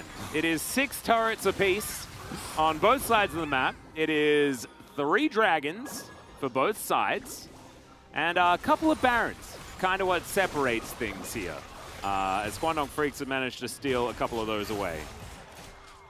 Gold entirely locked up. The gold entirely irrelevant. It really is. It has pretty much been all game. It's been about what the teams have been able to do with their vision and the side laning that has kept Guangdong Freaks in this game. I think Keen is 0-1 and 2. But the fact that he's pushed Freda Brion to the brink so many times, has pulled him around the map, has threatened Sword, even though, yeah, he just got blasted in the face by some late-game Gangplank damage. I don't know, like, I think he's had the biggest impact in this neutral game just because he's Gwyn. He has Gwyn items, he has the purple build, and he does the damage to the minions. He does the damage to the minions indeed, Wolf, and to the turrets, and to the Baron. And that is precisely what his job has been. 6 items are now complete for Sword. That is the same to be said for Keen. Force of nature for Fate, so that he can more easily just flash on the Victor and kill him. Yeah. When there's nobody else nearby. Would be nice if he flashed on Henna and killed him. But but let's see. Fredabreon, I still think, you stand your ground, even in this 4v4. Well, don't stand your ground. Try and kite back They need to... Wukong, but as soon as you do that, you'll be fine. As Unti takes a lot of damage here from the culling from Teddy. As Vision of Empire, now it's Fredabreon's turn. They are answering as best they can. No real buttons on cooldown just yet. The flash yet to come back up for Fate, though. But Teddy has his. And now Keen thinks he might have found Henna on the side as they all flash forward. There's the Cyclone. Henna will be taken down. The Acathian surprise is going to come through, but the surprise... Oh! The Lucian's going to get blown up by Sword. It's the last thing he does in this world. However, it is very impressive that he does so. Keen's fighting Lava. He's getting kited, though, as Delight flashes out of the way of this Gwen. And yes, Sword did die in the end, but Lava and Delight both still alive. It is going to be Cloud Soul. I don't think it's the end of the game, though, It's not the end of the game. It is not going to be the end of the game here. They just don't have enough siege. So, especially against a Victor defensively here, Henna's going to be up in 25 seconds. So they will be able to get the Cloud Soul, like you say. It's crazy that Guangdong Freaks have just navigated this and piloted this around really weird flank angles and side laning. As we're going to go all the way back to this, like, don't show me this, please. Nobody wants to watch this a second time, not even Fate. Fate's like, please, just, I mean, this is not my finest moment, but I'm just doing my job, okay? So they grab Lava here, but in this fight, this is Keen's flank. Look at Keen just ghost in, get on top of the 80 carry, and Teddy is ready, flashes forward, and he's ready to blow up the enemy 80 carry. Once this Kog'Maw is dead, that's the end of the story. A Sword and the Kog'Maw passive will take him out. It doesn't matter. Once the enemy 80 carry is done, there's just no way to compete with this damage here. And Fate just is alive forever, no matter what. He has a lot of armor, he has a lot of magic resistance, he has a lot of lifesteal. So if Henna is dead, you just can't compete with him as Lava anymore. And I guess we underestimated the power of Swain in this composition if we go to a 40-minute game, a 42-minute game now, where he has basically full build. Oh my god, Sword just found him. So Keen on the flank.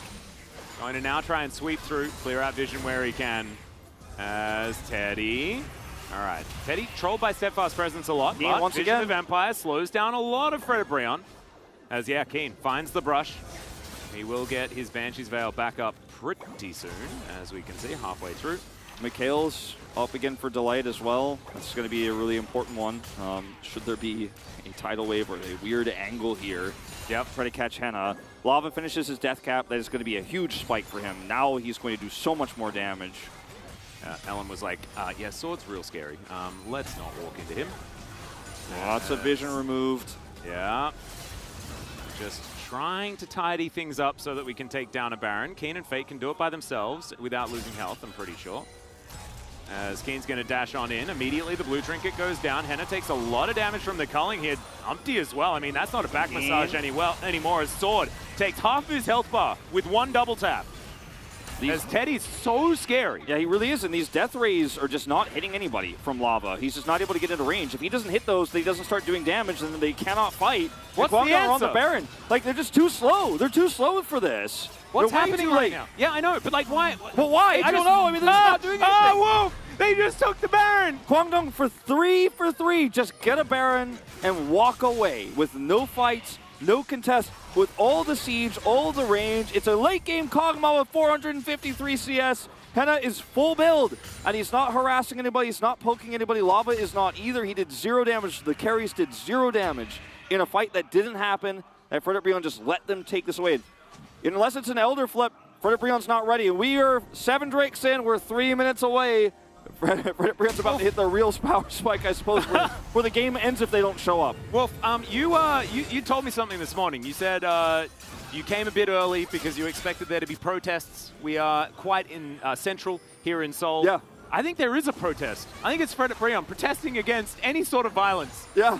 Because Guangdong Freaks went to their house, what should be their house, and stole their stuff. And Fredabreon's like, nah, man, that's cool. I'm telling them to be assertive, and they're like, insertive? Like, they're like, beep boop. I'm like, no, not just like shoot a death ray out and then walk away. I mean, actually walk towards the Baron and fight for it. Use your death rays. You've got so much damage in this comp. Your Victor just completed a death cap. Don't let me watch Lava throw 1E and then be like, it's cool, we can let him Well, have it. Keen probably dead. Yeah, he is going to go golden. Let's see what Guangdong Freaks can get on the other side, as it is an inhibitor turret. But with Keen dead for a minute, it's 45 minutes into the game. So Keen is dead for a very long time. There is absolutely nothing to get. So I guess the problem is the protest continues. But the problem is that Baron buff is going to make it so that Fred Brion can't actually get prio for this Elder until after he's respawned. So Fate's just getting free side laning done here. Fred Brion are frozen. They are nervous. They're in a winning position. They've been in a winning position since Teddy died early on in this game, and it never changed. Oh, this is danger, but Ellum and Teddy not able to find him. And remember, Funnel Freaks, they have themselves the Cloud Soul. They move pretty quick. This is basically a case of his person to watch Keen die again here. There's nothing special or explainable about this. Although he could have just walked away. He was reading for this turret.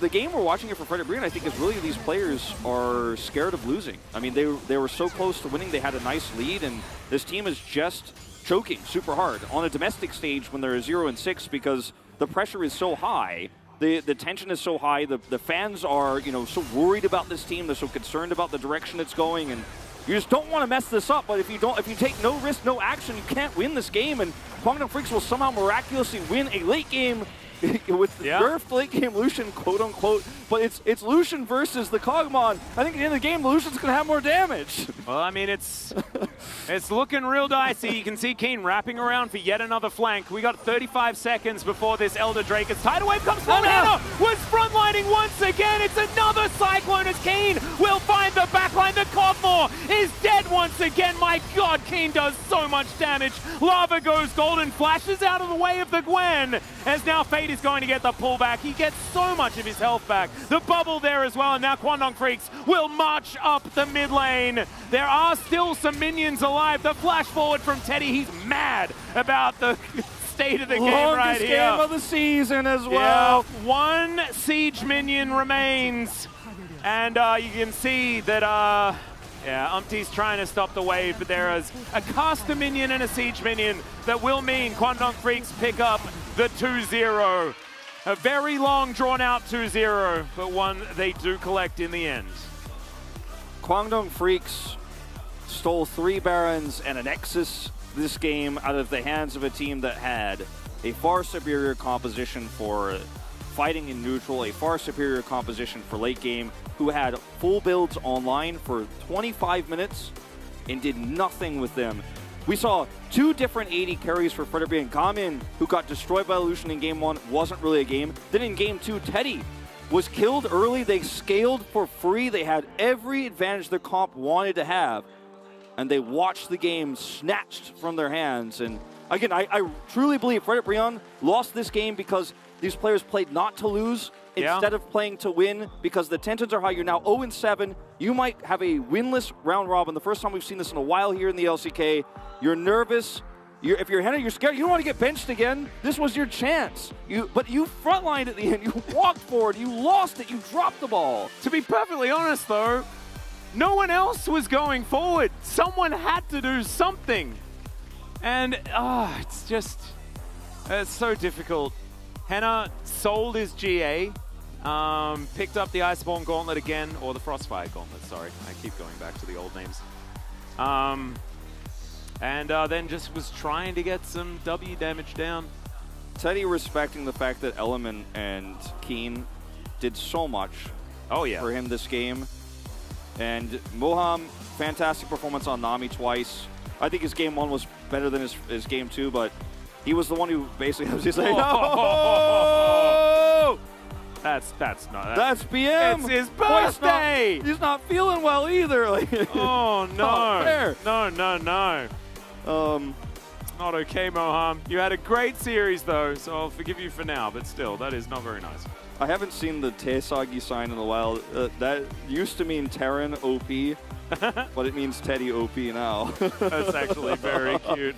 Very, very cute. I think we had tonight one of those games, one of those nights of League of Legends here at the LCK where it's like a lot of people, if you go eat like fast food, you're like, oh, I just want to have a night like this so bad. You go to McDonald's or something like that. You're not, your body's not going to be happy for it, but you just want it so bad. Like I think we all needed just a little bit of a crazy night of League of Legends here at the LCK. It wasn't healthy.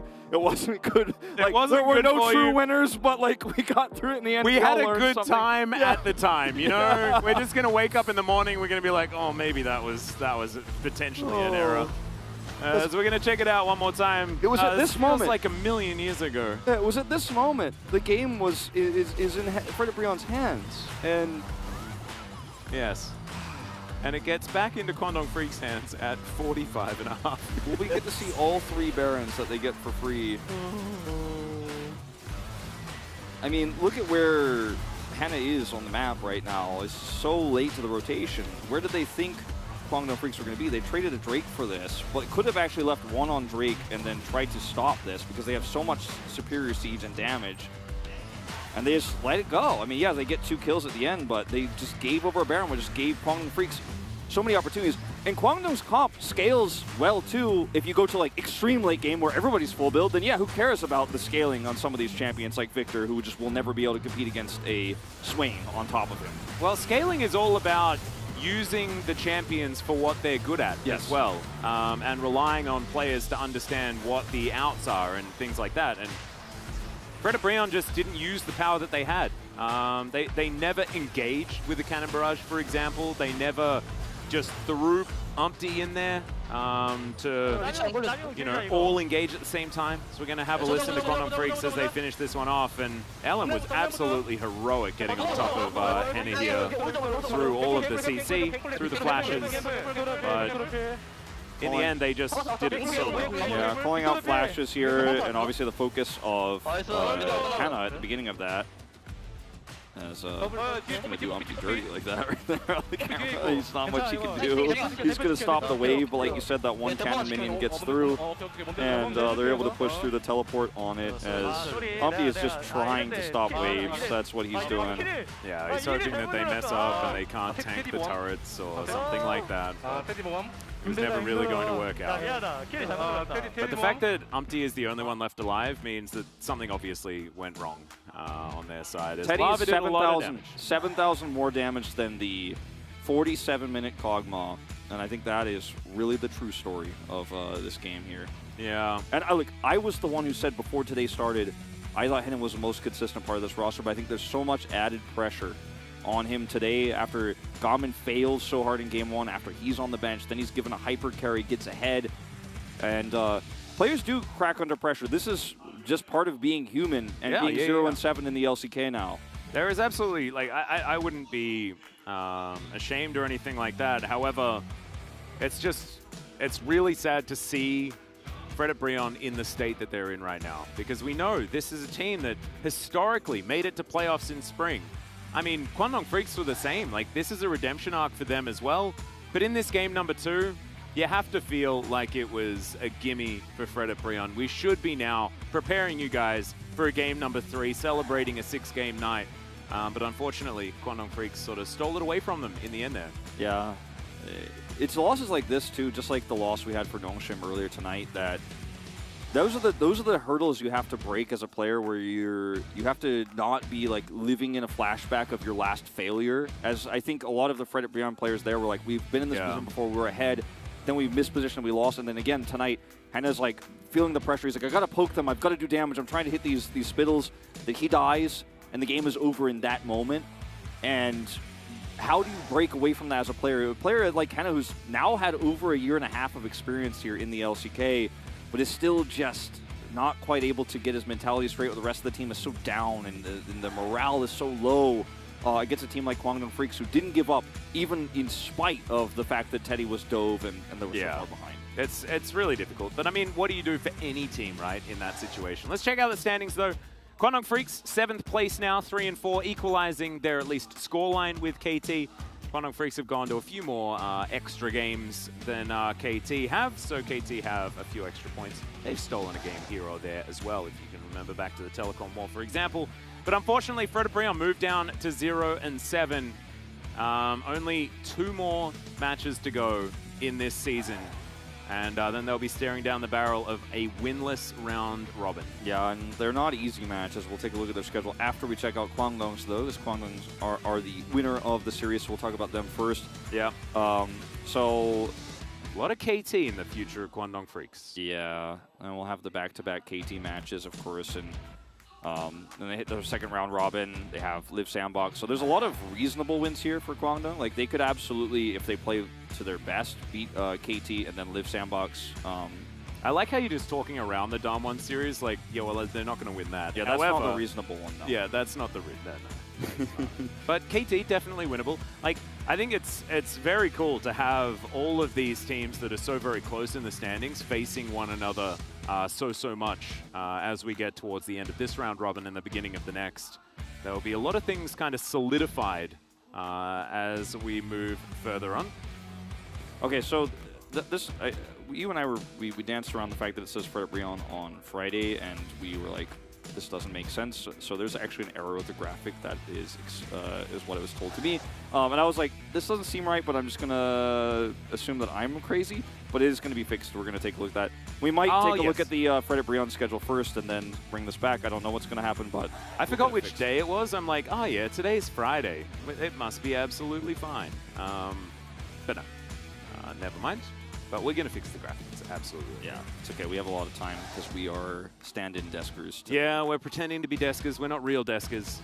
Just to update you guys if you're a bit confused as to what happened, Chronicler and Valdez are unfortunately ill. They got the dreaded lurgy, as my father would say, or COVID-19, as other people are saying. Those last two matches for Fred Brion, just to go back to it, are T1. And then, of course, Nongshim, and that's the last match of the first round robin on Friday. Yeah. Then they hit Dam1, DRX, and then T1 again. The trajectory is not a pleasant one. It doesn't look like things are going to go uphill anytime all that soon here for Fred Brion. It was sort of their last possible hope was this one to try and steal away a victory. There was a chance, but not going to be there. Thankfully, they do have a bit of a rest here, of course, playing on Wednesday and then on Sunday up against T1. Does mean that there is a little bit of time, but still. Yeah, it's a really tough situation. It's a tough schedule. It's a tough situation. They've experimented a lot. You know, things are not working out well for them in this meta, which we expected, especially I expected was going to be a good one for them, and then they've just had their worst season since their org started. It's a POG time. Let's see who's going to pick it up. It is, of course, Keen that collects it on the Gwen. Even though he got solo killed by a sword, playing too far up, he was still the pressure point that Guangdong needed. He had two flank angles where he killed the 80 carry in the most relevant fights. This is the first one. Yep. And then the second one is going to happen in just a second here where Henna is way out of position and he comes and traps him there with the rest of Guangdong Freaks that just dove on him.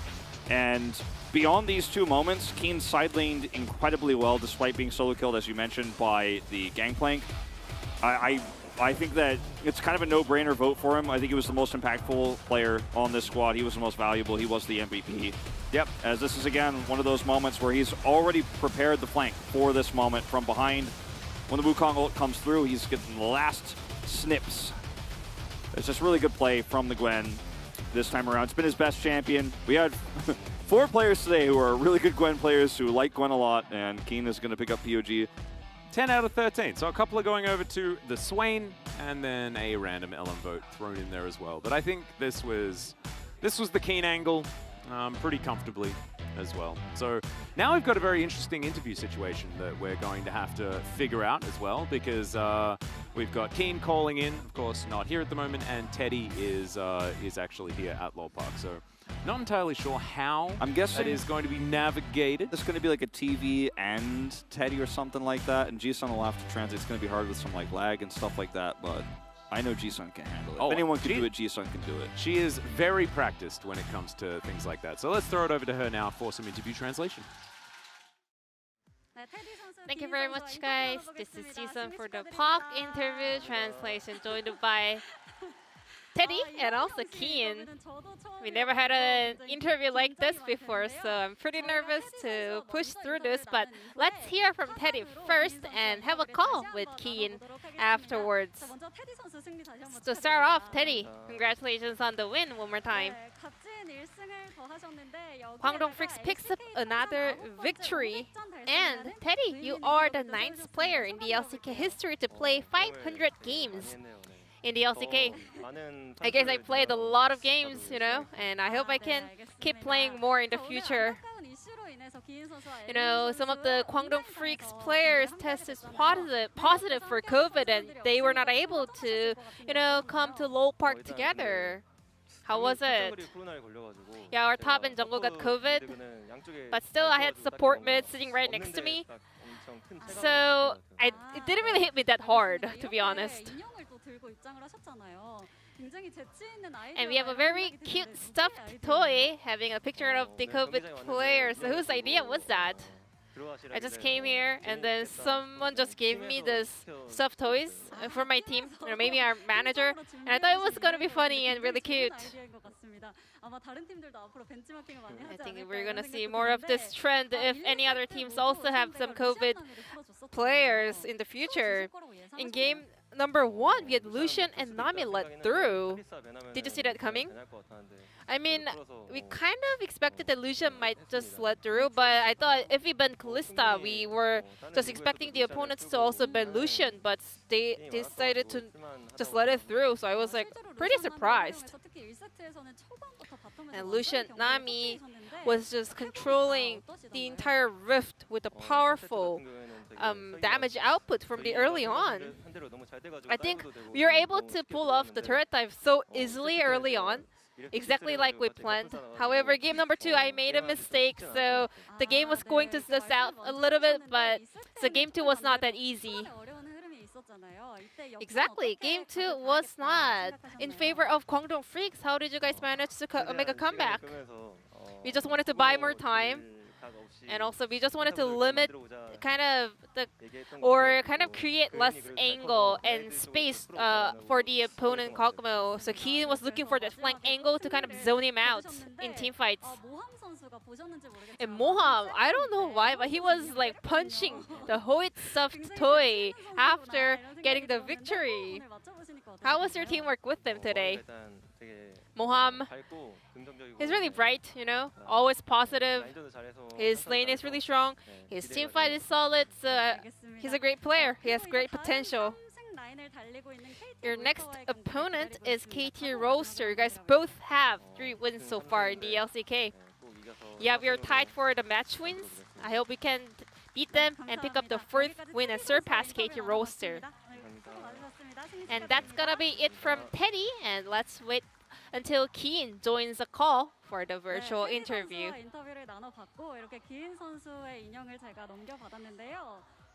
So Keen will be remotely joining this interview shortly. Hello, Keen. Hi. Congratulations, Keen. Thank you very much. How are you feeling, Keen? Are you feeling better? Yeah, not too bad. I'm just coughing a little bit and that's it. We all wish for your speedy recovery. Thank you very much. So you were playing this match remotely. How was it? I mean, apparently I get to play from our team house, so I feel less nervous. So I didn't really like it because it kind of reduced the concentration and I get to focus a little bit less. I guess playing comfortably have some pros and cons, right? Yeah, I kind of like to or prefer to play under a little bit of a pressure, you know. But today I was playing from the team house. It was not that fun and I needed more pressure, you know, of playing on stage. And we hope to see you back at Lowell Park soon as well. And you won POG in game number 2 on Gwen. And just like Teddy mentioned earlier, Kokomo was the centerpiece and the main carry of Freddie Brion's comp. Tell me about that game. To be honest, I had no idea how we can actually reach that Kaguma because he was so fed. But somehow we found the perfect angle in order to close out the game. We got really lucky. And that game number 2 was the longest game of the summer split. And Kwangdong Freaks walked away with 3 Barons in a row. Were you confident that you'll be able to actually win the late game? We had side lane priorities for both the solo laners, and also, yeah, we weren't too worried about playing out the game, and also we were able to secure the Baron whenever we thought it was the right time. And how are you able to remain focused until the end of the game? Especially you just got COVID yesterday. I don't really know why, you know. I just tried my best to kind of focus up. I also have a personal question. Do you like this toy? I mean, I just saw it, to be honest. And yeah, I also couldn't hold my laughter. But I don't like that photo, you know. Well, you have to play another match online, so I guess you have to ask for a different photo to your team. I'll just leave it on their choice. You know, it's up to them. Thank you very much, Keen, once again for joining us for this interview. Lastly, your next opponent will be KT Roaster. I think we have been having a lot of ups and downs, you know, so I really hope that we can start off a winning streak in that upcoming match. And that's gonna be it for Keen joining us remotely from the team house, and back to our casters. Thank you. Thank you so much, Ji-sun. That was absolutely adorable. The interview with Keen in person and Keen remote at the same time. Very, very cute. Let's check out our tomorrow's schedule and figure out what we're going to be seeing then, because I have a feeling you guys will be a bit excited. Yes. Namon Kia versus DRX will be game number 1. We'll see whether DRX can actually bounce back or whether this really difficult run of schedule that they have coming up is going to break them. Yeah, it's a tough one for DRX this week, but I expect good things from that matchup and the subsequent one against Genji. But also, can Live Sandbox continue the streak? They're in such a good spot right now. They're up against Hanwha Life Esports. We all consider them the favorites, but anything could happen here in the LCK. That's exactly right, especially after today. I believe anything is possible. But, ladies and gentlemen, that'll do it for... Oh, I beg your pardon, Ji-sun. Sorry, she's coming in. All right, we're just going to take a little bit more time before we bid you guys goodbye, and now we can say goodnight. Thank you so much for watching. We'll see you tomorrow.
Set me free.